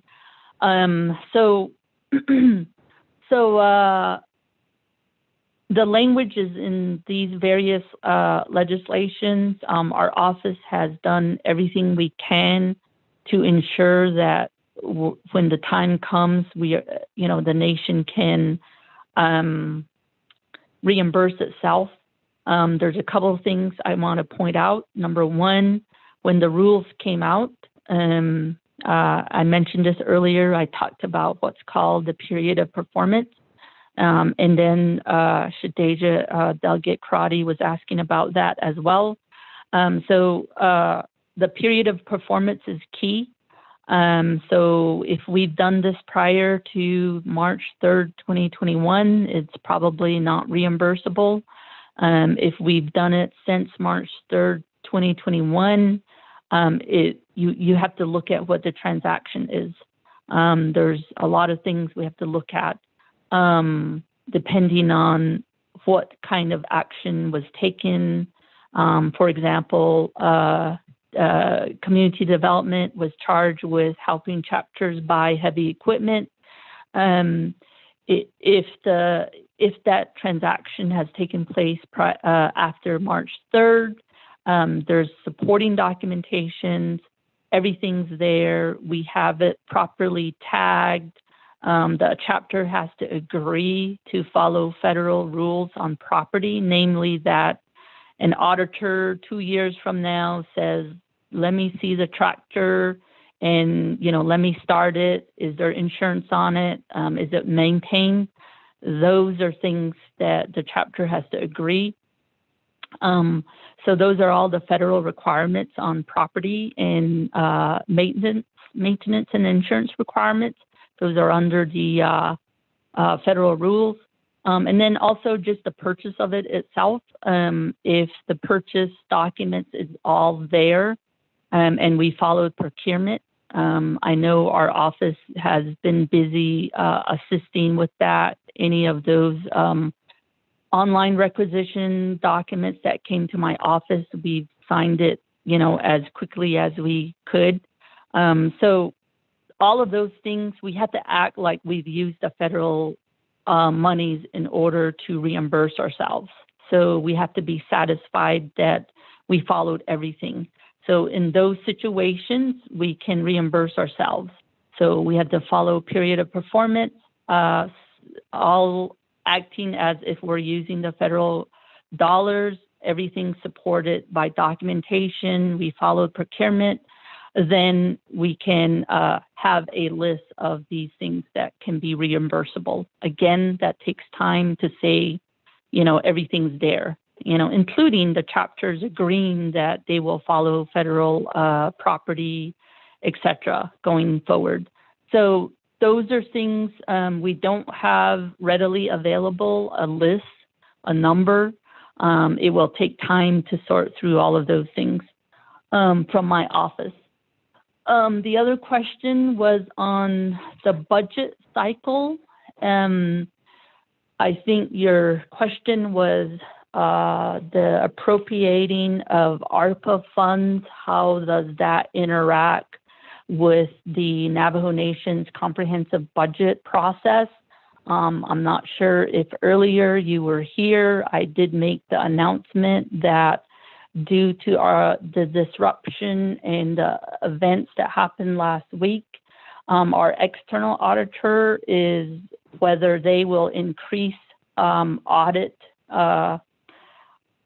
testing of the Navajo Nation regarding the annual audit. I don't know.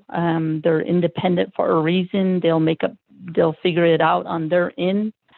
But in the situation where our audit is delayed, that also has an impact on our comprehensive budget process. You're aware that the Navajo Nation has to pass the annual audit before it convenes and contemplates and start deliberating on the budget. So that's one thing I want to point out. And given that, in terms of ARPA, ARPA needs to be appropriated. So we're talking about the Navajo Nation comprehensive budget, which is all general funds. So a little bit of it is permanent fund interest income. We're trying our best to give those numbers, the permanent fund income, due to the recent 5-year plan passage. We would try our best to finalize those numbers. Again, our starting number has to be an audited number. So we're working with our external auditor on that number. So we have general funds that you're asking about, which is our usual, budget process, and then we're talking about ARPA. So assuming we treat ARPA like we did CARES, those appropriations are essentially separate. To the extent you're trying to get ARPA to be recurring, at least within the period of performance, some of it, I'm assuming, may supplement some of these recurring expenses. But in my view, they're separate, unless the only thing I can think of is just the timing of working the budget, and then you have these other appropriation vehicle for ARPA, whatever that may be. If it's similar to CARES, it'll be people leadership pushing the expenditure plans and the legislations, getting those approved and signed, etc. So, that's the only thing. That's the only way I know how to answer that question. So, any other questions? Let me know. Akoshina, committee members, and Ofinigi, Hashi, Kunso, Chites Ado, Nachaya Hape, Zahani, Ebene Listo. Committee members, we've got a work session after this, so I'm going to call for the question. Ramona, could you go around the horn on the report?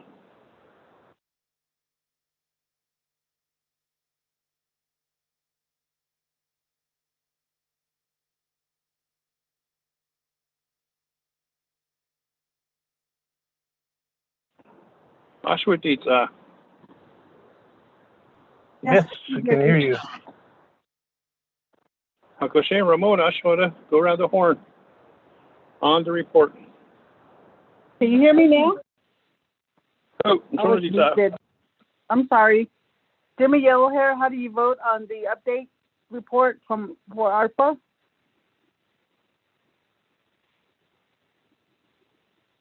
Jimmy Yellowhair? How about green? Thank you. Jimmy How about Yellowhair green? votes green. Amber Kenneth-Carty, how do you vote?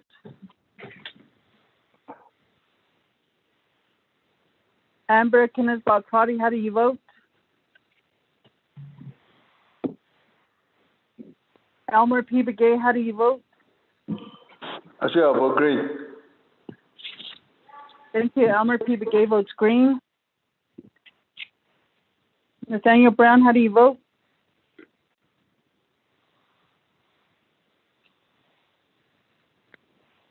Nathaniel Brown, how do you vote?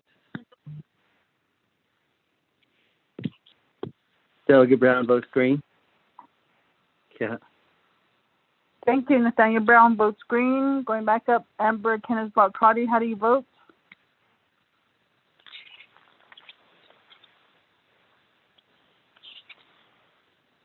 Jamie Hinyo, how do you vote? I vote green. Thank you. Jamie Hinyo votes green.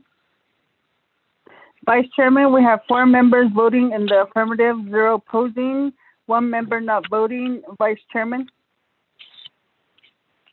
The report has passed. I'll turn the gavel back over to our chair. Chair Henyo, welcome back, and you have the gavel.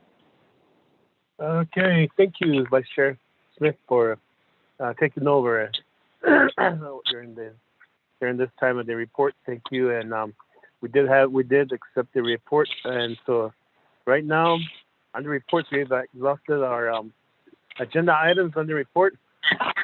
So therefore, we move on to the next item, which is old business. There's none. New business. We do have some action items on the new business. A, which is, I believe I heard travel. Peggy, if you would give us some information regarding action item under new business.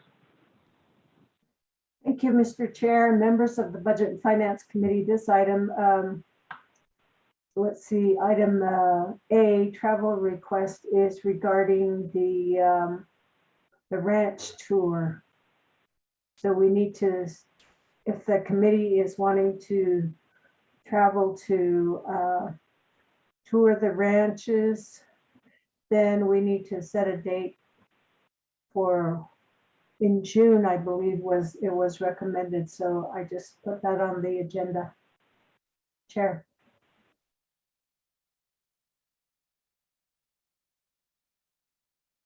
Thank you for that clarification, Budget and Finance Committee members. The last month, I believe, or the beginning of this month, or the end of last month, and May 1st, RDC went and toured the Wolf Springs Ranch up in Colorado. And I believe Vice Chair Smith and Delegate Nathaniel Brown were in attendance. And so therefore, there have been some inquiries on other members of the committee that they also wish to tour the ranch as a committee for Budget and Finance. So therefore, that's why it's on the agenda. So committee members is open for discussion as far as dates.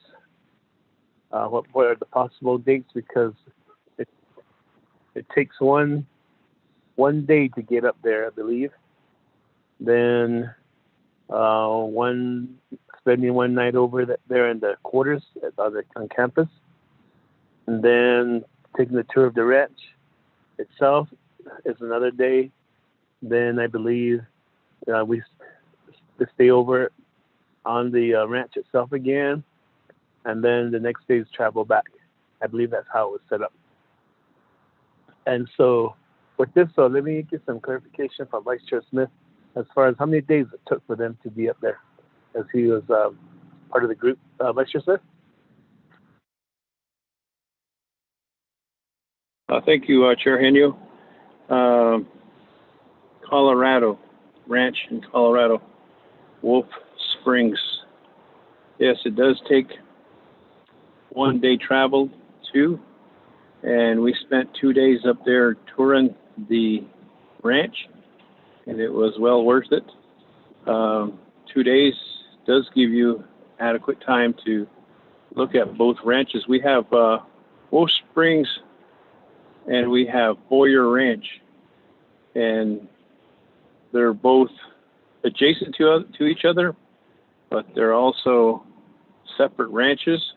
And the Boyer Ranch is basically for cattle and livestock, and the Wolf Springs is for elk, mule deer, antelope, buffalo, and other wildlife that are on that property. So it takes about 4 days for the whole event.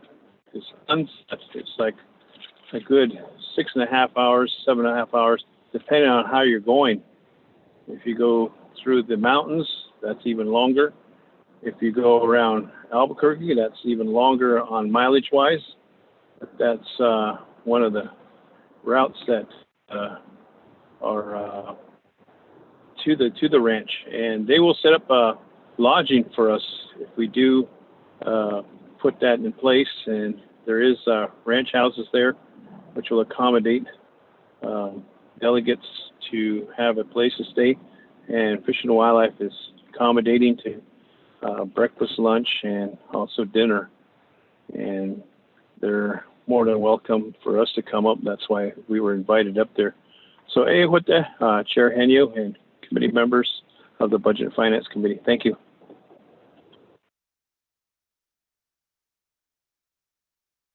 Kushina, thank you for that.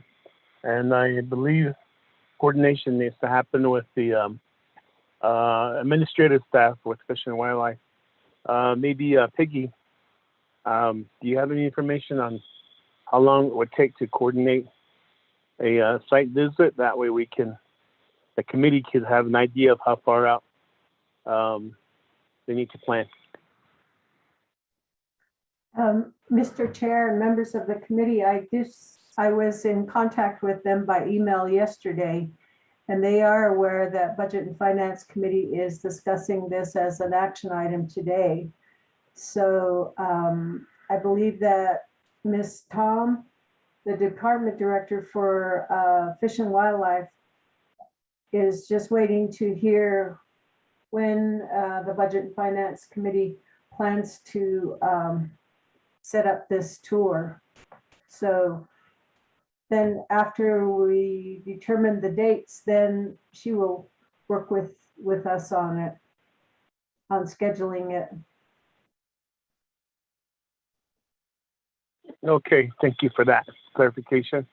So this committee members, the floor is open for discussion on possible dates for the tour and who's able to, and who wishes to tour the place. Let me go this route first. Committee members, we'll go down the list. Shanata Delegate Yellow Hair, are you interested?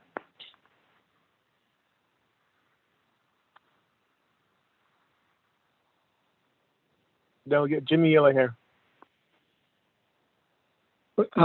Shay, I should speak. I was muted. So anyway, I'm very interested to go there to the ranch in Colorado, and I'd like to propose to leave on May 27th afternoon, because in the morning we have not yet regular meeting.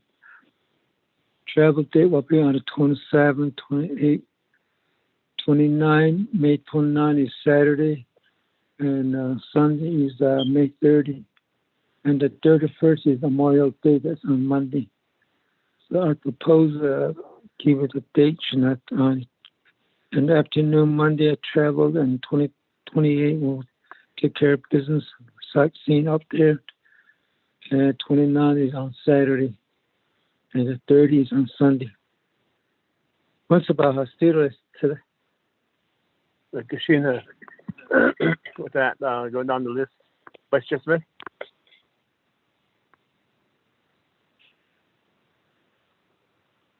Thank you, Chair Henyo. Ashibiga, Ashichi Hatsi. Actually, dated Rancho Dica. During the time that the dates that Shay spoke about, Honorable Jimmy Yellowhair, I'll be willing to go back up there and see the ranch. Thank you. Christian, thank you, Vice Chair Smith. Going down the line to Shinanta, Delegate Amber Canes Bakrati.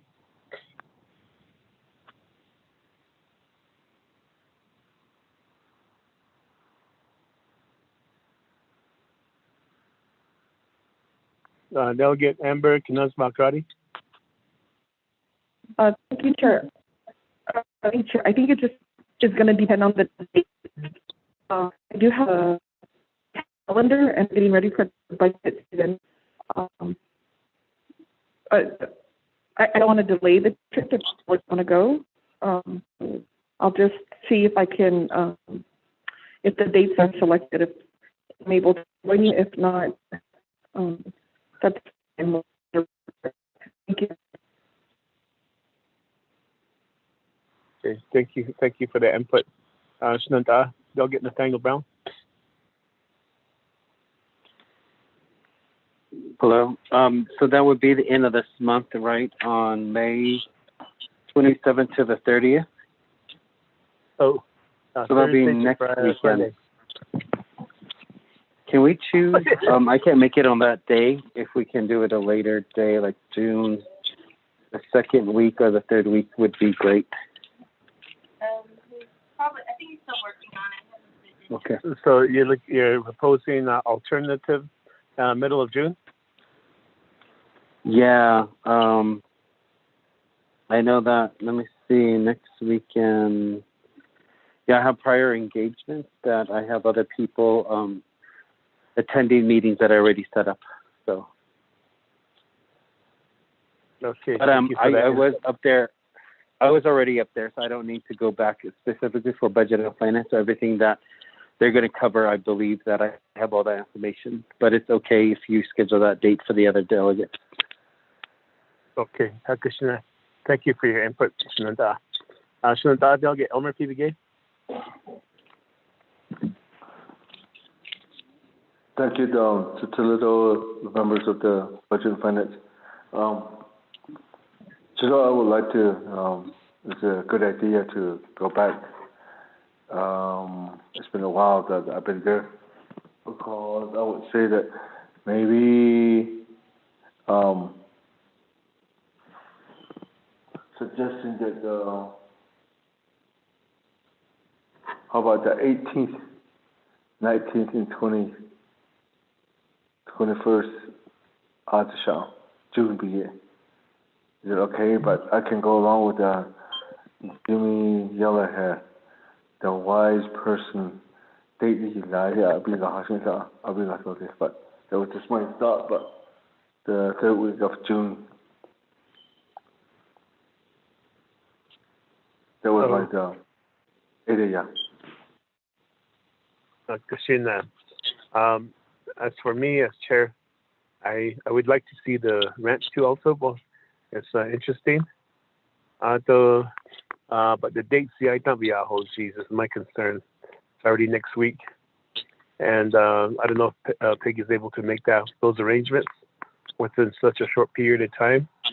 But I do agree with Elmer Brigade, maybe looking at the third week in June, Thursday to Sunday again.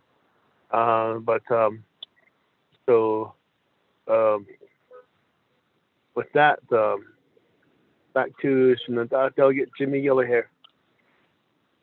You heard everybody on the committee, so you're sort of holding a motion because you proposed the dates already. Sure. Maybe let me put it this way, Shinanta, Delegate Jimmy Yellowhair, is that your motion for May 27th, 28th, 29th, and 30th for the Budget and Finance to take a tour to Wolf Springs and Boyer Ranch? Oh, and not the Shiniki, so there's a lot of meetings going to be going on that we're experiencing that one. It's going to be like that June, especially in mid-June. We don't know your schedule there. The meetings will be a heavy schedule because number one, we had to attend the AT and also be in that committee. The calendar national the 29th we are free. And the 28th we are free. Also the 27th travel day in the afternoon, I think we're free. So I need to actually check. So now it I don't know on so we have ample time to audition on June, though we don't know what's going to be happening. On 27th afternoon after the cause the 28th or 29th.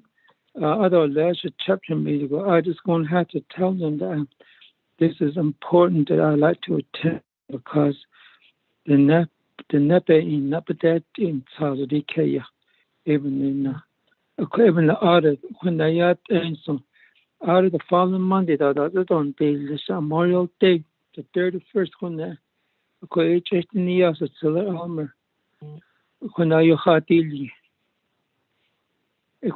So yes, Silla chair. And I'll be gone soon.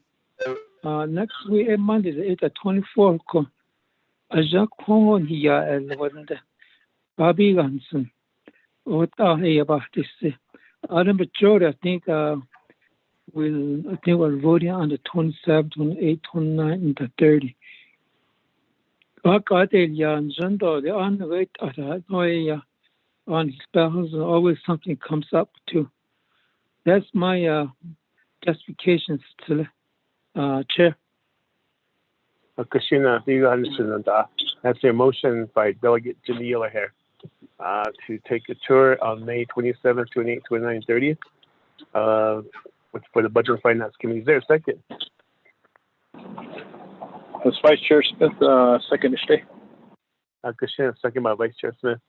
Today, with this, pretty much heard everybody. Peggy, I think I heard you want to say something. Yes, Chair. I hate to put a damper in this, but I guess we can work on our schedule. Keep in mind that on the 27th, Vice Chair Slater wanted to have a meeting on the ag program. And I don't know how many BNF members wanted to listen to that virtual meeting. And then on the 28th, AA Budget and Finance had made a request with RDC to talk about the ranch. The ranch budget that was sent to our sponsor for additional funding, maybe possibly ARPA funding or something like that. And so Ada, that was a meeting that the committee had approved, and we had sent the request to RDC advisor, and we haven't heard back from her yet as to what the response is on that. So it's just those two items, but I think you can probably schedule your tour according to what Mr. Yellowhair has proposed. Perhaps maybe RDC members might be able to tour the ranch at the same time, and then you could meet with them up there. I'm not sure how that would go, if that's possible or if it's feasible, but I've gone ahead and sent an email to the ranch manager and also to Gloria Tom to find out what their thoughts are on this proposal. Christina, thank you for that input, Peggy. With this, committee members, any questions or comments? Further questions or comments regarding the motion? Chair, Vice Chair Smith? Chair, Delegate Hill. Shananda, Peggy Hatzi, RDC Hutanine. Maybe we could have a joint meeting at the ranch. Basically, that was open. Chair Nez Juanina. So this is important for BNF and also for RDC, since they're the oversight. They really wanted us to take part of that. and there was discussion about helping them in behalf of their immediate needs.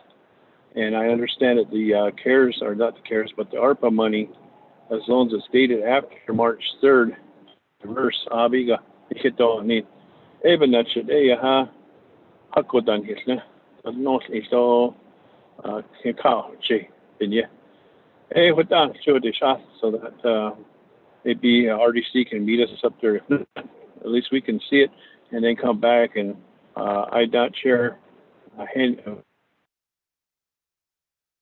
and we can support his Fish and Wildlife on their needs in behalf of the request that Agi. Hey, what the? Thank you. Thank you for that, Vice Chair Smith. Senada, Delegate Elmer PBG. Brother. Delegate Yellowhair, carry all this to the Elmer. Elmer, PBG, your turn. Judge, this is Delegate again. I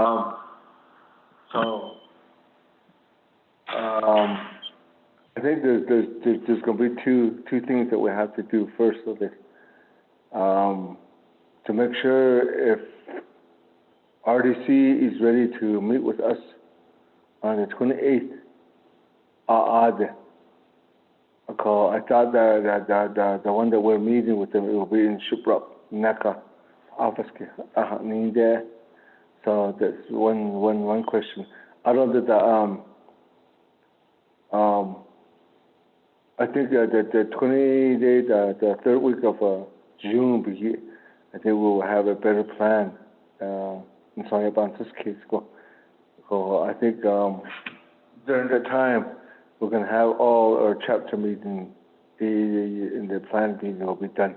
Usually the first 2 weeks are the chapter meetings and plan meetings. So that's what I wanted to mention to you. I wanted to have it the third week at the listen. So my question will be, Jimmy Yellowhair motion you'd like date if it's answers you can vote red or the clear. Oh. Unless if he wishes to, unless if you ask him to modify his motion. So Santi, Honorable Elmer K. Oh, Chair. The delegate your hair. I just said nothing anyway, during the way the 28th meeting that it's going to be based on our advisor, Packy. On the 28th meeting up there, it's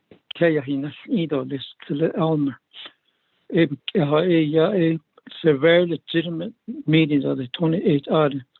Audit is going to be based on also Packy could always now later RDC.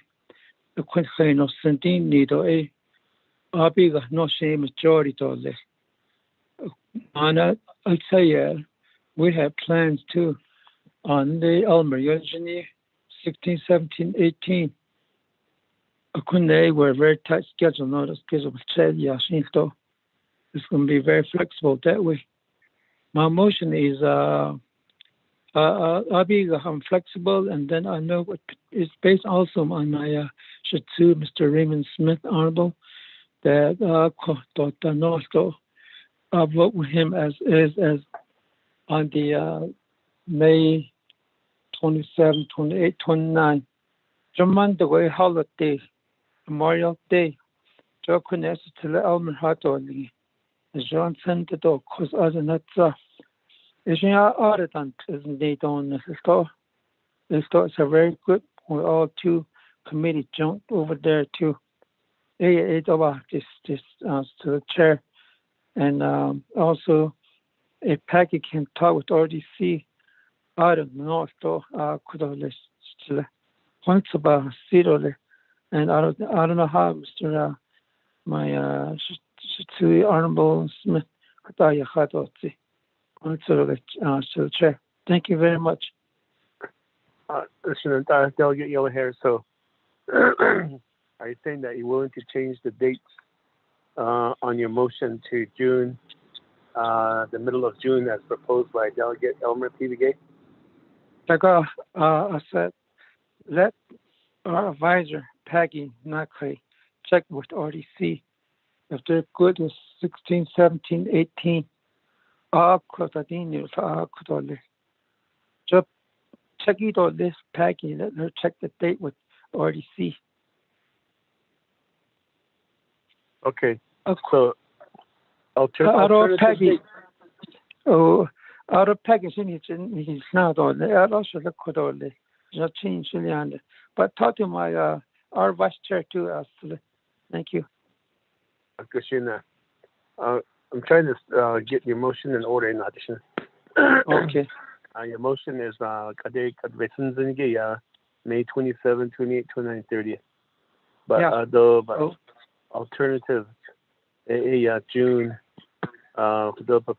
middle of June, AD, would be alternative is what I'm picking up. Ashkuta. Oh, yeah. Oh, still. Christina. Christina. With this, Vice Chair Smith, you're holding the second.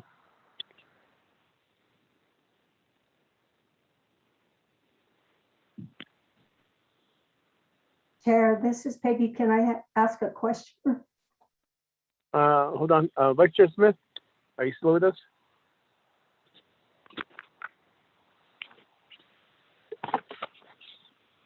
Vice Chair Smith?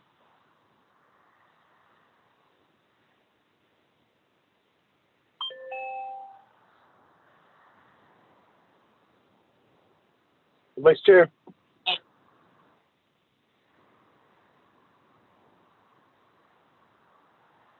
Vice Chair's here. Okay. Did you get Delegate Yellow Hair motion on alternative dates regarding if possible meeting with RDC if they are agreeable to meet there in Colorado?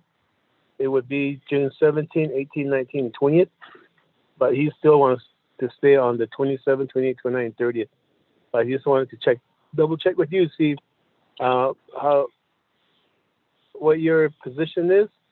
At the same time, once we do take action on this, is to have Peggy, our advisor, contact Shami Begay and see what RDC's position would be as far as meeting with Budget and Finance. Vice Chair Smith. Chair Hanyo, Kayla. Yes, I'm in agreement with that. I'll still stay with Shiche on the dates and get that coordinated and she bonitza. And he's right. There's going to be a busy month, June. So these days are just flying by. So Shinada, I will stay with what Shiche said on behalf of the motion party. Thank you. Okay, thank you for that. Peggy? Members of the Budget and Finance Committee, I wanted to also remind you that June 1st, AA Treaty Day. So that's the reason why we have our second item B. Anyway, so there's two, I believe the Navajo Nation usually takes Treaty Day off as a holiday, as a tribal holiday. I'm not sure if that's the case this year because of, what we've been going through, but that's June 1st. It's on Tuesday after Memorial Day, the 31st. And then for clarifications for the second alternative dates that Mr. Yellowhair proposed, that's on June 16th, 17th, 18th, and 19th. Because Fridays or Sunday, the 20th is Father's Day. So did I hear that right? That he's wanting the alternative dates for the 16th through the 19th, which would be starting on Wednesday and coming back on Saturday, the 19th, as an alternative that he proposed. So that's just my question, Chair. Oh, that's to an extent of what I heard, Peggy. Okay, so I'll give those two dates to RDC and see what they say. Kushina, and just let us know by email as far as what the outcome is. So with this, committee members, back to committee. Any further questions or comments?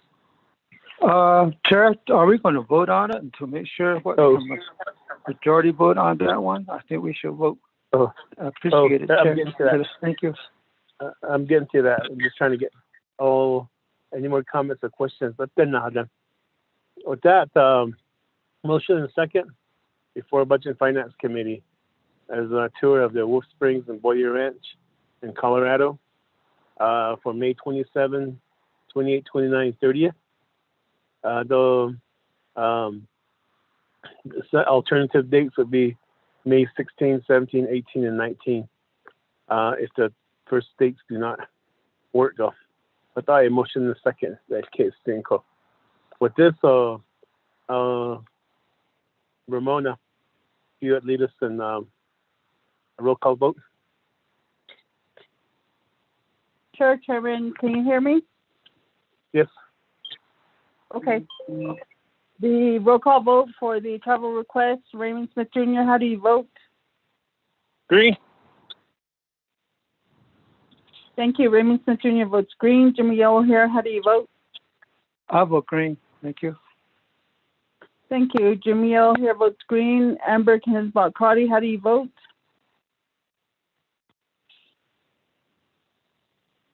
Amber Kenneth-Carty, how do you vote? Elmer P. Begay, how do you vote? I'll vote red on the date. Okay, thank you. Elmer P. Begay votes red. Nathaniel Brown, how do you vote? I vote red.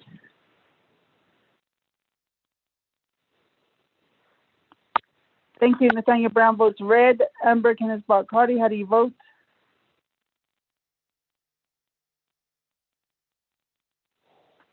Amber Kenneth-Carty. Chairman, we have 2 members voting in the affirmative, 2 members voting in the opposing, a chairman not voting. Oh, I'm sorry, 1 member not voting, and chairman, it's a tie vote on the travel request. Kashina, thank you for that roll call vote. Shinanta Budget and Finance Committee, there's 2 in favor and 2 opposed. 1 member not voting. Maybe I'll call out one more time. To Shinanta, Delegate Amber Kenneth-Carty, are you still on the line with us?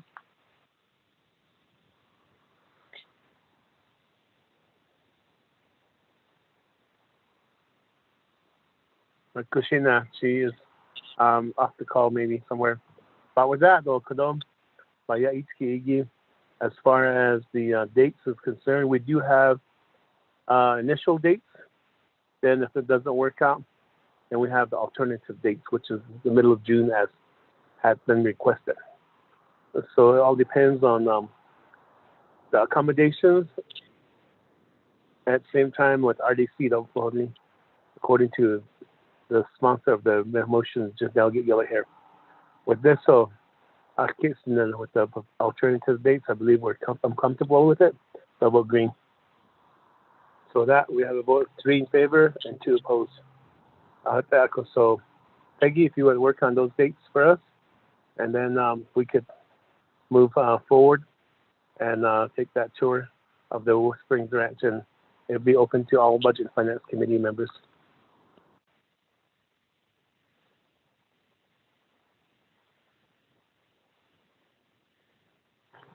Peggy, are you still there?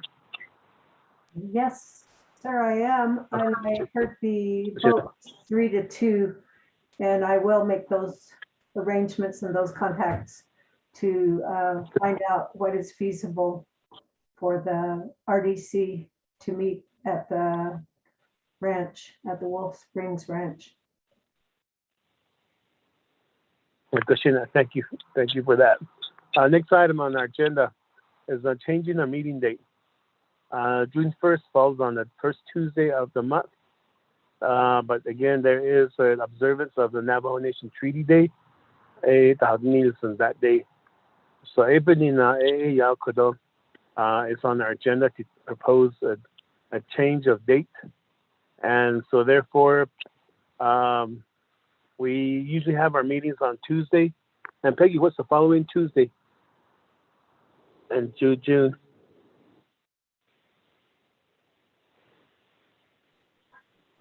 8th. Yes, it's June 8th is the next day. It's the next Tuesday. And then the 15th is our second meeting of the month. FYI. Akashina. Committee members, is there a consensus for June 8th? Any objections to June 8th? Kanoya, I need a motion and a second to change our meeting date from June 1st to June 8th. Delegate Brown, go ahead and motion. Delegate Nathaniel Brown motions to move the regular meeting date from June 1st to June 8th. There's a second. Yellow hair, second. Delegate Jimmy Yellow hair, second.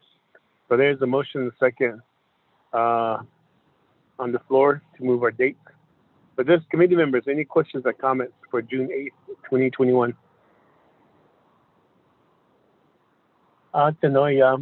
Ramona, if you would lead us in a roll call vote to change our meeting dates from June 1st to June 8th. Sure, Chairman, roll call vote for the change of regular meeting date. Raymond Smith Jr., how do you vote? Shandala? Green? Thank you, Shanella. Raymond Smith Jr. votes green. Jimmy Yellow here, how do you vote? I'll vote green, thank you. Thank you. Jimmy Yellow here votes green. Amber Kenneth-Carty, how do you vote? Amber Kenneth-Carty. Elmer P. Begay, how do you vote? I vote green. Thank you. Elmer P. Begay votes green. Nathaniel Brown, how do you vote? Delegate Brown votes green. Thank you. Nathaniel Brown votes green. Chairman, we have 4 members voting in the affirmative, 0 opposing, Chairman not voting, and 1 member not voting, Chairman.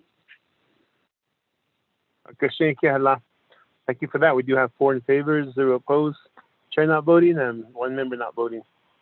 Meeting date has changed from June 1st to June 8th. With that, though, Chair, exhausts our. Hold on. That exhausts our meeting agenda for new business. Though our next item is Shinanta Delegate Yellow here. Okay, just a question. Meetings starting at 10 o'clock, yeah, on the 8th. 10 o'clock in the morning. Oh. But yeah, okay, that's all. Yeah. So at the end of our agenda, there are no more action items on our agenda, as I believe there's none. So let's close the session. Is there a motion to adjourn? Delegate Elmer P. Begay, motion to adjourn. Delegate Elmer P. Begay, motion to adjourn. Is there a second? Delegate Yellow hair, second. Delegate Yellow hair, second. There's a motion on the floor to adjourn by Delegate Elmer P. Begay, second by Delegate Jimmy Yellow hair. With this, committee members, it is 2:54 p.m. and Ramona, if you would lead us in a roll call vote to adjourn. Sure, Chairman, roll call vote for the adjournment. Raymond Smith Jr., how do you vote? Shandala Green. Thank you, Shanella. Raymond Smith Jr. votes green. Jimmy Yellow here, how do you vote? I'll vote green, thank you. Thank you, Jimmy Yellow here votes green. Amber Kenneth-Carty, how do you vote? Amber Kenneth-Carty. Elmer P. Begay, how do you vote? Shall vote green too. Thank you. Elmer P. Begay votes green. Nathaniel Brown, how do you vote? Delegate Brown votes green. Thank you. Nathaniel Brown votes green.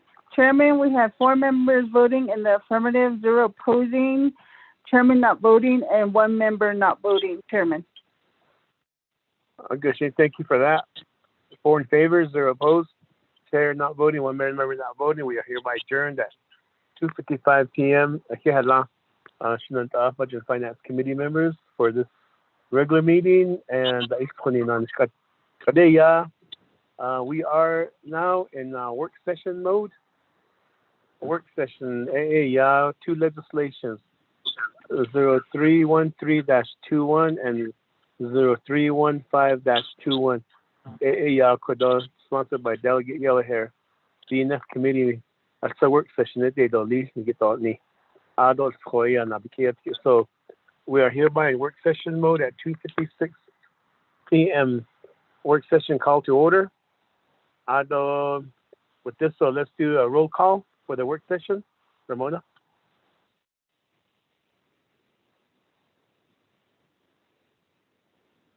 Thank you, Chairman. Roll call for the Budget and Finance Committee of the Navajo Nation Council work session, May 18, 2021. Jamie Henio, and your location, please. I am present, and I am in Gallup presently, and my way to Windrock. Okay, thank you, Chairman. Raymond Smith Jr., and your location, please. So, Shanetta, I'm here, and I'm in St. Louis, Missouri. Thank you, Shanetta. Jimmy Yellowhair, and your location, please. Fortified. Thank you, Jimmy Yellowhair. Elmer P. Begay, and your location, please. I'm over at Ganado now.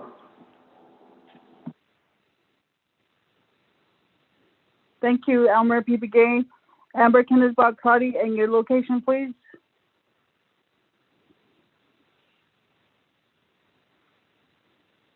Amber Kenneth-Bockrati. Nathaniel Brown, and your location, please. Delegate Brown is present. Windrock.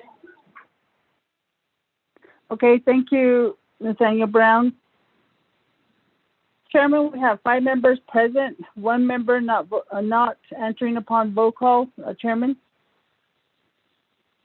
Budget and Finance Committee for answering roll call for the work session mode. And I believe Vice Chair Smith, Zuni is the opposite way. You're going away, too far away from your intended location. So with this, moving forward, at this morning, Delegate Jimmy Yellowhair and Kachatosis. With our work session day, which is a good sign, and I just hope we get a lot of rain. So with this, moving on our agenda, we do have our legislative branch staff with us right now, Peggy Nakay and Ramona Nelson. Do we still have Department Office Legislative Counsel on the line with us? I'm here, Mr. Chair. This is Laureline Chapahi with OLC. Christina, thank you for being present with us. The Department of Justice, is there anybody from the Department of Justice still on the line with us?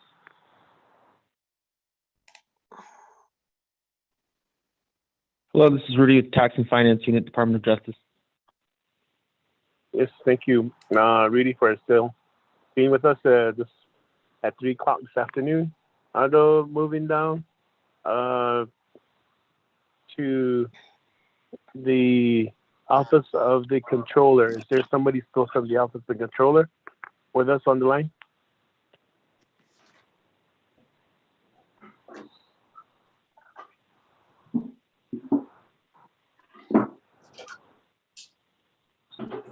Nomination Office of the Controller. It's Robert Willie. I'm here. Hello, Robert. Thank you for being with us. Good afternoon, sir. Yes, good afternoon. And do we have the Office of Management and Budget on the line?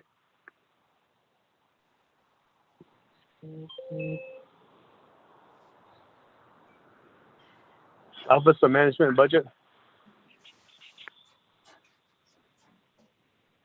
Okay, with that, do we have Department of Transportation, Navajo Department of Transportation on the line? Good afternoon, Chair Henyo. This is Garrett Silversmith. Thank you. All right. Thank you, Mr. Silversmith, for being present. And Delegate Jimmy Yellowhair, who else would be helping you with this work session? Okay, good afternoon.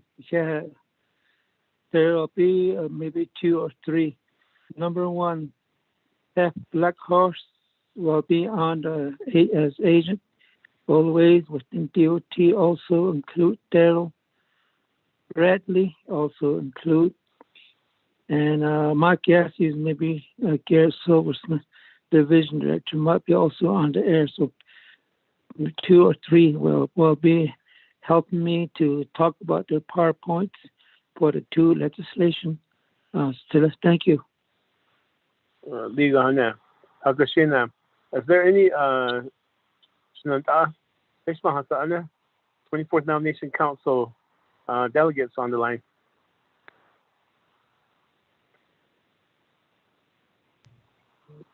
Sinai, this is Delegate Stewart. I'm on the line, just listening. There'll be an also Eugene So's on the line. Delegate Wilson Stewart Jr., Delegate Eugene So.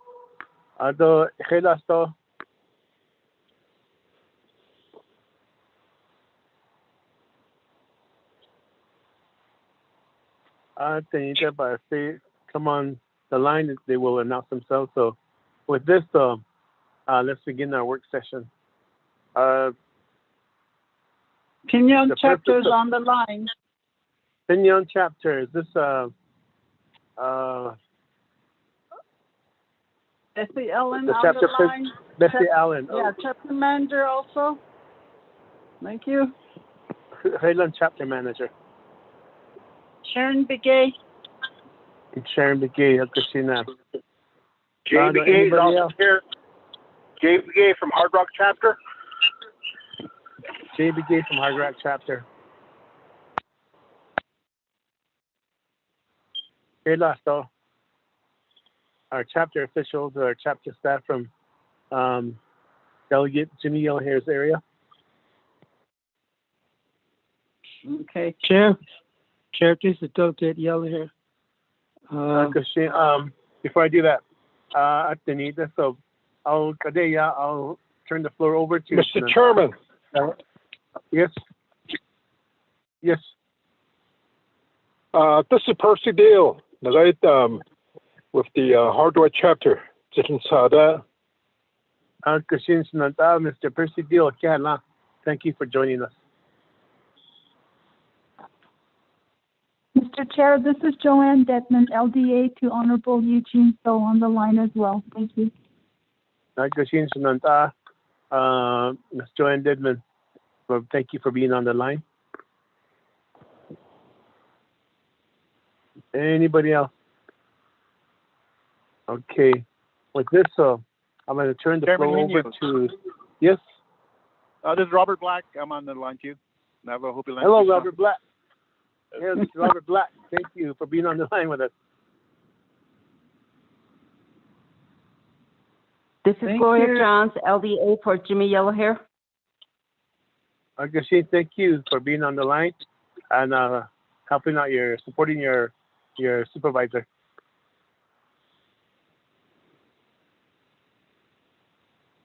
Okay. Okay. Then let's move forward.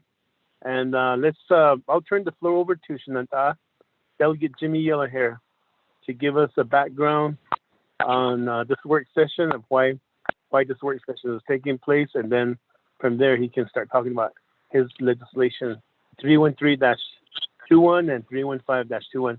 Shananta, Delegate Yellowhair. Yeah, still a chair out on the vice chair to my colleague, Budget and Finance Committee.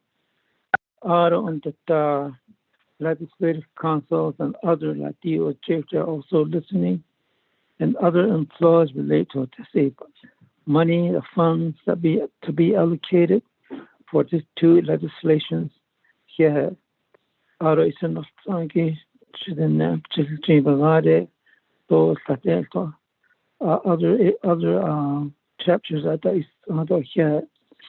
Aro nta chidin kudo etate SEL Pinion chapter president. Sharon Piquet is a chapter manager, and also Jay Piquet, our newly young guy, he's a chapter president with a heart. Thank you very much. And also Robert Black, thank you, Cecilia. You're very important man too, as part of this particular two project. We always talk about Navajo and Hopi Land Commissions, that we need funds that will be available for the infrastructure, like roads and water, everything we talk about. This change at the end here in the hot ever since this 1972 year, the net religion that was now in Heart Rut area, including there's others relocated, and if Yahata has no Heart Rut as a host. Of course, very crowded in 1,000 your next in our your Heart Rut area since this 1972, 74. 74 relocated it on the Chita has not Sunday, not Otsilo has not it down Cheta no Conde. Arich Nana eaten the Ikena has Kai. It down in 3,660. The Nay relocated Ilya. Nana kiss on it at 7 family of disputing land. It could ill has out the Conde. This street are ever since then. The team is rarely needs attention to the your team which in the heart, but not Aggie called a year on solo. Then he in the heart, the dick about that and the Ajake at the heart as a host. Other relocated community, if he Ajata has now a quotita a 80 miles to 78 miles in the medical services. A court of Tahigi out of commercial goods that a community services that a kotik a day arti quick change the street corner the here on the so we need that they Twitter when out on the powers telecommunication wastewater the auto roads community infrastructure the year needs not the quick a Kodika, 7 to 8 miles on the on the dirt track byway to Hardlock Auto, area go with and they even they're stranded at their home when the climate weathers so Twitter had it only not don't Chile so they get unable to get to school because Chinias without talking. I don't know, you have $1 grocery store. I don't know, the Eagle for pharmacy, or the medical care that Aggie, what hours out, even not tingy, to the hot Diego washboard. I don't cover what is tingy to 8 about a quake is a teen, all those very narrow. Unsafe drive on that road. Of course, either since second year shot out of the Nebuchadnezzar in Michigan, the National Koto, ever since I came on board as a consul, this is one of the priority. It's necessary. There needs attention for the roads. By your teeth or never national, and then you be echo. Just TV at all, you can suggest to us the team. As a team because it's really impact on the economic side of the Tahi, also over your son. According to the air by exchange about Banished, or by Nessy, NDOT, Ever since that came on, Ashon Shaka Nacha, Yego Shaka Nacha, 18, hard 8031, peso 8 I thousand under a federal money, 22,300,000. Of course, either cabinet or no equal underfunding, 19,500,000 on this legislation 0313-21. Beat or no. Of course, last week I met with Tess, talk about it on this road 8031. Of course, I need the Mobis Connie at Monday at Dancing. We met on Monday morning. A PowerPoint that you la. A coco, the 22,300,000. In lady 8031, they hope you to carry a jail stand. 3.4 that's an the store out on the bridge store. It all need other opinion that non non from the east. 8 point run off 8 miles. Just still 8 algebra not on. I wanted to base of being like this 22,300,000.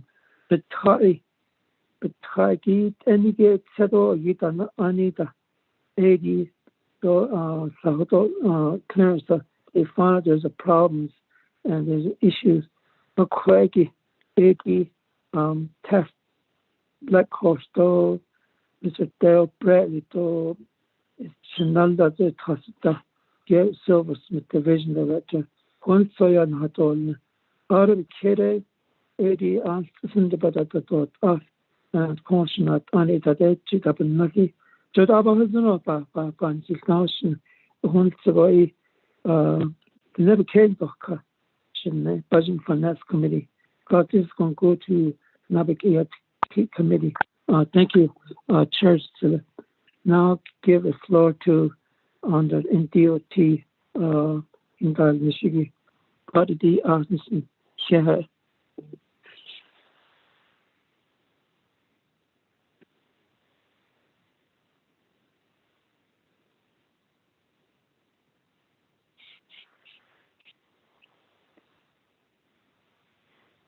Chair, you still there? You have the floor completely. So, yeah. You need to call on them, and then let them do the presentation. So, on this work session. Okay. I'd like to start with J.B. Gates as a new chapter president. I hold the Percy Dale. Get to the point. She is constituous. Get to the point. Declare between behind any on the Bessie Ellen. Should see start. Honso Isharoli. I start with J.B. Gay. Still chair.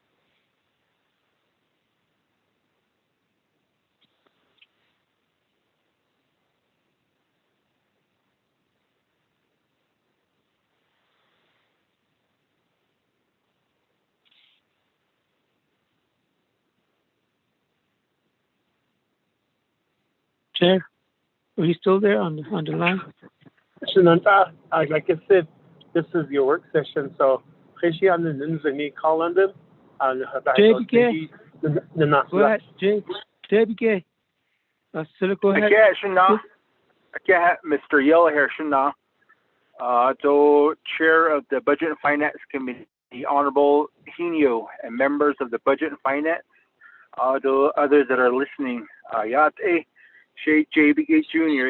in Shia, Tenjikin in Shla, Shishay Bashin, Twitchin, Dashachedo, Kachini, Dashanala, Ado Totnas Nele, large Aya, Dasata, Tedel Doni there, Ado Deet King Bahuin Tinda, Bahuin Ingi, Zais Ka, Equishina Hai, Opahuin on, a co Atosa in Neta, a co. I see Balana needs in and hit the Napa. It's Shinita Quichip, Bacatnak, yeah. A co and down other leho. It's Shinido, the Oscar. old cut that the cut thing should I or quit back about hot Sunday to Anke Rocky Ridge School HDIOS the couldn't lay out Chindo the Kata were robbing them of their education due to the lack of road infrastructure. Ko Oshi now can't the Quishi baseball on Banana Shadaila later the Kuja and the cohort ko we have medical transport. We have elders that are up there higher risk station. A quiet that anti hit the nebit that has still a cohash leho. So be that the ambulance to keep that Asia. A call. Oh no, can't baseball on the bitch. It's keenigi. I see Lana Danithan. A call. I could. So they Aisha, Mr. Chair, though, Mr. Yellowhair should not. Yeah. Thank you, Mr. Jay. Thank you very much. I'd like to give also a floor to Shishna Os Percy. He's a community, and he's from there. That's his universe from there.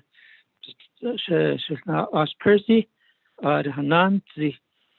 Shishna Os Percy. I can't last it not us. I thought, Mr. Chairman, other committee members and other staff from Department of Transportation and other department. I thought the labor about hot Sunday, other that is a lot of Asiat. Did the court team behind Niki? Don't need it. She get ye hot see to the Lanachen. Should be that the way to Kayak Sahalonda. I don't I thought in the Washington 1974 that because Anin Sagi hot epic could about na state on the right quite the hot sado the right Phoenix federal court other 50-50 no that's also the yal hotabe what you no we had back in early 1960s yeah the entire area Juita yata at called Ita federal judge and a moratorium he to the connect the hospital yilla the lease at the hotline there cancel yilla including grazing lease and all different type of leases to the cancel yilla the economic development, any type of construction, including housing addition, housing improvement, and so forth. So that's called moratorium. Yeah, that he used. It could on the 1978 and kaya satsoko. Did the nabandit anja ajagogi the house on the hona. From that day. Ada betail nesti to the yegon hitchin the wheat now teeny gibe. A coco ado betail nish. Ita tratnas na yashanan insana. Ado the Tagahot Zande, Navajo Hopi Land Commission. Aja got staff egi translon. A court egg ado start the daily.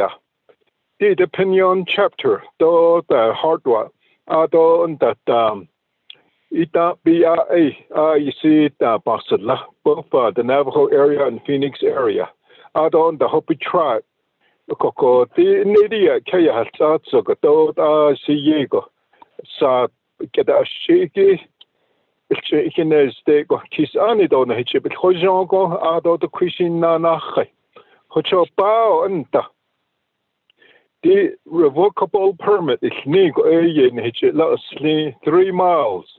According with mal ya bridge ki tra did benefit la sle Chipalagana do revocable ningo not adult soscot out and just did that do hat out of neko oka adit hai ego open yaptiko night is so needed soscot out a quake you seen haba honos and dodley did chaos skin the shna it's also don't the chaos skin and now honadliago Epicito was that this change it so that how the federal government there ato jongo deep hato that need then peso there is never ever any recovery money.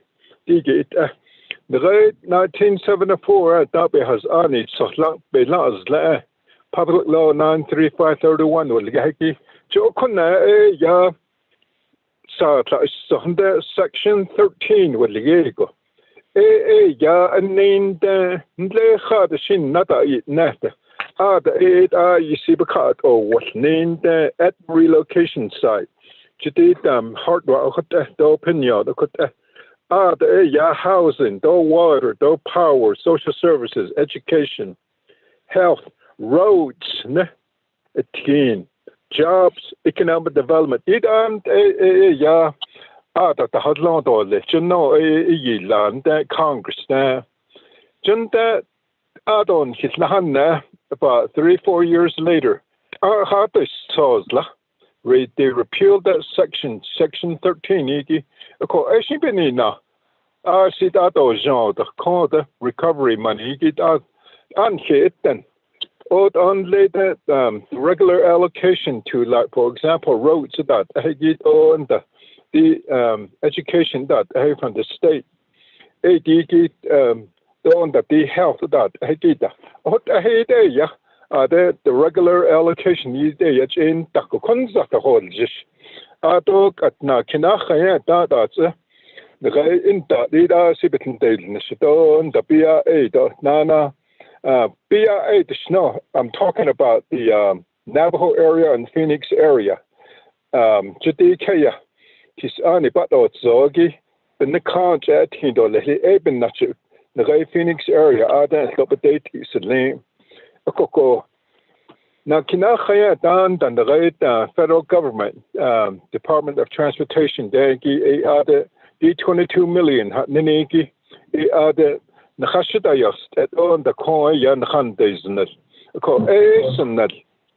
entire amount that's needed is over 42 million. 19.5. Hassan Hatniki, ADG other Yaliki Hatot Ati.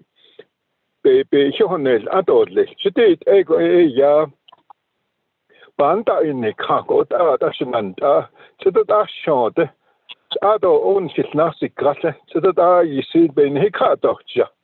Don't that it it and a adon and a quarter, so that and a had a door that was in the red turquoise trail. No, it lays ado all the way into Pinion, Arch, Adia, Tin, or the Agat, Sipahonate Zadoli. So that those are going to hick out, J. Dolly, do Cornelia, she get near Yaftra. I shouldn't the baby gender has the elderly people health that I get that baby gender has the any arch a chicketa has dolly. Did a yahata to the I see banan hinge cow the shikuto nature yashiki. Jita Badashnish 1978 and it's been a lot of years. Echo this sheet is not on I can't put it aside. It's gotta happen. I saw too many issues out there, and the one thing that I really want to see is completion of this road.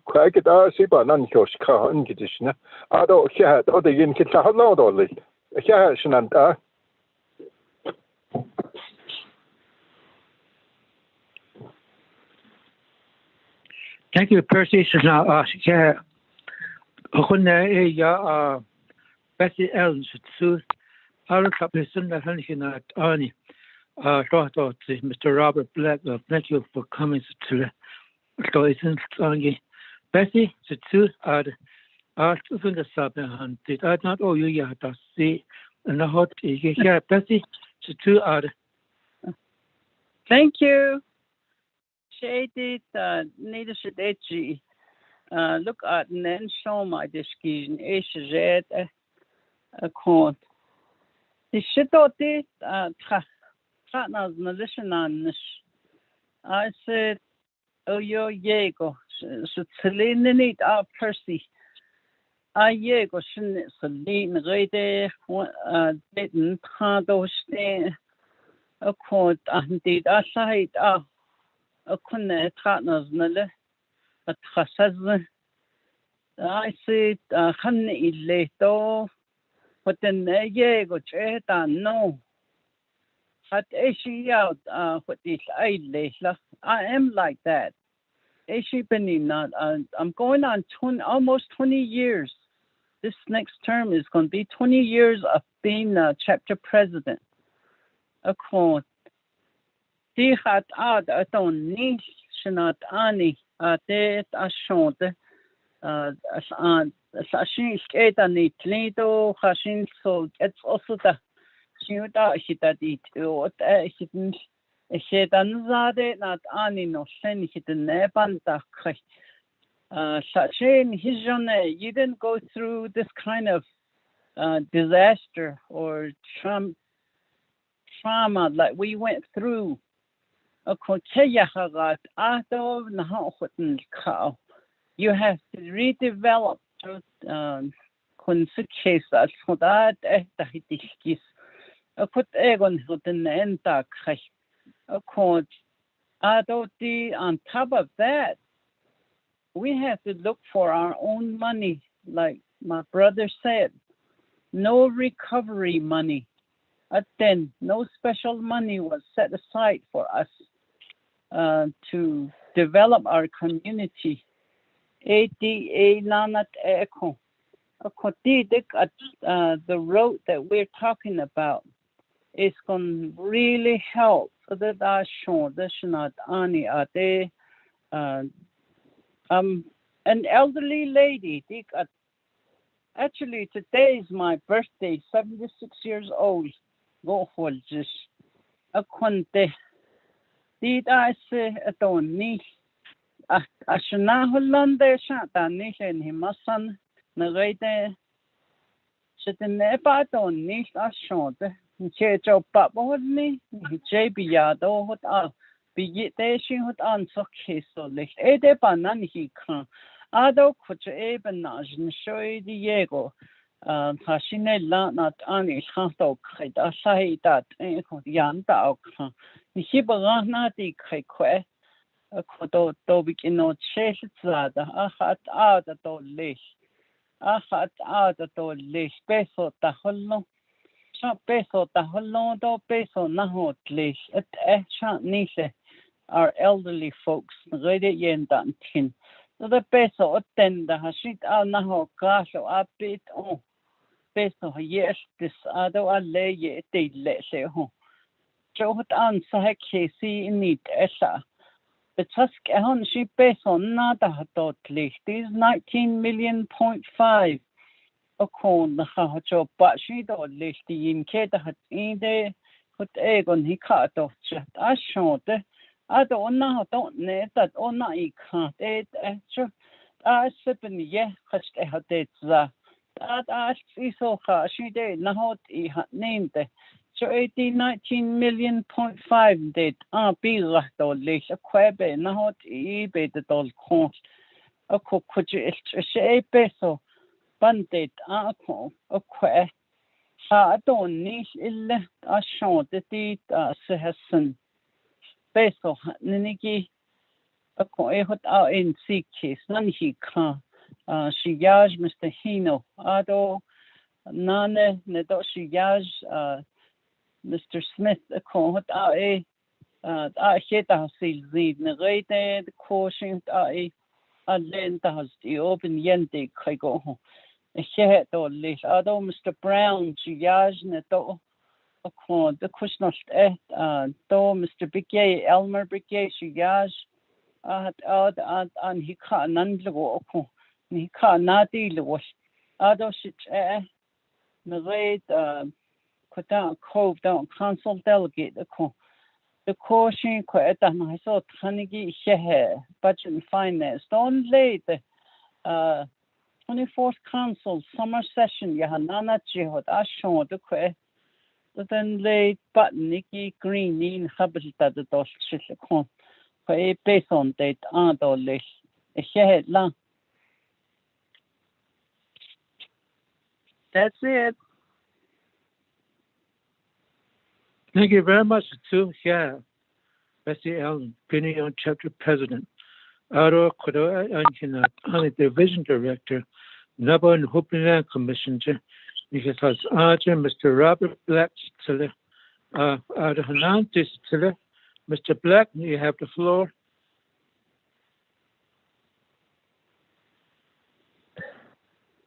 Chairman Hino, honorable members of the Budget and Finance Committee, honorable delegates, and then all of my leaders, Ani from the Gene region, audit, at ISOC, so I thought that I speak and then so the kid says I see a team. It's a major thoroughway. And it all expands out to the different regions or the different areas of the area. And what I see the most is the commerce, the economic opportunities. If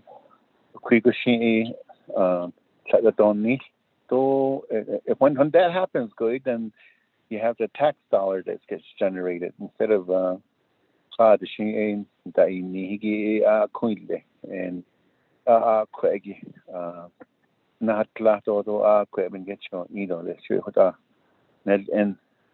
from the economic development standpoint. So I've been on that road from ever since I started working in Quidishishan, and not depending on what part of the year you're in. I don't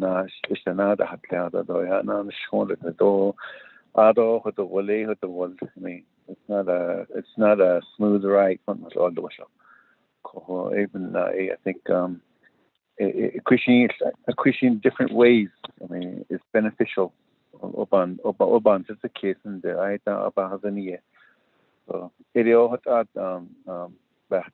so I know that the Division of Transportation supports it. It's eating it.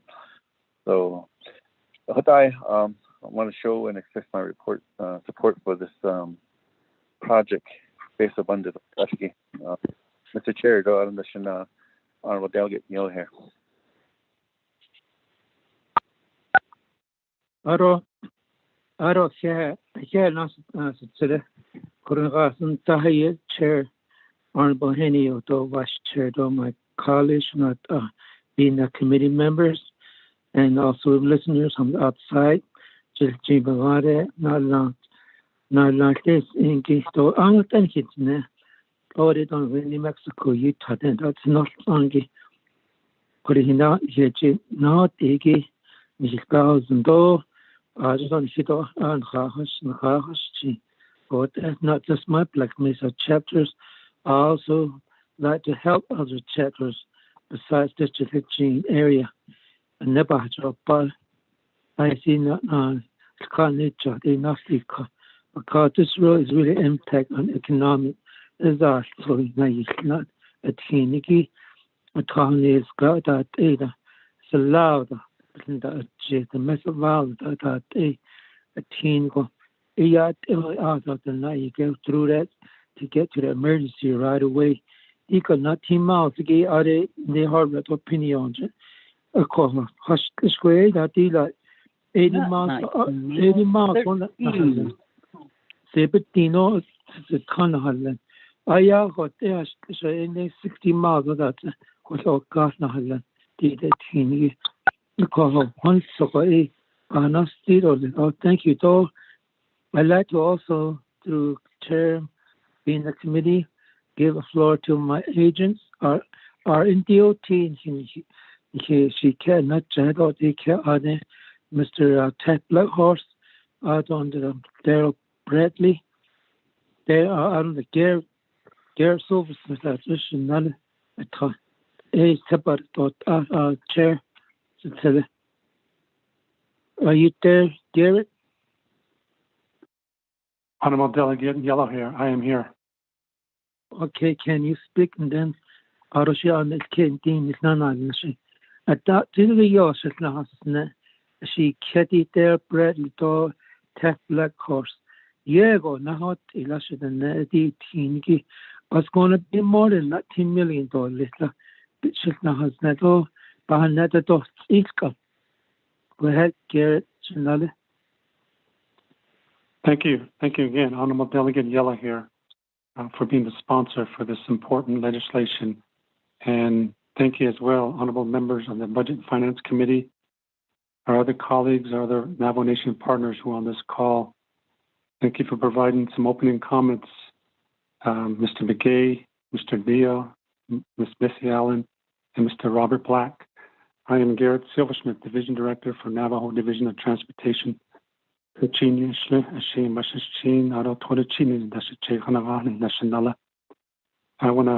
heard some input from community members and leaders who live along 8031 that goes from Pinyon to Hard Rock or Hard Rock to Pinyon. And it serves multiple communities, and it's a connection between travelers and two tribes, the Navajo Nation and the Hopi tribe. So I really want to acknowledge the Hopi tribe for being true partners in doing their part in getting this project completed up to this point where we are at. Our Office of the President, Vice President, as well, and then the remaining members of the 24 Navajo Nation Council for their continued support. Well, the overall scope of work is going to be, as we heard, the route is going to be just approximately 15 miles long. We have plans to prepare the existing ground. A new bridge is going to be constructed, and also some additional drainage structures, gravel lay down, double chip seal, and ultimately with a paved highway. On the Hopi side, the environmental assessment, the EA, has been completed, and a FONSI has been completed as of last month, April 20th. And thank you again very much, Hopi Tribe, for your partnership on this project. Currently, the Hopi Tribe is working on the right-of-way for that short segment of theirs. It's about 2.8 miles that's going to be on Hopi land. And it's a partnership effort between the Hopi Tribe and the BIA Navajo region. So right now, that's ongoing, the acquiring of the right-of-way. On the Navajo side, we're approaching this project in two phases. As you heard earlier, Delegate Yellowhair has been frequently meeting with our division, providing updates, input, and feedback on this project as a whole. But our approach on this is two phases. The first phase is going to be the completion of approximately 8.05 miles. That's what we want to construct, and then the second phase will be the remaining 6 miles. A little bit of history about this project is the first alignment wasn't too feasible due to some present existing conditions along the existing alignment between Pinyon and Hard Rock. We came across some buried archaeological sites, and the first alignment, some of the curves along that route, the route wasn't good from an engineering standpoint, so we had to make an alternate route, a second alignment. So with the second alignment in the middle portion, it's being worked on right now. However, with this second alignment, we are going to miss these arc sites, but by doing that, we're going to come across some large mesas, large earthwork involved. So that's going to be ongoing. When we go into the construction, the first phase, we're going to begin with we're going to include on the very far west side, which is the Hopi side, and that's going to include the new bridge, and that's going to include that portion of the construction there. The second phase, the second component of the first phase is we're going to begin from the very far east side. And that far east side, we're going to be doing the subgrade preparation and the other involvement there of the scope of work.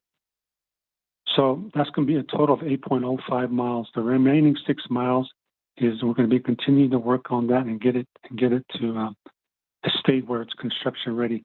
So I'd like to, if you don't mind, Delegate Yellow Hair, I would like to give some time over to Mr. Blackhorse. He has a PowerPoint presentation, and for presentation purposes, visually it's good to see visually. So he wants to share a PowerPoint presentation and give you an update on the middle portion of this 8031. Thank you very much, Delegate Yellow Hair. Thank you, Shanara Here, Division Director, Ponicha, Care Service, Korea, Bashnagi, Tef Black Horse, Shute, Kodo Eban Hotel, CEO, money at Dungeon, mean the seat, cut up still, yes, though he can't go. Arjuna, the slow here, but addition. The cushion can't out, it is a behind Zido Satoshi, there of Shinka Yadot, Edo Atadoya Yachi. Give it a floor tap. Go ahead.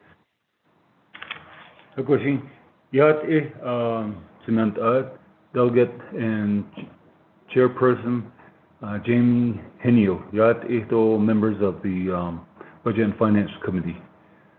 I hope you can hear me, and I hope you can see the screen that we're sharing, and those that can see the presentation. In addition, and also what my Division Director, Mr. Garrett Silversmith, has described, we wanted to give you a PowerPoint, first of all, what we're looking at according to what we discussed, and I want to emphasize what my Division Director, my boss, has said is that we got to move on this and help the people that need help.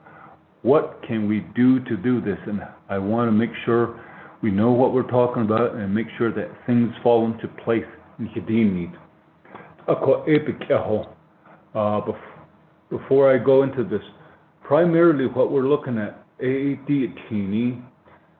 8029 Navajo, Adokwe N4. In the background, when the 18th, the Hopis told us, if you want the road, you put it on the Navajo side in Hidini. So we went ahead and did that. So that was looked at. There's only one site, but there's about from here to Kwetagay, there's enough room to put a road through it, right by it, and it's going to avoid that. And we're looking at this particular project all the way through. This is Hopi land, and Daryl and I were talking about it. We can make an additional, maybe about 7/10 of a mile from here to here for the road.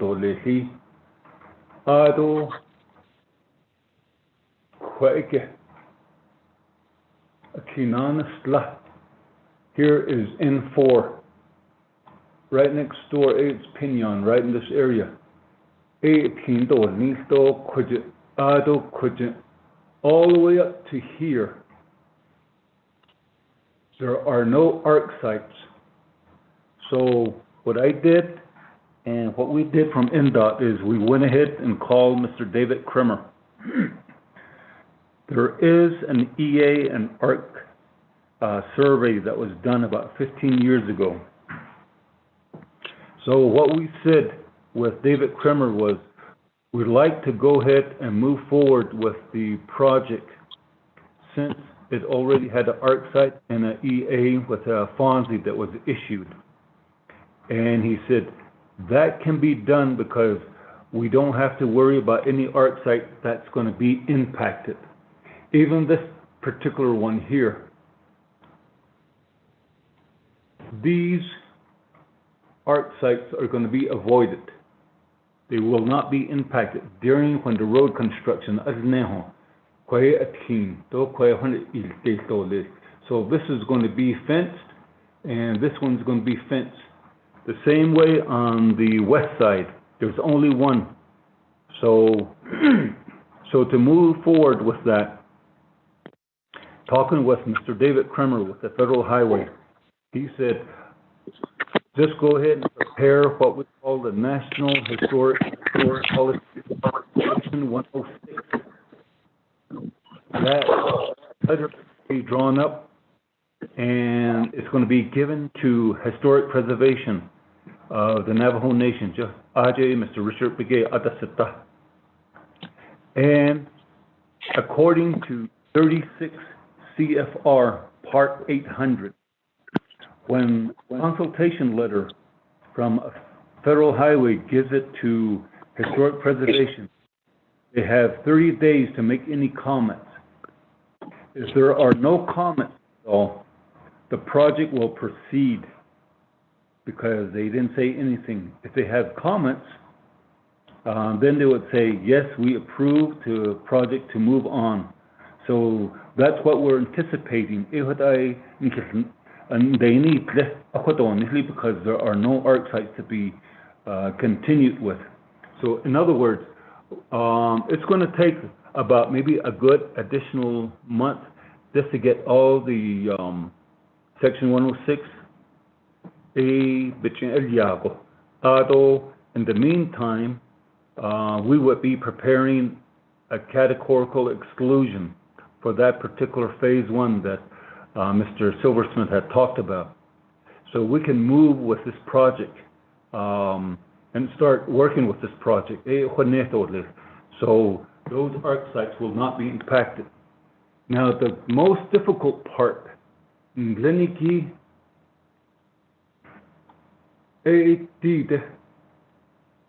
right in the middle. Excuse me. The first thing we're going to have to look at, we had a GPR, ground penetrating radar. We're waiting for information. All these are ARC sites right within the road itself. There's about 16 of them. Based on the information on what we call the GPR, ground penetrating radar, that should give us some information how big the sites are, and we're only going to either remove or cover and put a road on top of it. It depends on the plan design. These, cheat and lini, they're mesas. This has to be, here is the center line. Out of this is the road right here. So these purple ones, hopefully you can see the purple. These mesas have to be removed. So according to Mr. David Kremer with Federal Highway, he said, I'm going to try and keep it as an EA, but we'll probably have to talk to both chapters, community members, and have a small public hearing. This is phase 2, and to see so there's about, I think it was 10 mesas that have to be removed. That's later on the project. So the additional funds, of 19 million, that would do and help us also be the additional amount to start focusing on that. But right now we're looking at phase 1, which is just on the west end and the east end. So this portion, it won't take much. So we're gonna be moving forward. We've already talked to David Kremer, and he's in support of our decision doing that phase 1 project. I just wanted to explain that, and I hope I made it clear. And forgive me for those that called in that can't see the presentation, but those that can see the presentation, that's what we have. And right now, I'll give it the option to Mr. So there's three of us here, Mr. Daryl Bradley and also Ms. Leanne Roy, because of that, she has to make sure if it's going through a TAA that it becomes a BIA ownership right away. Ms. Roy is with the Planning Department of NDOT. So and I hope I made it clear.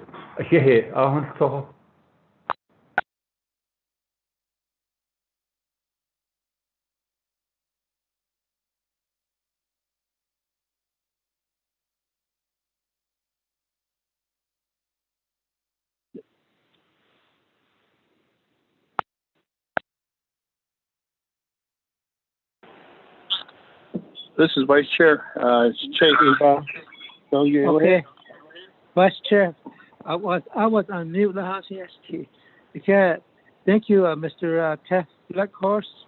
Chiche, the work you do for the Navajo Nation, not just us, that you work for us in Black Mesa. You guys have a lot of work for the entire Navajo Nation. But here in Sino, the Chiche, the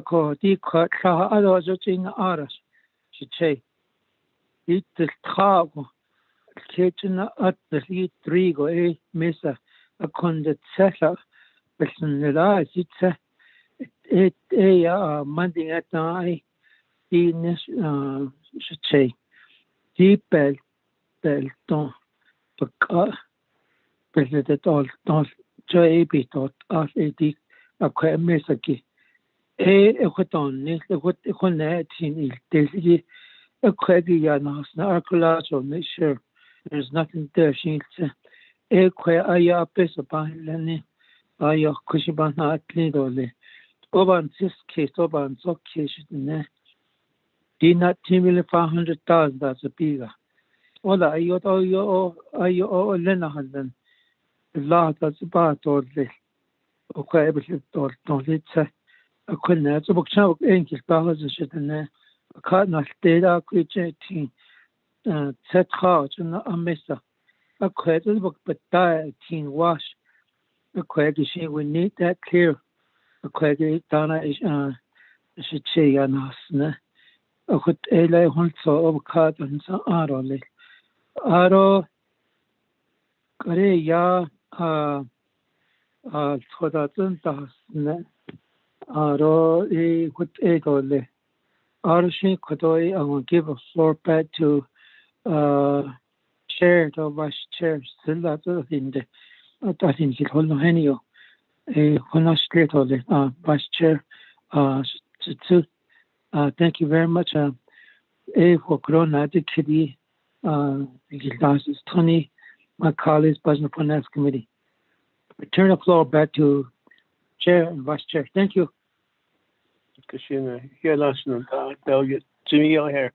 All your agents. You got the excuse me. Hold on. Chair, I'm sorry, yes. Chair. I forgot about one. Daryl Bradley. Daryl Bradley. Yeah. Daryl, give it the floor, Daryl.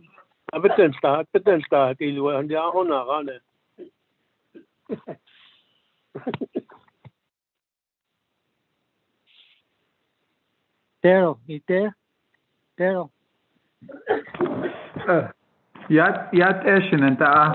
Thank you, Chair of the Budget and Finance Committee and members of the Budget and Finance Committee. Thank you, Delegate Yellowhair. I'm just going to keep my comments real brief. I know our Division Director, Mr. Silversmith, provided a great overview of where we stand, and TAF provided an overview of the archaeology and cultural. What I wanted to just emphasize is that I think many of you are aware that, you know, the longer a project is delayed, the cost continues to rise, especially now in this environment where we're seeing a lot of steel and anything oil related. Prices are really starting to go up. A lot of suppliers are raising their prices, and there's competition for a lot of the materials that go into heavy highway construction. So, talking with Division Director Silversmith and looking at this approach to spending the $22.3 million that we currently have, along with any additional funding that Delegate Yellowhair is pursuing, to build this project is much needed, and definitely we're looking at having construction ready plans by July, and continuing to work with the BIA and the Hopi tribe on obtaining right-of-way through the Hopi portion of the project. As stated earlier, it was we have a great relationship with both, and we've overcome the hurdle of completing the environmental assessment on Hopi, so that's great news for the project. And but I just wanted to say that we're very supportive of Delegate Yellowhair's request, and we do want to get this project built and constructed for the people of Pinyon, Hard Rock, and Zithagene. Not only does this road serve those two chapters, but many others that travel through the nation utilize this route to get, through this part of Navajo Nation. So thank you, Chair and Delegate Yellowhair.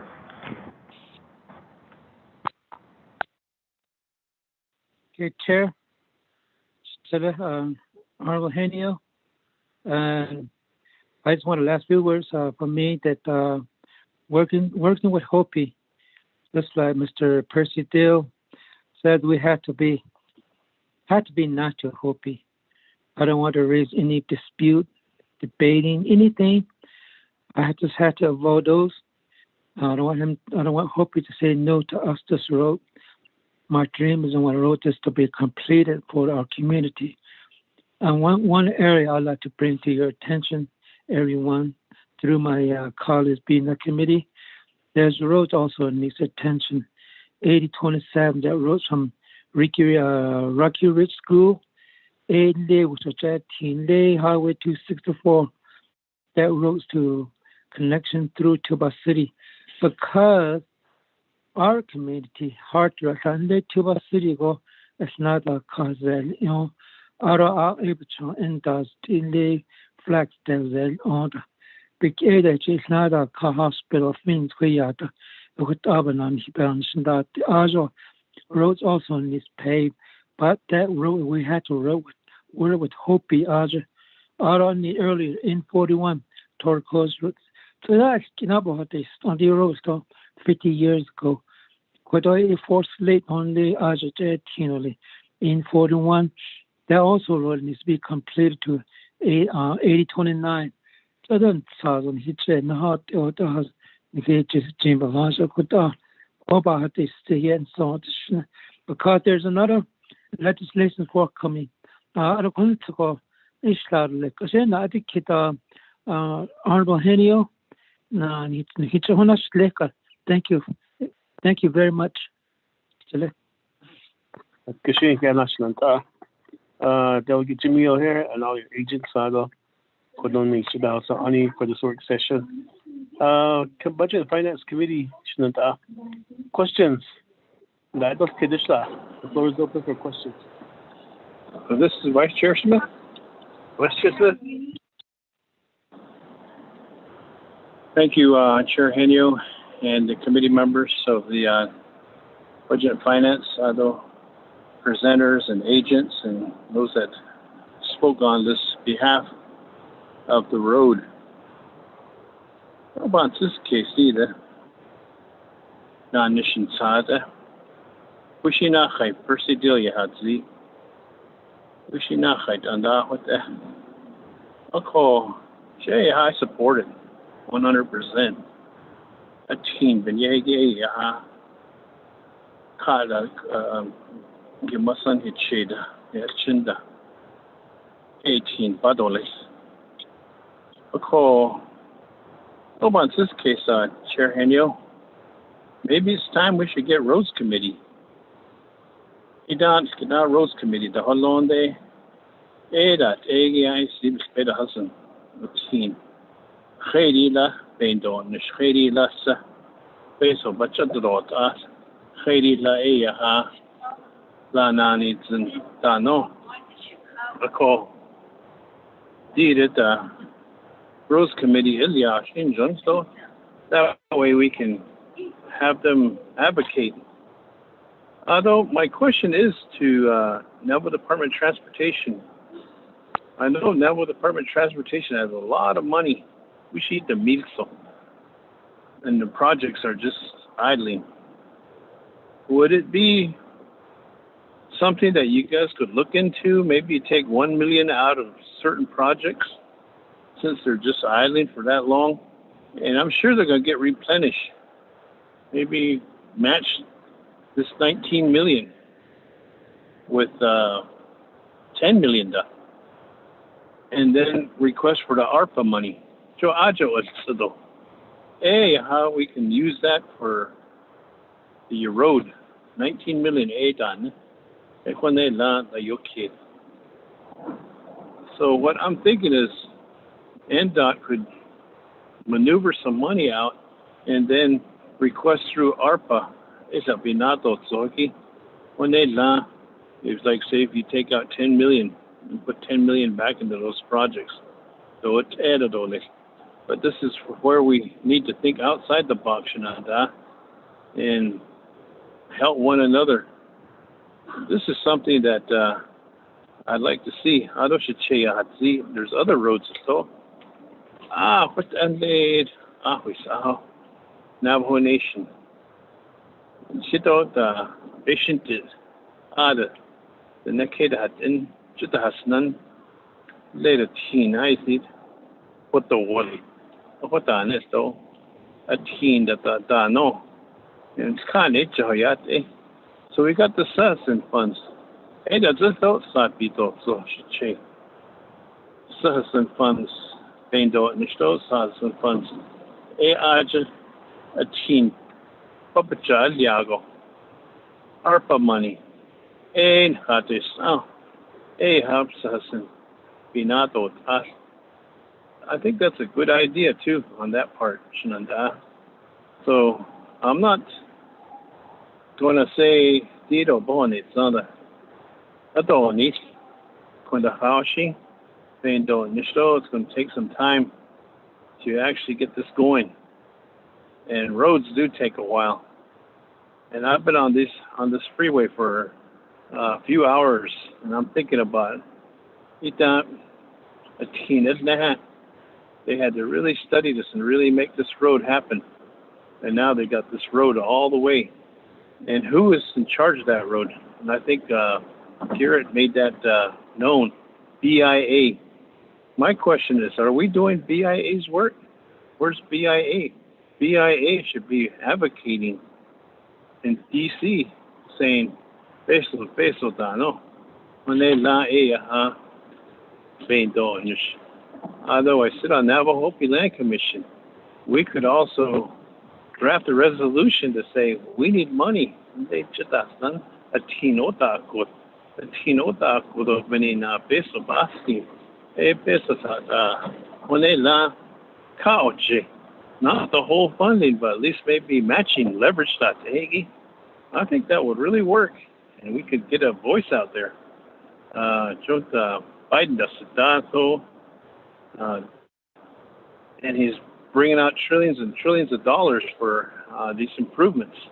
So I'd like to say that, Chair Henyo, and Nandada no Senigi, that's not Sado, the Hela, called it Picata Sozito, Yitian Saulo, Ashwada, Kanicha Yate. I'm in support of this. I lead that Agish Yate. I call Jimmy Yellow Hair bad teen. Push it all later. Oh, but I thought the cheat. I call late Pinyando Setna teen. And I've seen that. It's really, really rough. Ranger and Shlada, Ni with the Shnutito, Chin Oskan de Sito, Hanza to go around on the paved road. So thank you, Chair Henyo. I support this legislation. And I think She said that Yal peso nahanatli. It'll come back to us. So thank you. Being on, Vice Chair Smith, thank you for those comments. Anybody else in the Budget and Finance Committee? Chairman Henio, this is Delegate Cardi with the question. You have the floor. Thank you, Chairman, and I appreciate NDOT for sending out the PowerPoint presentation. I think in terms of the work session, Chairman, question is, in hearing from Mr. Bradley, I believe, that this project will be construction ready July. I thought he said July of this year. Do we have a timeline in terms of when this project is for this phase, for this funding? What's the timeline? I have some concerns, just my experience with our local projects. We've had funding for like Sanasi Bridge for over almost 10 years, and we're still, delay after delay when it comes to construction. So what's the timeline for this additional project? How is that going to impact NDOT's current project and construction? And then looking at the last T-tip allocation, that's where we saw the disparity, where Chinle Agency received more funding, and they received more funding to address this road. And so I just wanted to talk about the disparity and then how NDOT plans to assist the other districts in terms of additional equity.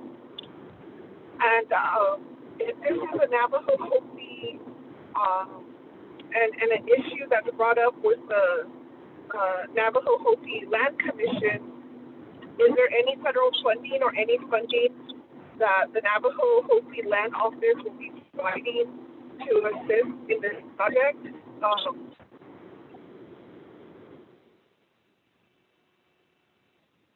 Is going over Hopi, what's Hopi's government, what type of financial support are they adding into this project, or are they assisting with any of their federal highway dollars or BIA dollars to help us complete this section? Thank you.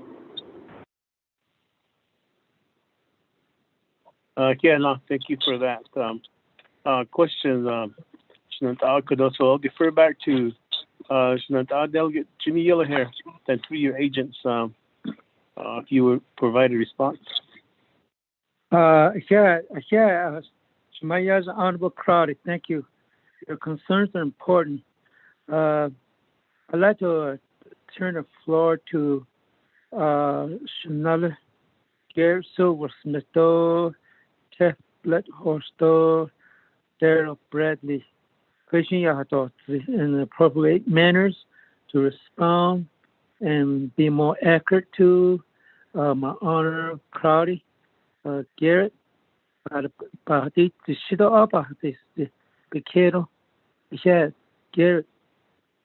give the floor to you, Garrett.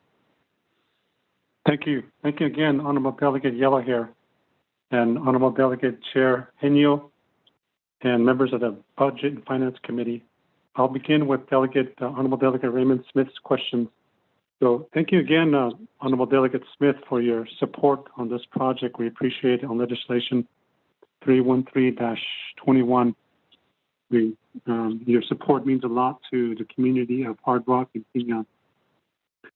So Delegate Raymond Smith had mentioned how some funds are idling as they're tied to other projects. It is true there is some funds in the Navajo Nation's accounts that are associated and tied to various other Federal Highway Administration projects. His question was, with these funds that are presently in the Navajo Nation's account, what's the possibility of using those funds to make up the shortfall of $19.5 million? So going back to I want to explain why there's some funds that are still idling. This 8031 project is a perfect example.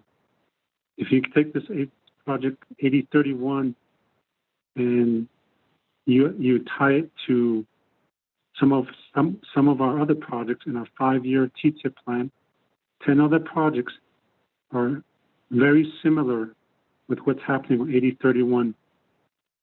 On 8031, you heard from Mr. Blackhorse, we have approximately 16 archaeological sites along the main alignment of 8031. We have 9 mesas that need to be removed. And those type of items are existing on these other projects. So you compound that to these other projects, and it just and the workload, the effort to mitigate these ARP findings, these ARC sites, these removal of mesas, earthwork involved. It's like that for these other projects.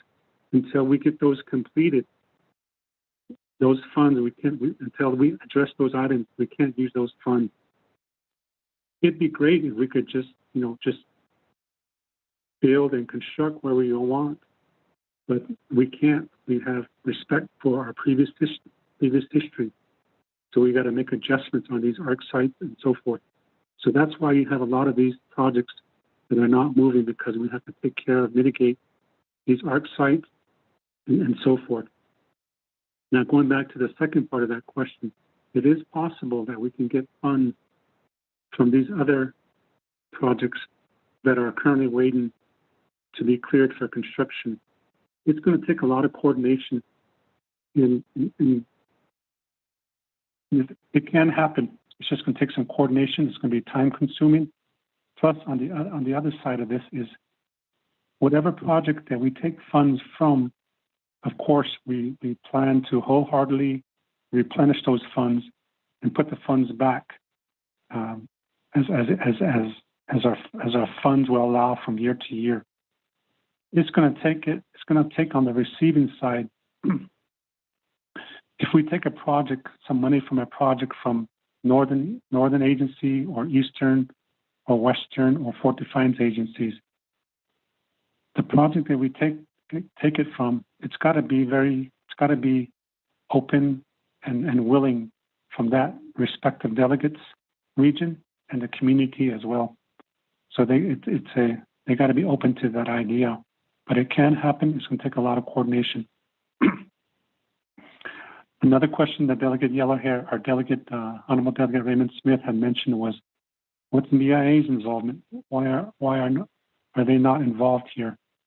Well, BIA, since 2017, their primary responsibility now is maintenance only of BIA routes. For a project like 8031, since we're talking about construction, since 2017, Navajo DOT has assumed that role. That role was removed from BIA and now was given to the Navajo Nation. So now it's the Navajo Nation's responsibility to complete this, because our role and responsibility includes construction. BIA does not have that responsibility anymore. Previously, prior to 2017, they could have assisted. Now, to my understanding, another part of this question was, why can't BIA advocate for more funds for this project? I believe on the BIA side, since they're a federal entity, they cannot advocate for funds, lobby for funds. But we can, because we're Navajo Nation, and because we can use our non-federal dollars on that portion to advocate for more funds, and we have been. So I hope I made my clear on that part there with BIA's involvement. Moving on to Honorable Delegate Crotty's question is, I believe this was her question. Is there deadlines tied to these federal highway funds that are connected to these federal highway projects? No, presently the funds allocated for each of these projects, there's no deadlines. Once the money comes over from Federal Highway Administration to the Navajo Nation, it is ours. There's no set deadline or a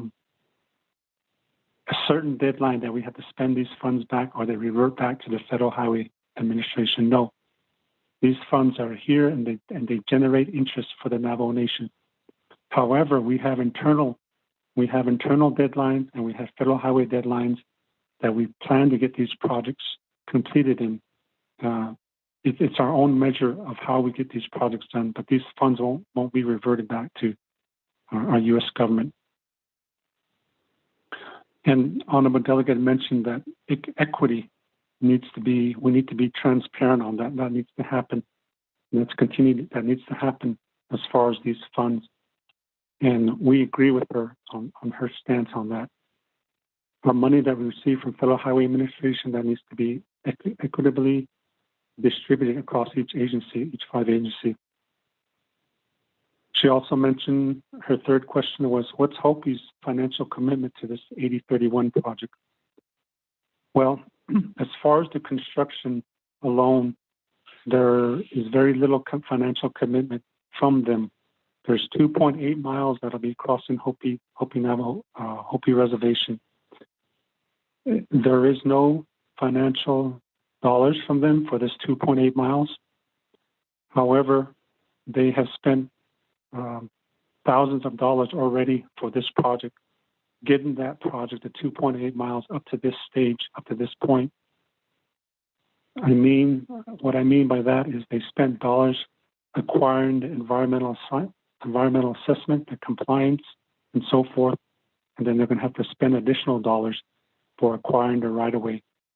So although they may not be construction financially committed, in other ways they are committed, they have been involved financially with this project. I believe I answered all of the questions from Honorable Delegates Smith and Crotty. Thank you. I'll turn it back to you, Delegate Yellowhair. Thank you. Thank you, Shanala Shah. Otto, thank you very much for being a committee members.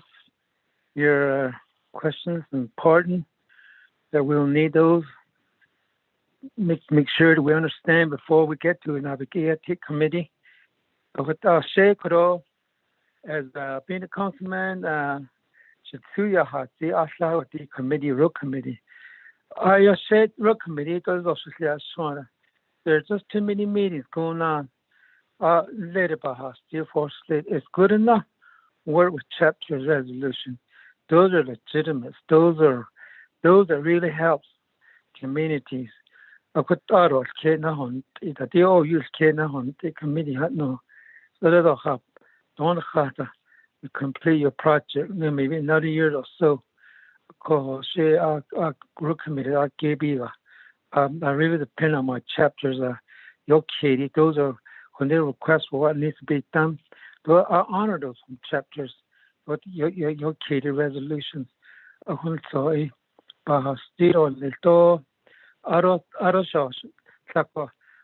This fund is request for 19.5 80 we need money, so our project will be continued. We don't want to delay project. We need these are very important roads, and the middle roads, those are very needed. Money is needed, so there's no delay on road project. So maybe we need more, not 10,500,000, because they're going to have to use that 3 big areas, the Mesa. They're going to use a blasted with a. That's what we need money a little bit more. That I thought I should hold that tap yesterday morning. I want to talk about the seat of this chair. I don't know chair. Thank you, Shekuro. Dikodo should then video to Stigi. Here, Stigi, Percy, Bessie, JBK. I don't Mr. Black Horse, though. Here, Mr. Black. What I was hitting is there. Here, for your good efforts, your teamwork and staff. Croatian Tarziba Henson, Hello Shabbat Disney. I'll turn the floor back to you, Mr. Henio. Gashina. DNF committee members, any further questions, comments?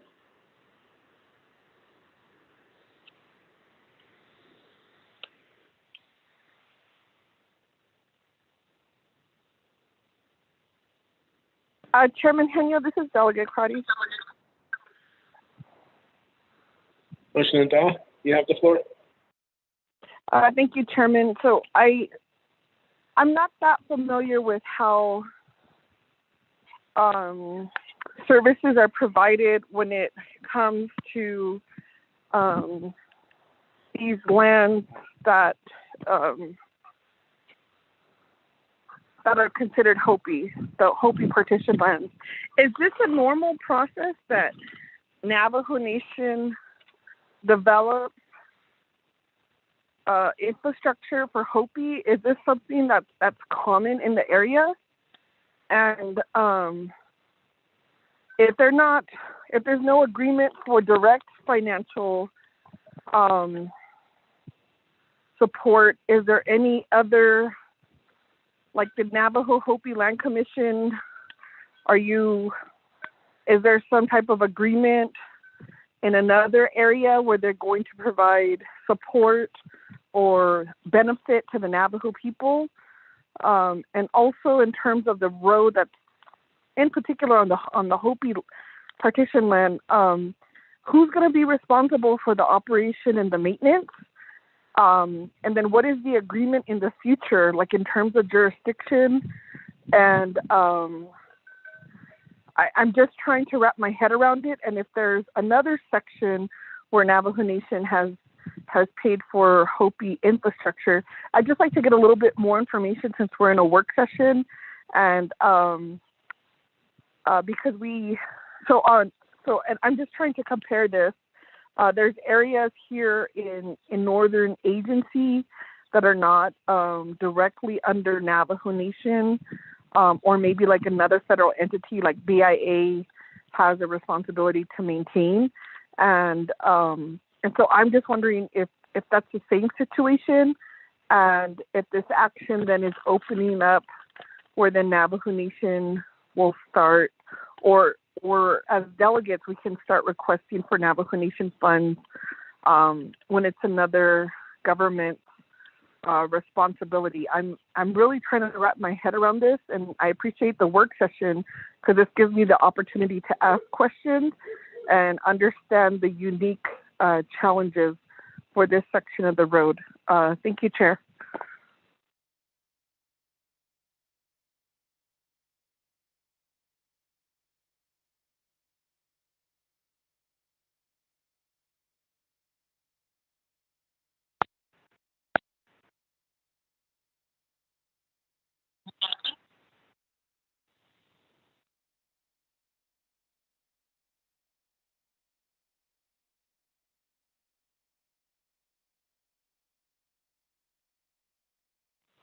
Chair, are you still there? Okay, yeah, it is. I'm still here. So just talking to some staff here. But with this, committee members, any other questions or comments? But then, back to Shanta, Delegate here. Okay, thank you, Shemayaji, Honorable Crowdy Shah. Majority of this road, 8031, I think Navajos are, we are the one that majority is going to be used like 90%, 92%, and the road will be used for others, just like New Mexico. When you travel, I use our road. So I think Navajo Nations itself will take care of this in DOT, and partially also that's a BIA road too. They should take care of it. I think BIA majority they're neglecting not to take care of these roads. Just like windmill area. Windmills should be taken care of BIA, but we are the one that Navajo Nation take care of the windmills. There's difference like this. I'd like to give a floor to Mr. Robert Black and also Mr. Gary Silversmith himself, and also I'd like to also with respect give a floor to Mr. Percy Dale too. if he's still on it. Chair, I'll give the floor to Mr. Robert Black and Mr. Garrett Silversmith, and then Percy will give some highlight on the history of the 8031. Thank you, Chair.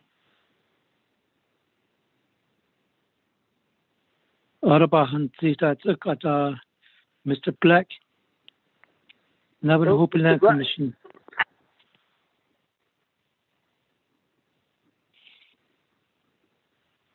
Go ahead. Mr. Robert Black, are you still with us? Star 6, unmute.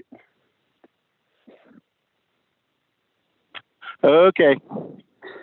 Chairman Hio. Shoot number 3. We're ready to go.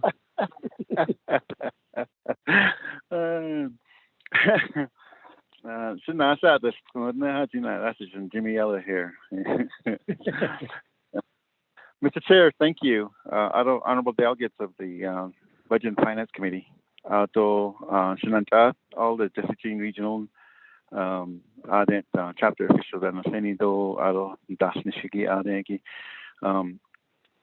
I'd just like to, expound on the areas that I know about, meaning that in the 2 years that I've been in the office, the Navajo Hopi Land Commission doesn't get an annual allocation to oversee or to use whatever project that is overseeing. The only allocations that they have now is the Navajo Rehabilitation Trust Fund, which is pretty much down to depletion. There's some a little bit left, but I mean, it's not a significant amount, I think.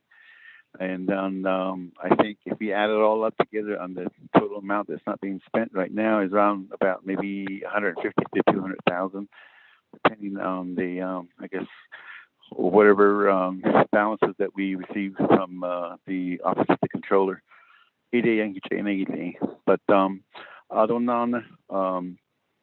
as far as the Navajo Hopi Land Commission Office, being able to seek elder funding, I think we're pretty much at the the good gracious of the council if they do allocate monies, and the CARES Act money to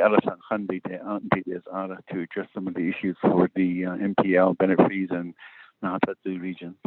So with that, Mr. Chair, that's going to be my response to the part of the question that the Honorable Delegate Crowdy asked. Chair. Okay, for that response, Percy Deals by Delegate Yellow Hair. Takashi, I don't hear that Shitna Station and I don't a bishop has an Noflinigi BNF committee. I hear called and Didos Tidigi. I don't the Kodot the different department in that Navajo Hopi Land Commission office and so forth. Going back to Shimayajan, Kidigi, in this case, it's going through the Hopi reservation. At the beginning, we about 10, 15 years ago, I guess the agreement, though it's not really written anywhere, the agreement is we will give you the right of way to go through it, to go through our land. But you will not ask us for any money to put into this project. It will be all Navajo money or Navajo BIA money. That's pretty much the way things been working, all these years. The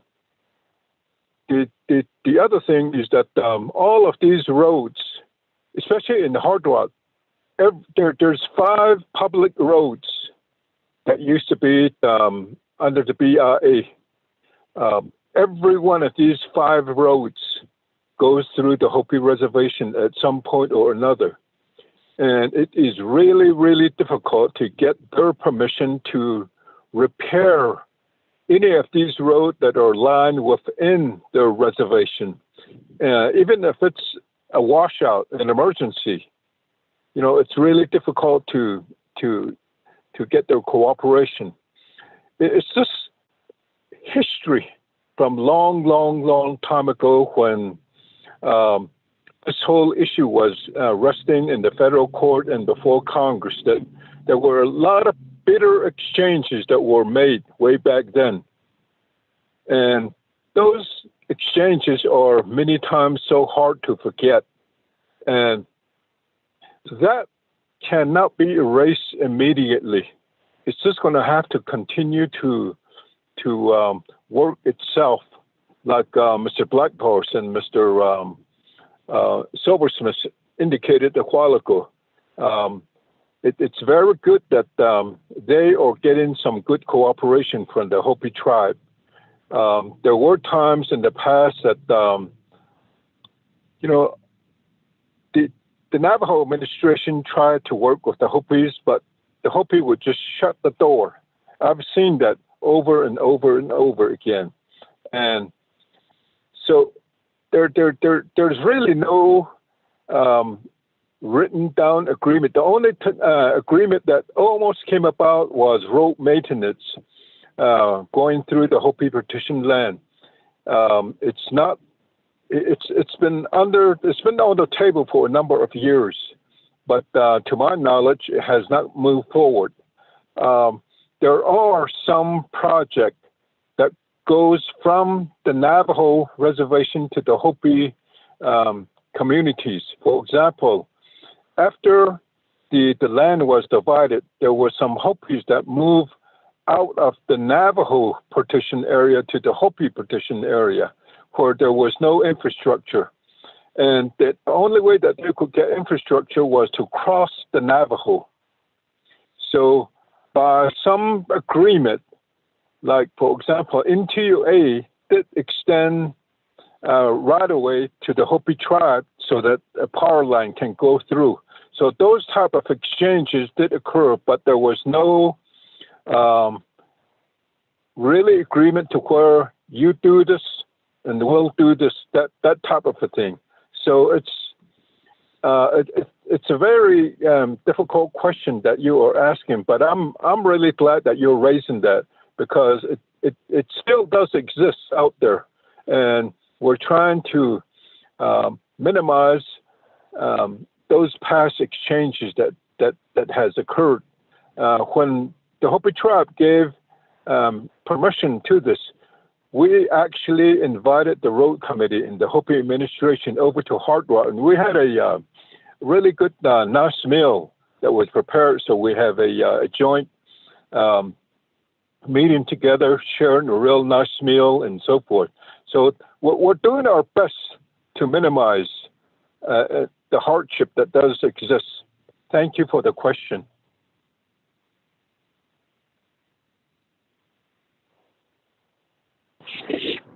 Appreciate you for the response. Sadov, Acting Delegate Yahweh, any further response to the question?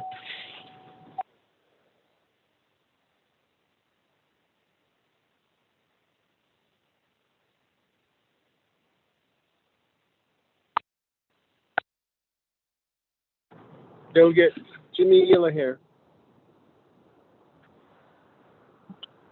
Okay, thank you very much. I was on meter.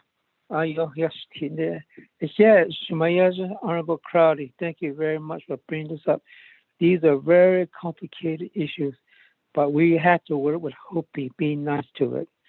And all this happened back in 1974. Like I said, there's 3,660 Navajo up and relocated. There in the Hard Rock, and the Hatatsi, Honorable, to Mr. Honorable Raymond Smith. There's not Nahatatsi over there, relocated, lives over there. Only 27 Hopi family are off dispute land. They're participating to a relocated, only 27. But our daily life on the rope 8031, we need it for our own Navajo. So that's what we need to do. We don't want to dispute, like I said early. When we said no, when the Hopi will say no to us, they'll be in for 80-31. We don't want to raise no issues. We just want to have a good life, a remaining life in Hard-Rut area. That's a Navajo petition land area. So thank you, Crowdy. But I still need your support in a way. Hunsadole, Johannashle, Johnson Baha Otzi, Chair, return back to you.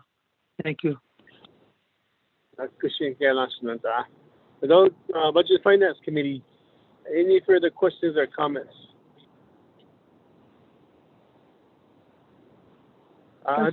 Chairman Penio? Yes. One Lord. part. Yes. Thank you, and I appreciate Mr.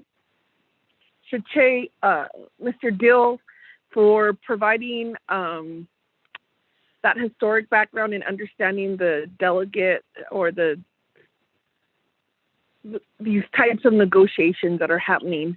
I just then want to ask, who is going to be responsible for the operation and maintenance of the road? And since it sounds like things are very delicate in nature, are there any discussions on having a formal agreement in terms of this road? If there's been challenges in the past, how can we make sure then that access to the road will be sustained? Thank you, Chairman Henyo. Okay, thank you for that question. Back to Shananta, Delegate Jimmy Yellowhair, as there is a question regarding O&M. Thank you, Shmayaza. Sorry about that one.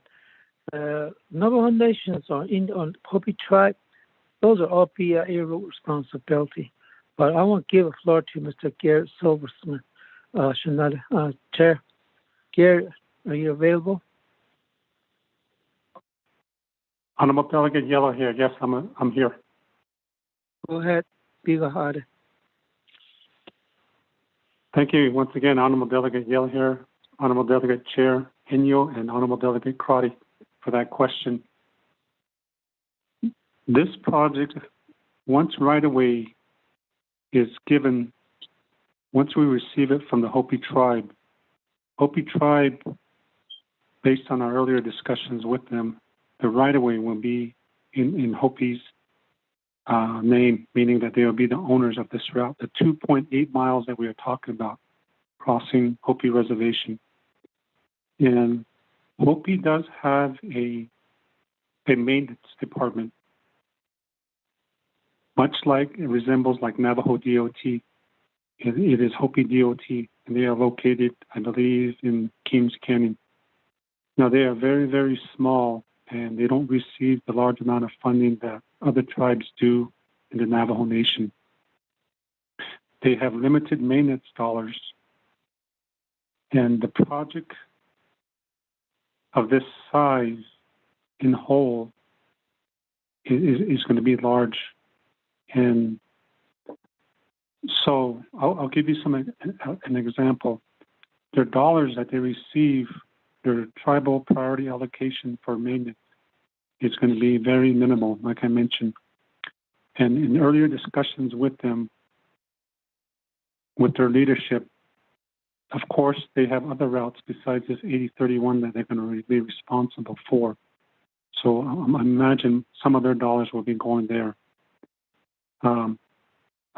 Just my emphasis on their minimal amount of dollars is that how decreased their amount that they receive is it impacts them and how they maintain their other route.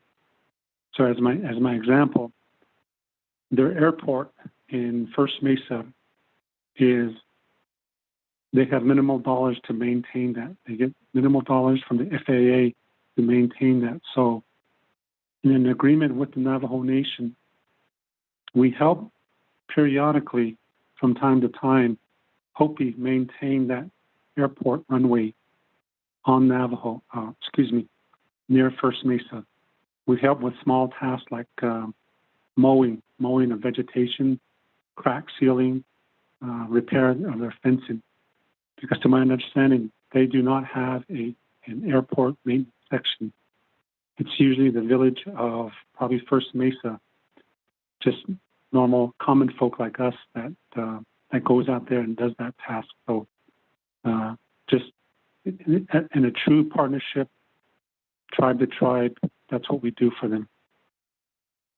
Now, I imagine that same type of scenario is going to play out on this 8031, and we'll be glad to help them out. Although there's many of our routes that need maintenance, we want to keep this route in prime condition as long as we can. Once this route is completed, we want to keep this in that condition as best as we can, and we're going to help out as best as we can too. And it's going to be important that this happens on a yearly basis. So that's, and you're right, Delegate Crotty, BIA will have a BIA on the Hopi side, and then on the Hopi DOT, they will have a responsibility to maintain it because they are the owners. But I'm sure they'll be requesting for help, and that's where Navajo Nation will be partners in this effort. Thank you, Honorable Chair Henio and Honorable Delegate Yellow Hair.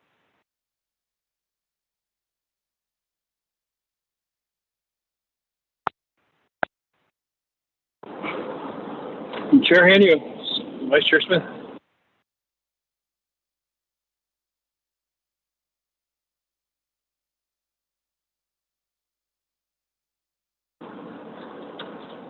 Ashwadita. Oh, what it does too. Uncle Shane, I don't know where Chair Henio. Chair Henio, are you there?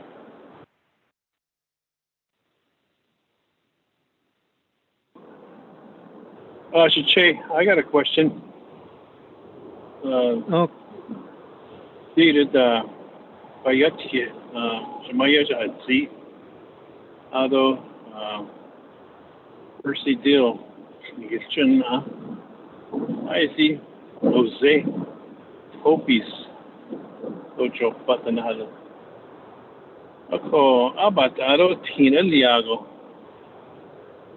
I think they're not going to even work on it. They're not going to even try to repair it. And this road that we're talking about, they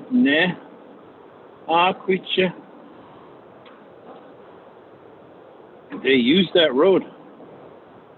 Oh, I don't think the Hopis use that road too much. Maybe they do. But there's no guarantee, that they're going to maintain it. 2.2 miles.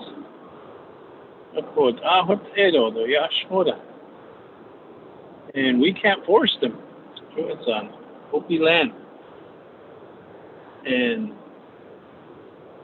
it's going to be an issue again. From history, put that, ain't they? Even back when, before the executive order, Hopis always wanted to push the Navajos out. They always wanted the Navajos to be away from them. History's repeating itself again. Even though we try to be as friendly as we can, and it's going to be something that's going to be a problem, Nahalin.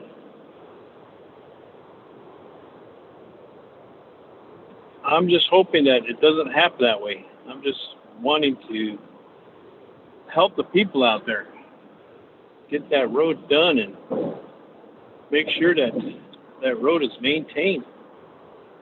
Because once you get that road in there and you don't maintain it, for that 2.2 miles. And then again, this is a case.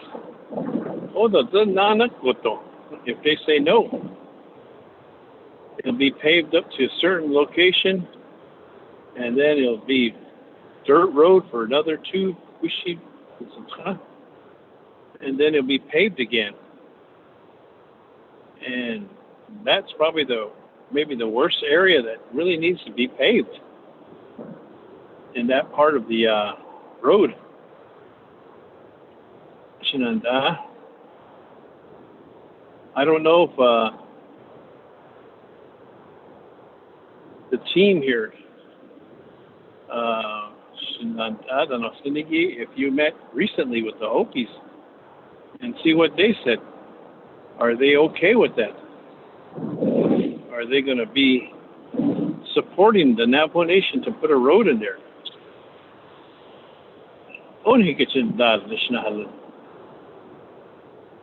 And that's a heartache when that happens, Shinanda. I guess that's a question to Shinanda Che. I know you guys had a good meal and you guys sat down. How long ago was that? Today, Now we're talking about maybe dropping $19 million to help put that road in. Maybe it's time to meet with them again to see what they say and get their input. Because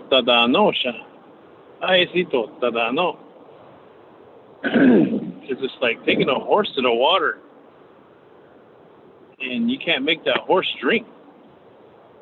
So that's my question, Ashiche. Where are they at with this? Where are they at? Now, hey, how? Just as any I'm in support of it, but if Opie's not in support of it, that's my question, Ashiche. Thank you. Thank you very much, Mr. Henry. That's not anyway.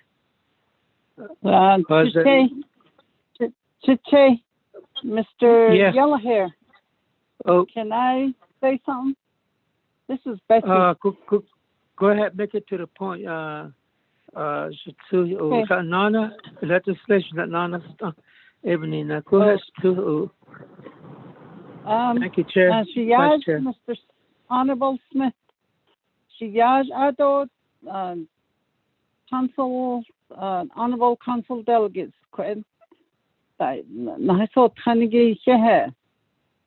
You know, a start out the land around us is partitioned to the Hopi. So everywhere we try to make something, we have to go through the Hopi partition area. It is really hard to develop a land, a road. That's the only place that's 2.8 miles. It's shorter than all the others. The only way out is towards Chinle or to the north towards Hard Rock. All the way Navajo. Would you go west all the way around to the south and almost to the east towards Cottonwood. What ego a Hopi partition land. So there's not much we can do. I think we should really work with it. I wish everyone leadership would get an orientation on what kind of situation we're in.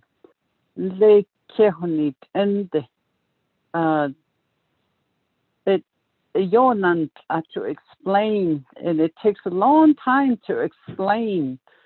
I know it's kind of vague.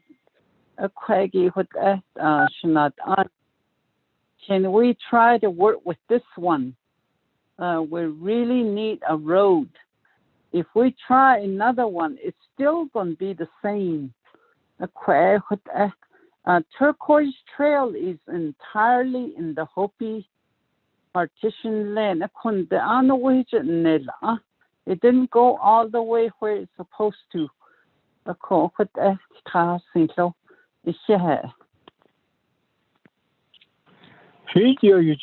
want to say something. Chair. Chair. Yes. She noticed that I'll get yellow here.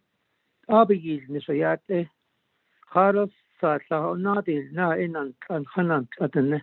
Doesn't the party net and neck cotton. That's important, number one subject. Don't matter who owns the road, but we just have to take care of people out there between Hartrat to Pinion Road. That's really needed. Abinate the Shanjana and Abnasi Katoli. Let's not interfere with our own plan. Let's keep going. I don't Kasaban, tickets. Hold on, Nikati, no, I don't Hayat Eta. Jockeys on the opposite court statement. Everything Shikis on, I have respect his on.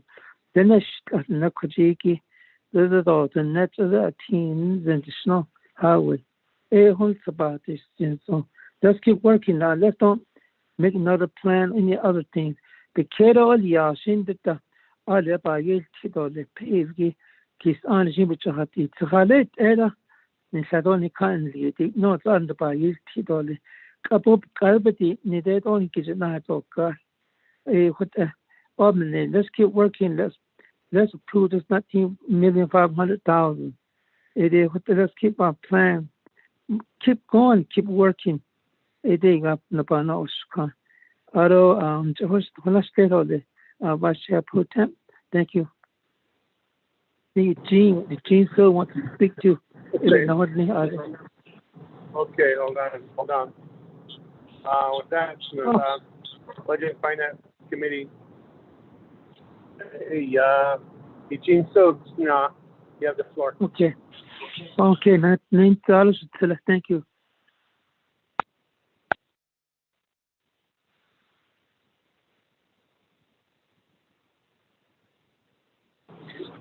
Delegate Eugene Stokes.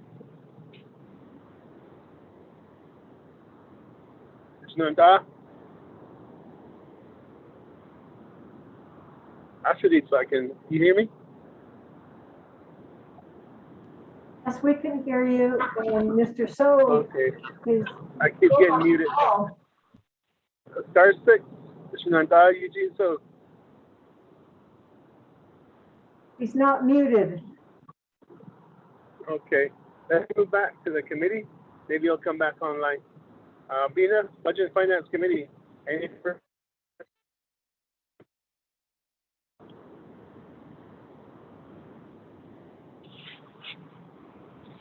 I'll call on Shananta, Delegate Eugene. So, are you back online?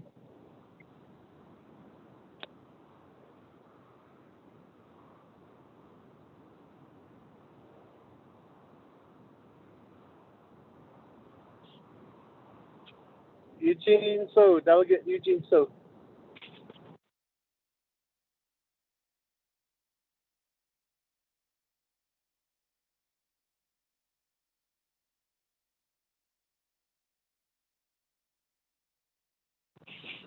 Okay. With this, Budget and Finance Committee, any further questions on 313-21? Let's move towards legislation 315-21. Delegate Chimiela here. Chair Henry, real quick question on the first legislation of Chimiela here. It's just pertaining to, just real quick. Vice Chair Smith, you have for. Ocean, and a real quick question is, Dita Nasato Cash, is it going to take 2/3 vote or is it just a simple majority? Thank you. It's 2/3. As a 2/3 vote because it appeared first on our agenda during the council session. Akushi, thank you. Okay, Shinanda Delegate Jimmy Yella here on 315-21 Nisha. You have the floor. Okay, Chair. Our copy constitution say the vote that is now called for the vote. Vote green. To the Chair. This is a work session. I need to say something. There's Shinanda Delegate Yella here. This is a work session, so there's okay. no vote. Okay, all right, thank you. Before I go back to you, Shinanda Delegate Yella here, I hear Eugene So back on the line. Snanta, Delegate Eugene So. I'm sorry to. Yeah. As Mrs. Zahra said, appreciate from all in just case of what time I should say something or not, regards to committee members, all stuff. But my concern regards to that road, those roads, element is concerned and the people there. Just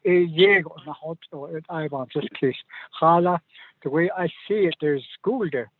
There's a high school there. So so it needs to be really considered, and we need the council delegate shouldn't be asking a lot of questions regards to this.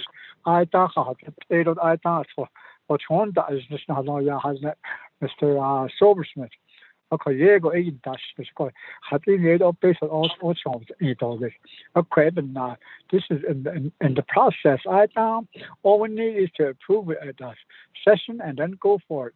When it's in date or little, those are the only people that we're working for, not for us on shit that it need. Is for the younger generation. Those are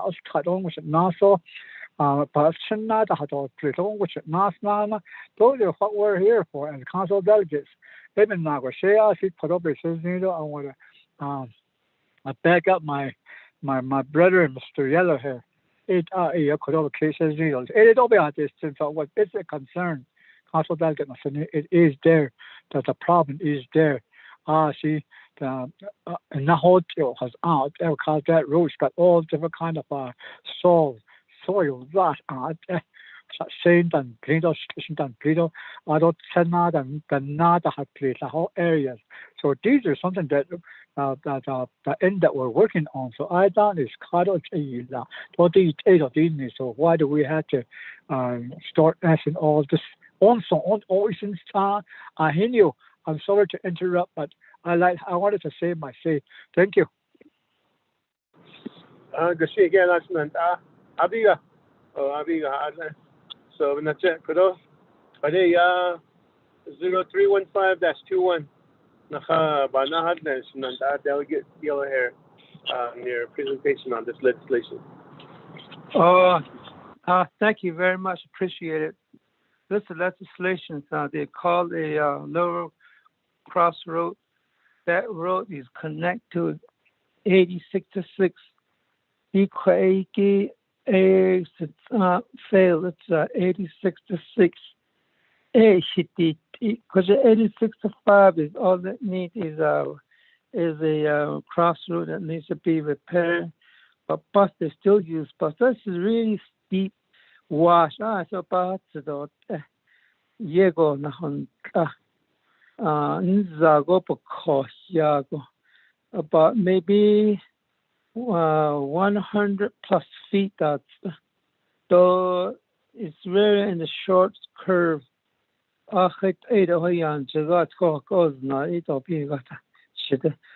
ton of vehicles that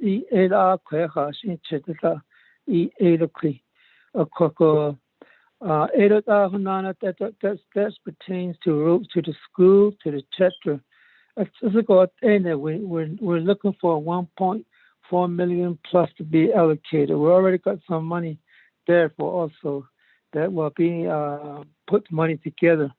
But these all plans were made a year plus years ago, and we all know that there's a inflation will be upon that. Plus another one is it's a pandemic, the COVID-19, that means everything costs triples. Example that the Home Depot, their wafer board was $13, $12.99. Those 716. Right now, those wafer board are $45. That's without tax. So tax producers are $48 a piece. So I'd like to also commend a Navajo Nation DOT. I think this is going to be a very short meeting, this one. If I'm not out of order, Chair, I would like to talk to some leaders that I'd like to bring this 8066 return. That road needs to be complete. highway actually need earlier. That is need 7,750,000. ARC need the total needs for the school needed. Shania has it on which so that needs to be paid to chapter and to the school. Winter court action we are giving our students problems, their delay and their school are not carried opinion because all those missing school based on the weather and or closing down, they have to make it up, talk to school in the school and plus 2 weeks extra not all time. Those are rules by the federal law based on the school. It don't make up the install quite teen giving the hot done. So I'd like to give a floor to my agent, Mr. Garrett Silversmith and Mr. Ted Blethorst and Mr. Derek Bradley. Chair, do you don't mind now? I want to give a floor to Mr. Garrett Silversmith, Division Director in DOT. Thank you. Thank you. Okay, thank you again, Honorable Chair Inyu and Honorable Delegate Yellowhair for your support and your pushing and advocating for the community of Black Mesa regarding legislation 0315-221 and 8065 low water crossing. So briefly, what I wanted to add is that this low water crossing is a structure that will be built from one side of a wash to the opposite side, and it's going to provide access, safe access from one side to the other side. It's a bus route, and it's going to serve a very, very positive and strong purpose. When during periods of monsoon season, large amounts of rain, there's going to be no access if this wash crossing is not improved. In the event that it happens, the local community buses, the medical response, they're going to have to go all the way around the wash and make an alternate route to get to the other side of the wash. So this low water crossing will help greatly in that effort. The design for this low water crossing has been completed. Archaeological has been completed. Just the biological needs to be updated, and that'll take less than 20 to 30 days. And the dollars that are being asked for, this legislation will go towards construction. So this project is very truly construction ready. Again, the biological just needs to be updated, and it's going to take approximately 3 weeks to do, and that can happen swiftly. So that's my brief update on this legislation 315-21. And on behalf of the community of Black Mesa, we really like to see a favorable consideration once this goes before the council. And again, thank you, BNF, for your continued support of this important legislation by Honorable Delegate Yellowhair. Thank you, Delegate Yellowhair. Back to you.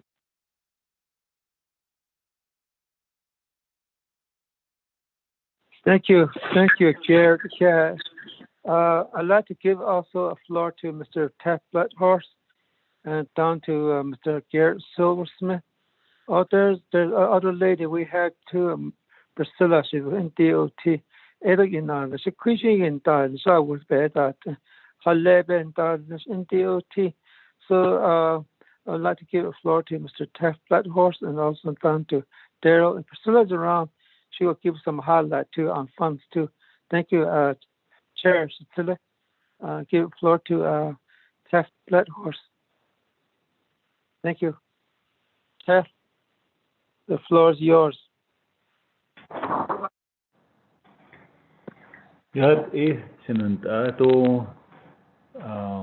Budget and Finance Committee committee members. Delegate Jimmy Yellowhair, and agreeing, and Mr. Silversmith, my supervisor, had made the clarification on it. It does have ARC compliance for the culvert replacement, and all we have to do is just update the biological compliance form, and it won't take long. And since it's tribal funds that are being used, that's the only two documents you would need, and the contractor, well, Priscilla isn't here yet. The only thing it needs is permits for Clean Water Act 401 that comes directly from Navajo EPA, and Clean Water Act 404 that comes from the Army Corps of Engineers, which yesterday Priscilla had already indicated she's working on it, and she can get that. And as an additive news is that for 401, it was issued, and back in 2012, it expired 5 years after, in 2017. However, the only thing that Navajo EPA for 401 needs is just a chapter resolution to say, please just renew the 401 application and the permit. That's all that needs to be done on the 401 and the 404. 404, working with the Army Corps of Engineers, they really do support of what NDOT does in terms of culvert replacement. So that's just my additional comment. Thank you very much. What the heck?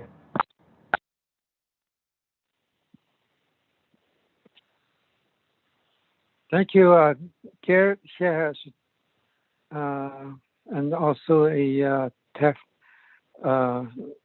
Shay.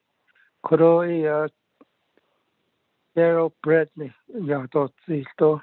Tiet over here, the Nigit as chair or vice chair or Shinat Atmasini, Art ever all taught his entire musical. Staff now hot of Senator Yashona. I see the at airspace just even that Daryl, you're available. Can you speak on it too, please? Thank you, Honorable Delegate Yellowhair, Chair Hinio, and members of the Budget and Finance Committee. Pretty much the project is, as Director Silversmith stated, the plans are complete. The project was actually bid out, and we had selected a contractor, but unfortunately we were short of funds. And so that's what led to this request for additional funding by Delegate Yellowhair. As stated earlier, it's a much needed improvement through a major wash in Black Mesa.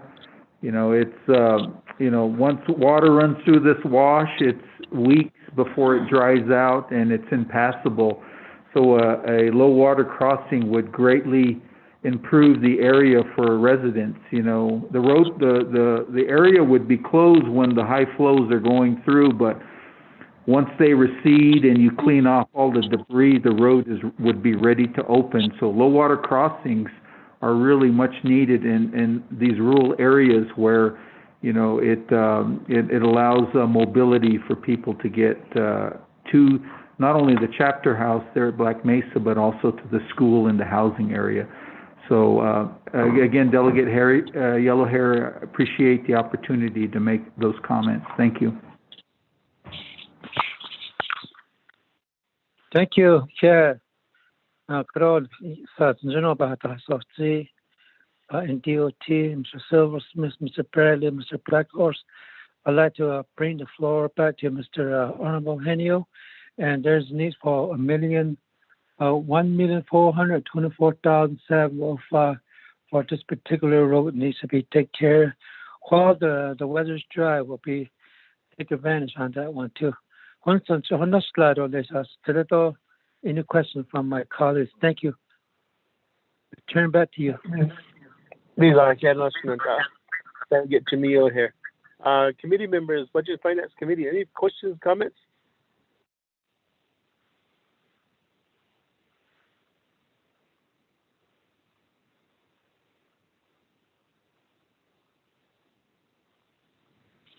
Chairman Henio, this is Delegate Claudia. Okay, you have the floor. Thank you, Chairman Henyo. I'd like to ask NDOT, as you're adding on these roads and supporting these proposals, I'm assuming we should anticipate current projects to be delayed. I need to understand as we add or ask to support these projects, what will be the impact for Northern Agency road projects? Thank you.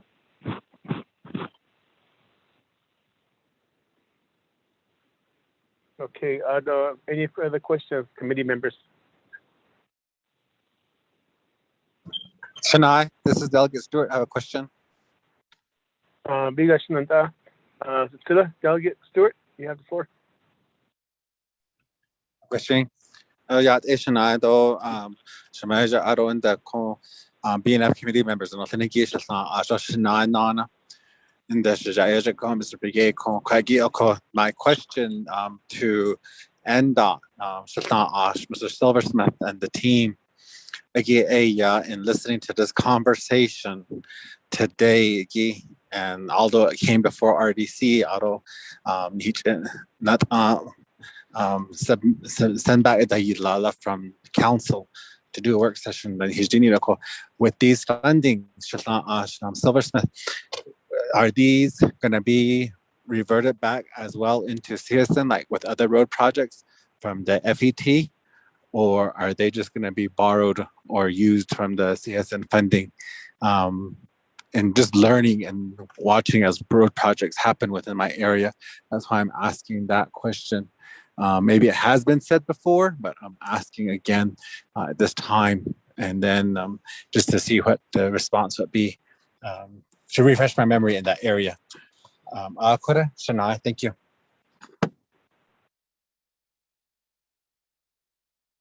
Okay, thank you for that question. Back to you, Shananta. Delegate Jimmy Yiller here. Response?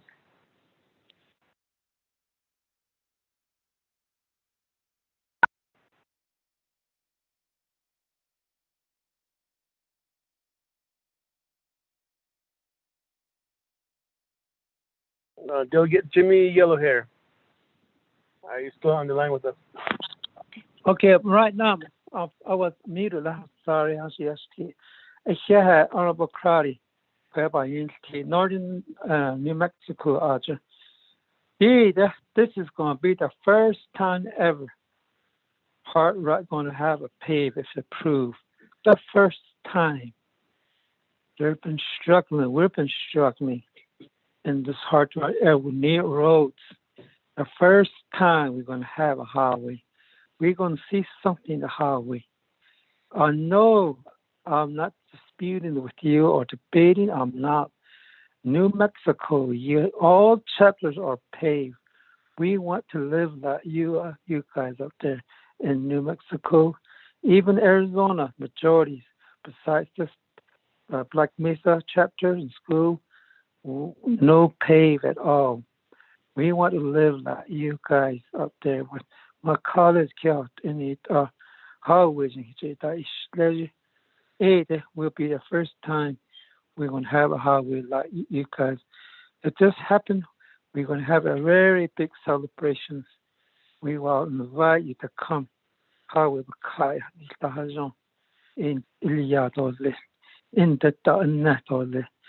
Since 1970, way before 1972, way before, we don't have a highway. The people are usually ride horse to trading post. Back then, we had a trading post in Pinion and also a wagon at that time. Right now, nobody uses wagon, but we use motor vehicles now. That's what our 100% transportation is now. So we need a highway. So that's what but that's my response. I really need a highway for my community and the people, not just community. Police can travel there, and there's a Tuba City Fair going on. People like to have a good Tuba City Fair, but roads need to be paved. We can add on another headache. So my 8027, that road needs to be paved so we'll be connect Highway 264. That's I haven't been out yet. I do respect my honorable members 24 councilmen. Not Islinson. Not to Hanahon, either Dinan, Corona cat, any league, Tedel don't check out any than what area of artist to now give the floor to Mr. Garrett Silversmith.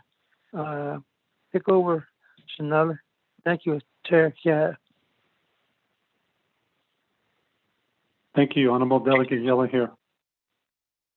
And Honorable Delegate Chair Henyo. And thank you for the question, Delegate Crotty, Honorable Delegate Crotty. I'll answer your question now.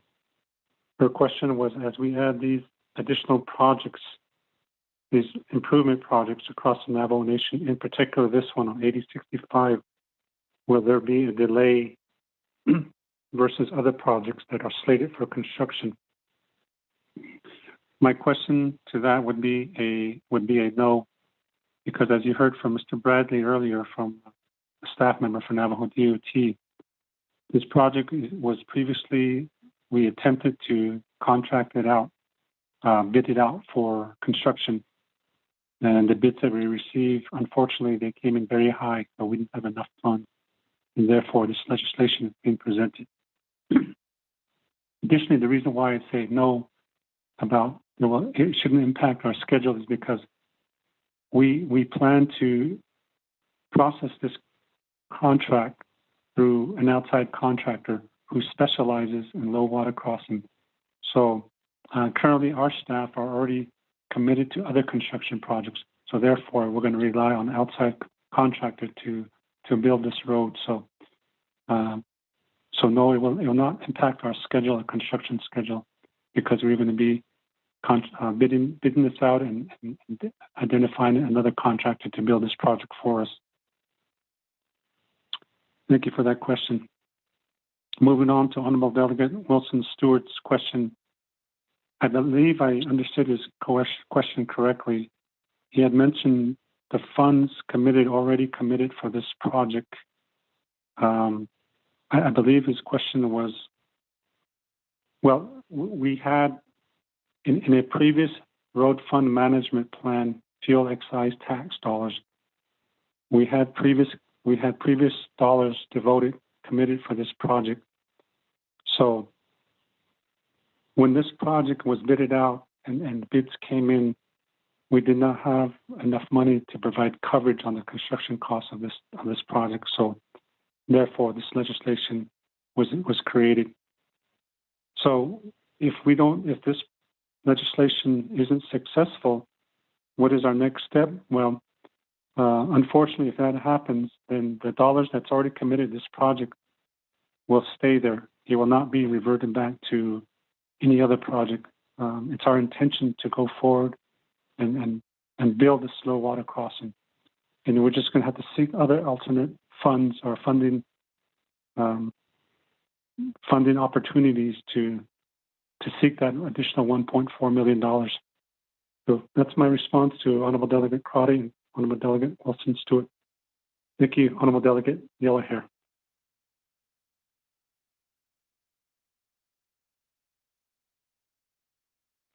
Thank you, Garrett Shahad.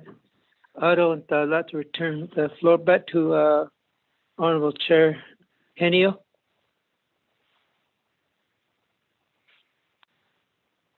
Commissioner Shinanta, thank you for that response. Budget and Finance Committee, any further questions or comments? Chairman Henio, I have one more question. Commissioner, you have the floor for your question. Thank you, Chairman. And so this is for NDOT. I think some of my concern and hesitation is not supporting additional road development throughout Navajo Nation. We're in desperate need. What I'm looking for is better planning, improvement in project management, streamlining these internal clearances, looking at our capacity, and so that's really the rationale for a lot of the questions, because Mr. Silversmith, you're aware we have projects here in Northern Agency that have a shortfall, but we're not seeing similar movement from NDOT to try to get additional funds. I think we've been waiting for NDOT, and I'm looking through DIBS. When should we expect NDOT to submit the allocation for the FET funds so that some of these other projects can get moving? I appreciate, sometimes maybe the strategy is to reallocate funds. I would say, my community like Two Gray Hills, they've been waiting on their road for like 60 years. And when funding came up, it was reallocated by the council at that time. And that's how you have that beautiful building at Sabanito.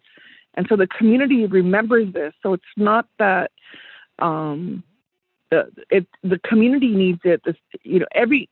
We need it for safety. It's the number one concern is fatalities on the road.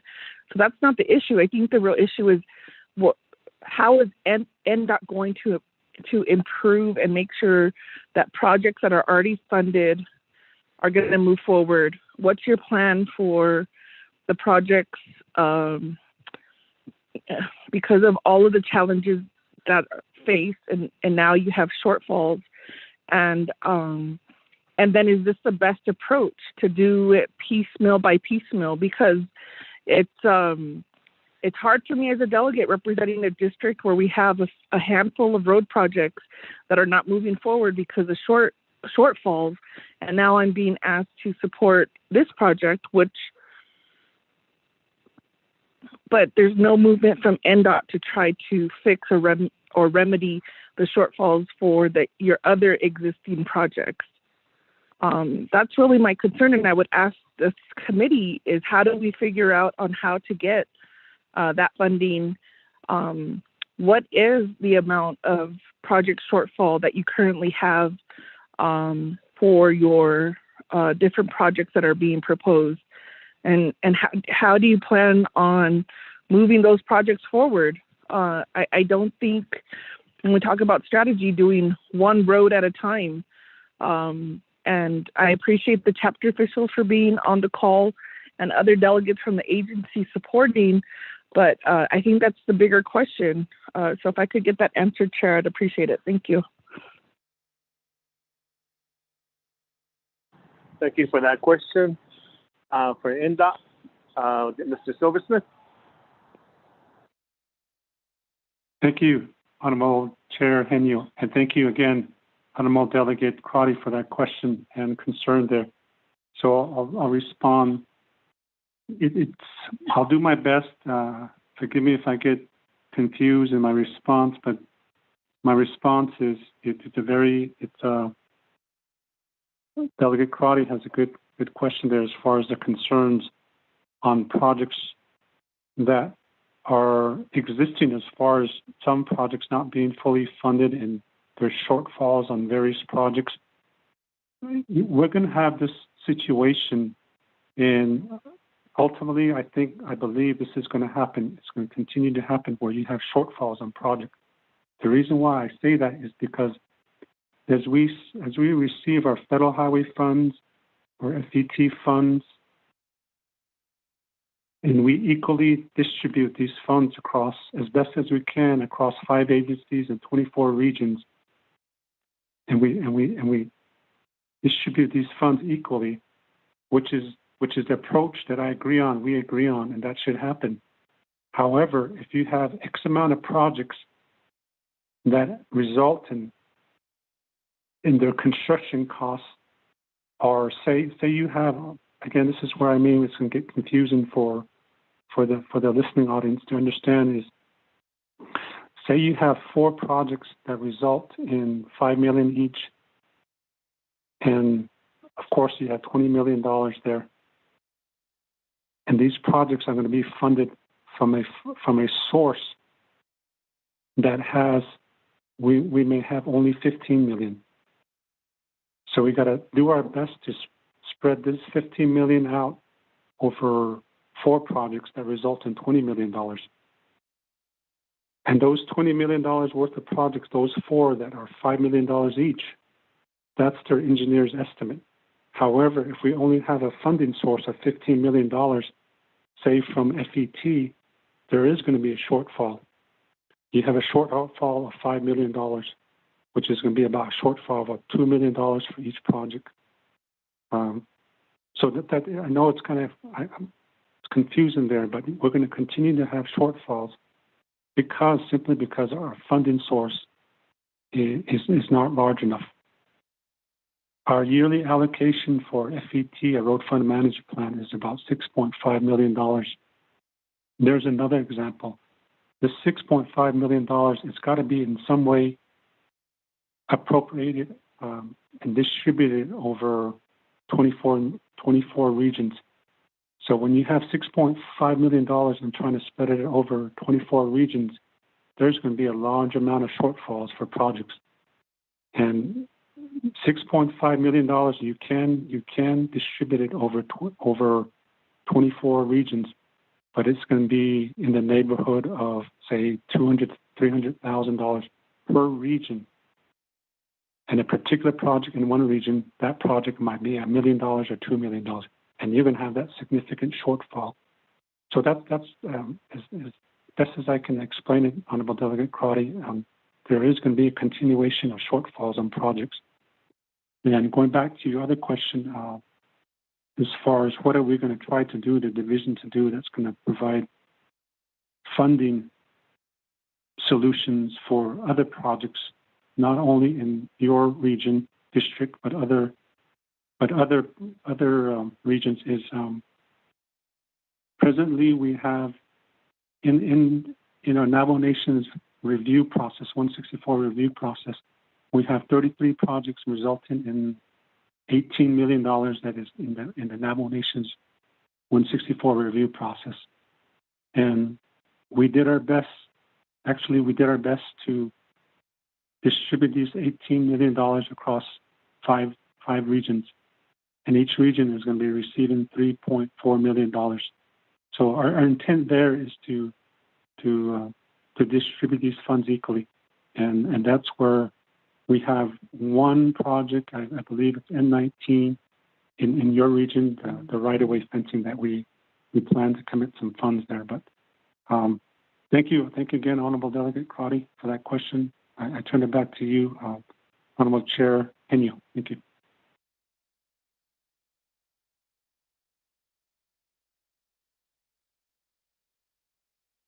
Okay, thank you for that response, Mr. Silversmith. Any further questions or comments, committee members?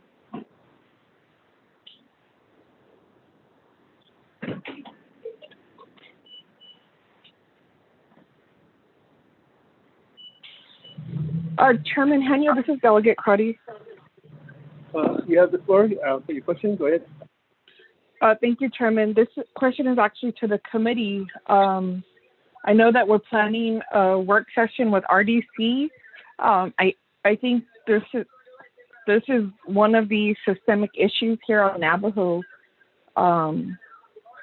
that in terms of what are some of the solutions, or what's the time frame to improve or to get these road projects out to the community. I know we received work sessions and we were provided recommendations. I'm just this is not an area that has my constant attention, so I don't know if there's delegates that are working on the solution for NDOT.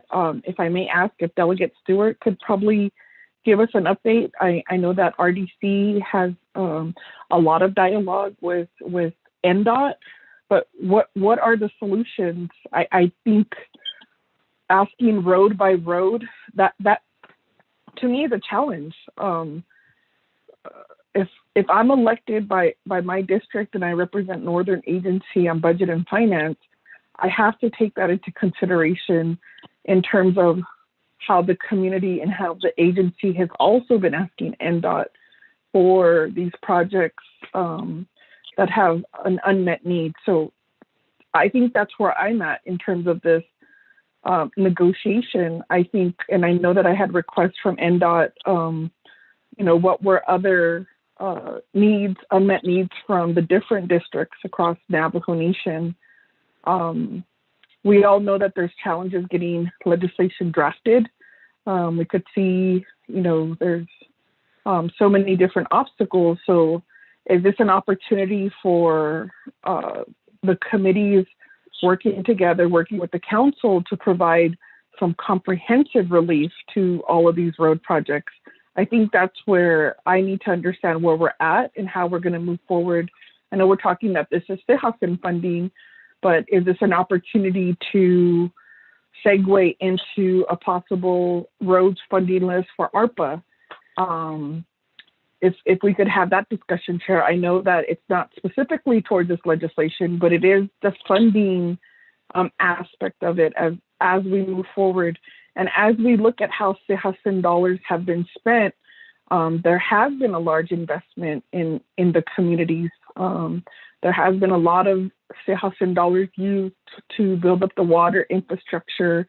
And so I think we also need to be clear then how we're spending dollars, but I'm ready to look into the future, but the future needs to take into consideration all of the districts on Navajo Nation as we look to the votes. And I think this is an opportunity to, and I think NDOT should be proposing something a little bit more aggressive. I don't know if there's an ARPA working group, but I think during this work session, we should have an insight to that. How are we moving forward when it comes to ARPA, and then how does it correlate to what we're talking about today here on the committee? Thank you, Chair. I'm just going to take us to a higher level because I think that's what we should be recommending, and not to discount the work that's been done on this project, but we can echo that. I could say every delegate could vouch that they're working on some project that needs some unmet need and want to see enhancements in their community. Thank you, Chair.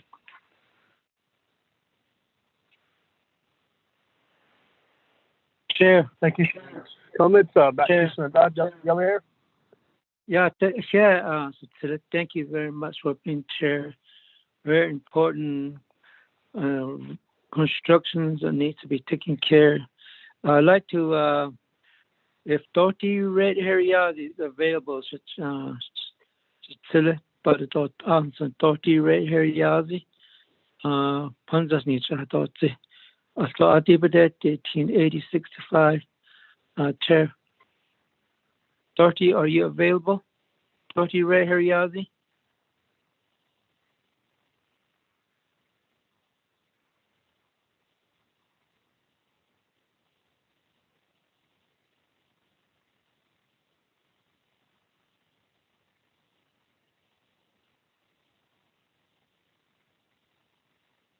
Atanita, meet yourself, Dorothy, if you're on the Chair. This is Delegate Yell here again. Turn the floor back to you, Chair. Thank you. Senator Delegate Yellowhair.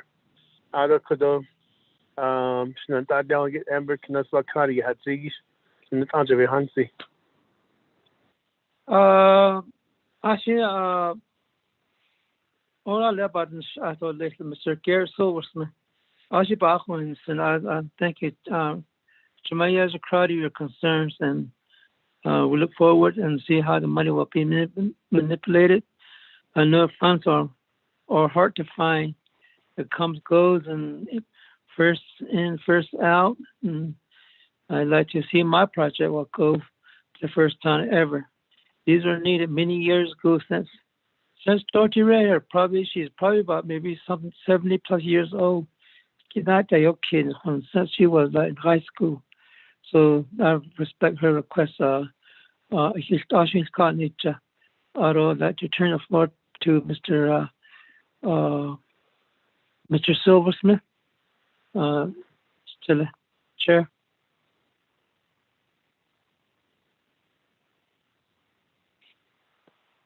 Thank you. Thank you, Honorable Delegate Yellowhair and Honorable Chair Henyo. And just to respond to Honorable Delegate Crotty, there as information, additional information for this discussion here, Honorable Delegate Crotty did mention American Rescue Plan Act funds that are forthcoming to the Navajo Nation in approximately $1.8 billion. So since the first news broke about these forthcoming funds, the Nez Lizer administration has been preparing infrastructure projects regarding this forthcoming funds. So since then, the Nez Lizer administration, we have completed a rough draft, a list of all projects across the Navajo Nation, across each agency in 24 regions, which has resulted in approximately $670 million worth of projects.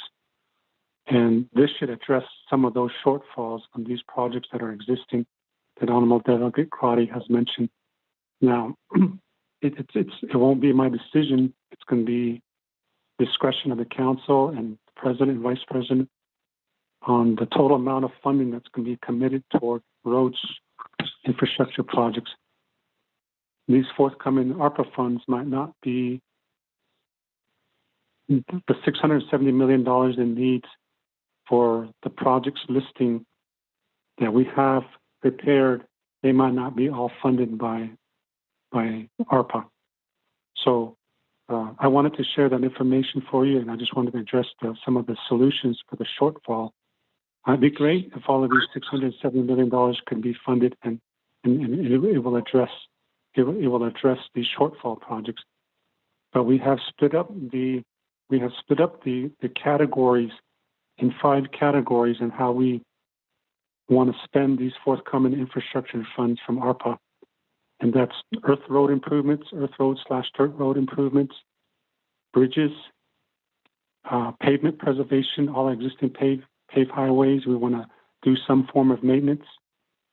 And also we have a shortfall of dollars for our Federal Highway Administration projects. There's funds that we would like to get more funds, but we don't. And so that's the 4th component.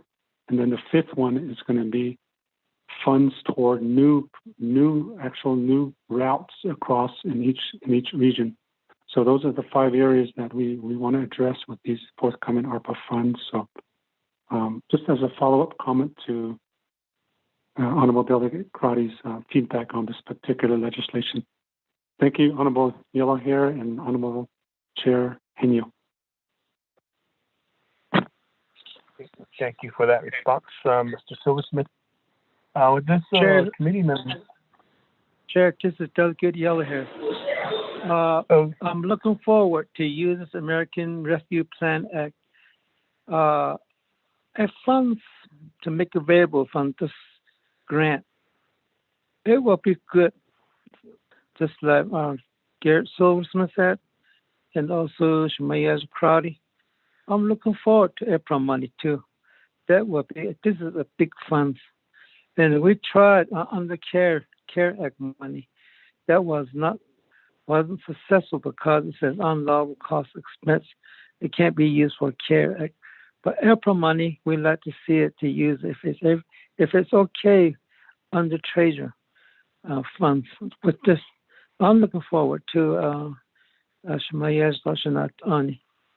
There's another fund coming around under Biden. They said this is going to be for road construction, but I don't know if there will ever come because there's a lot of disputing between the Republican and Democrat in Washington. I don't know when will this fund will be available. But for me, I'm not going to wait for the next year to fund this. I want this project to be done. To the NEPA. It's been we got enough, and they put off the gravel too. Gravel is another one. So it's good for a little while, and later on it's just going to go into a washboard. That's even worse too. Bust a tire, bust your windows, glasses, all that stuff happened to the community. Take your vehicle to the shop for alignment. That's another one. It's good for a little while. We've been doing this using gravel ever since 30 years now, and I think my people had enough. So, coming Nabakiat committee, looking forward my colleagues to work 100%. That's my dream come true. Thank you. Chatilla, Chair, thank you very much. Lord, back to you. Sinanta, on the Budget Finance Committee, are there any further questions or comments regarding legislation 0315-21 work session? Or in the work session mode? Chairman Henyo, can I request what is the unmet need of NDOT with their current projects? I know they're asking for 600 plus million from ARPA, but what is their unmet need for projects that have a shortfall, if I may ask? Thank you. Mr. Silversmith, do you have the figures requesting for unmet need dollar figures aside from ARPA? Thank you, Honorable Chair Henry, for that, and also Honorable Delegate Crowdy for that question as well. So overall, unmet needs for the Navajo Nation to address the high volume earth/dirt roads, the highly traveled earth roads, for pavement preservation. For pavement preservation, I mean all 1,700 miles of our paved highways to be minimally addressed by maintenance. Our bridge work, there's approximately 10 bridges that need to be maintained. That unmet need is in the neighborhood of $4 billion. And so this $670, if it's fully allocated to the nation's transportation needs, is just a fraction of what we need overall. Our overall needs on the Navajo Nation to minimally address the highly traveled earth roads, address our maintenance deficiencies on our paved roads, our deficiencies on our bridges. Those three components results in approximately $4 billion. Thank you, Chair Henyo and Honorable Delegate Crowdy for that question. Okay, back to Sinanta. Delegate Amber Knusbach Crowdy, does that response help with your question? Thank you, Chairman Henyo. Let me rephrase it. So it's my understanding from this presentation that this request is because there's a shortfall of dollars, so that they took it out to bid and now there's a shortfall. So my question is, for your approved projects that are not moving forward because of a shortfall, what's that amount? That's the amount I'm looking for, Chair. Okay, thank you for rephrasing that. Back to Mr. Silversmith. Thank you again, Honorable Chair Henyo and Honorable Delegate Crowdy. I would have to research that one, Honorable Delegate Crowdy. That's I have an overall number as far as overall picture of the funds that we need overall, but for our existing are actually funded and ready to go. That most of these are in the design phase or environmental compliance phase or 401, 404 phase. I would have to attach a dollar figure for those, and that would take more time and research for myself to compile an accurate number for you, Honorable Delegate Crowdy. I would need additional time on that question. Thank you. Okay, thank you for that response, Mr. Silversmith. We have a skit for Nabikayatia on this same subject matter. Hopefully by that time, Mr. Silversmith, you would have that information available, so when that question comes back to you again.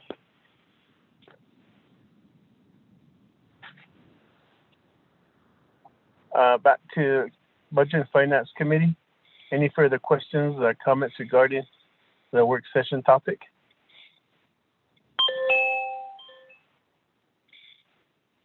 I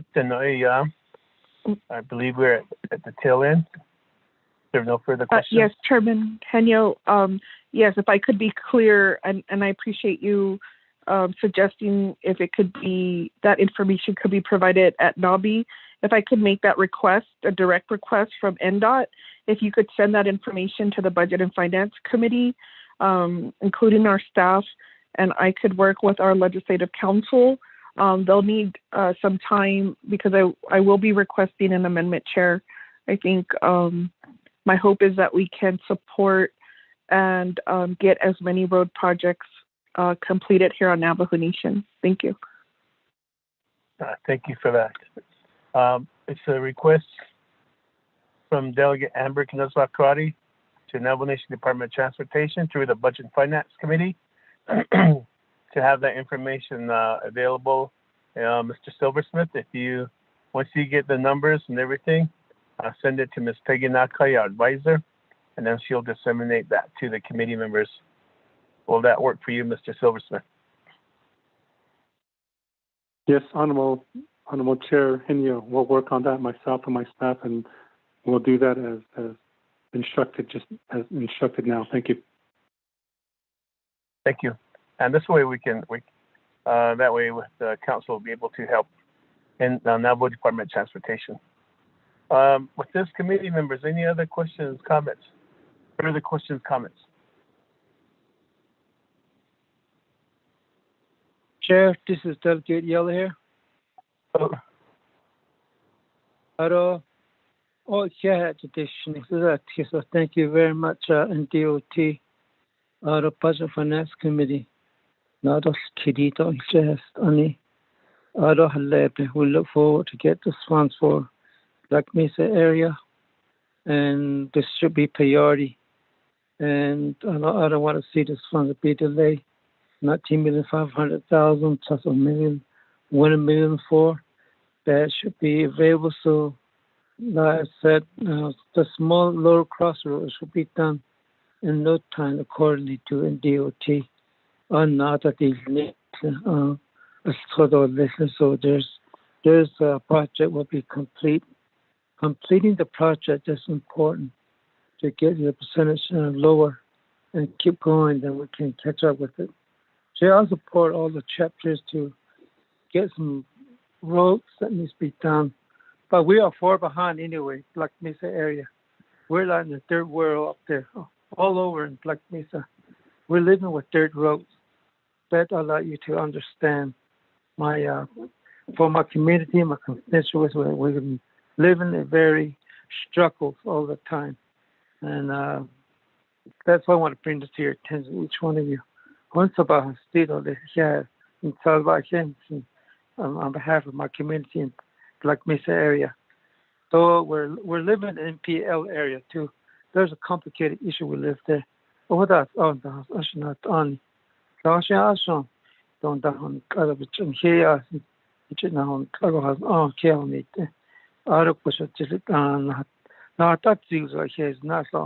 They live on their own policy. As a policy, you get out. It's to Mr. Raymond Smith. Other than that, he has not relocated.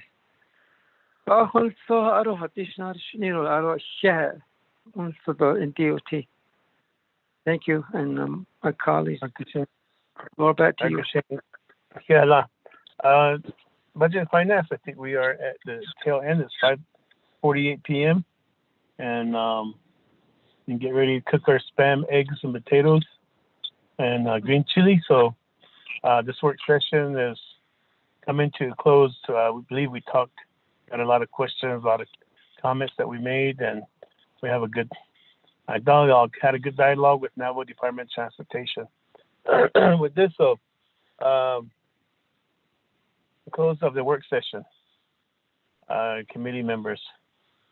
And so with this, we've satisfied the council's recommendation directive to send this back to Budget and Finance for a work session. And so enough. So with this, we'll move forward to closing out the work session right now. So it's 5:48, and I'll call an adjournment to the work session here. Mr. Chair? Chair? Yes. This is Peggy. Can I Peggy, something. I'm about to lose signal. I'm going south to Gallup. Go ahead. Okay, I spoke with, I text to our legislative counsel, Dana Bobroff, about how does the budget and finance convey back to the speaker and the Navajo Nation Council that the committee had a work session that was requested. And she said to send a memo back to the speaker detailing, I guess, Budget and Finance Committee's recommendations on these two legislations back to the council. And so one of the emails that I just barely received was from our legislative counsel, Ms. Tapahi. She was recommending some language to be added as an amendment to the legislation. So for the two legislations, so we can include that in the memo if you wish. And then I'll be working, I guess, with you and other members of the committee if they have recommended recommendations to be put in that memo to be sent to the speaker. How did you want to deal with that? I believe that if that's what is recommended by our legislative council, that we would need to send that memo to Speaker Damon, and acknowledging that we did have the work session and we covered the topics that on related to 31321 and 315-21, and we'll go that route.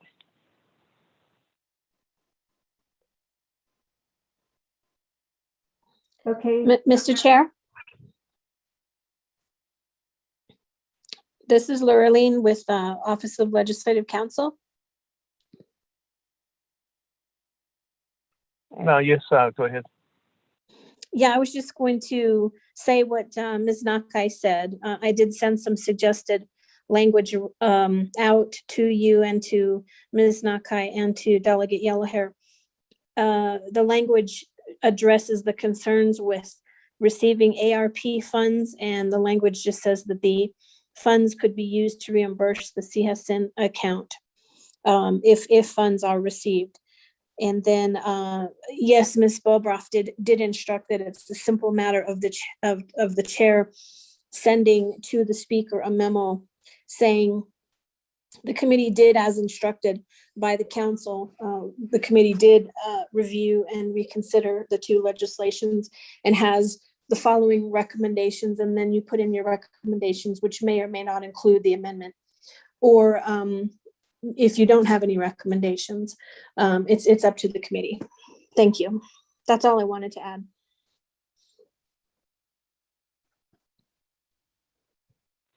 Okay, thank you for that. Okay, with that, we'll go that route and prepare a memo for Speaker Damon. So with this, committee members, again, we are at the end of our agenda for today's work session, and therefore I'll hereby call an adjournment to the work session here. Thank you for participating, all your questions, especially your being on the line with us, Budget and Finance Committee, and the Navajo Department of Transportation, our Office of Chief Legislative Counsel, and then so forth. So thank you, especially our staff, Ms. Nakai and Ms. Ramona Nelson, for being with us after working hours. Thank you. And Legislative branch staff that are on the line. I believe Donovan is still on the line with us. I talked to him earlier and he was listening in. So tomorrow we do have a special session at 1 o'clock.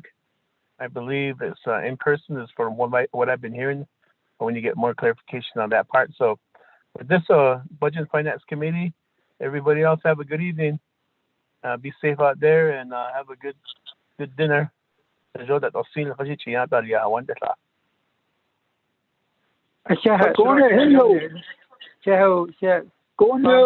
Thank you.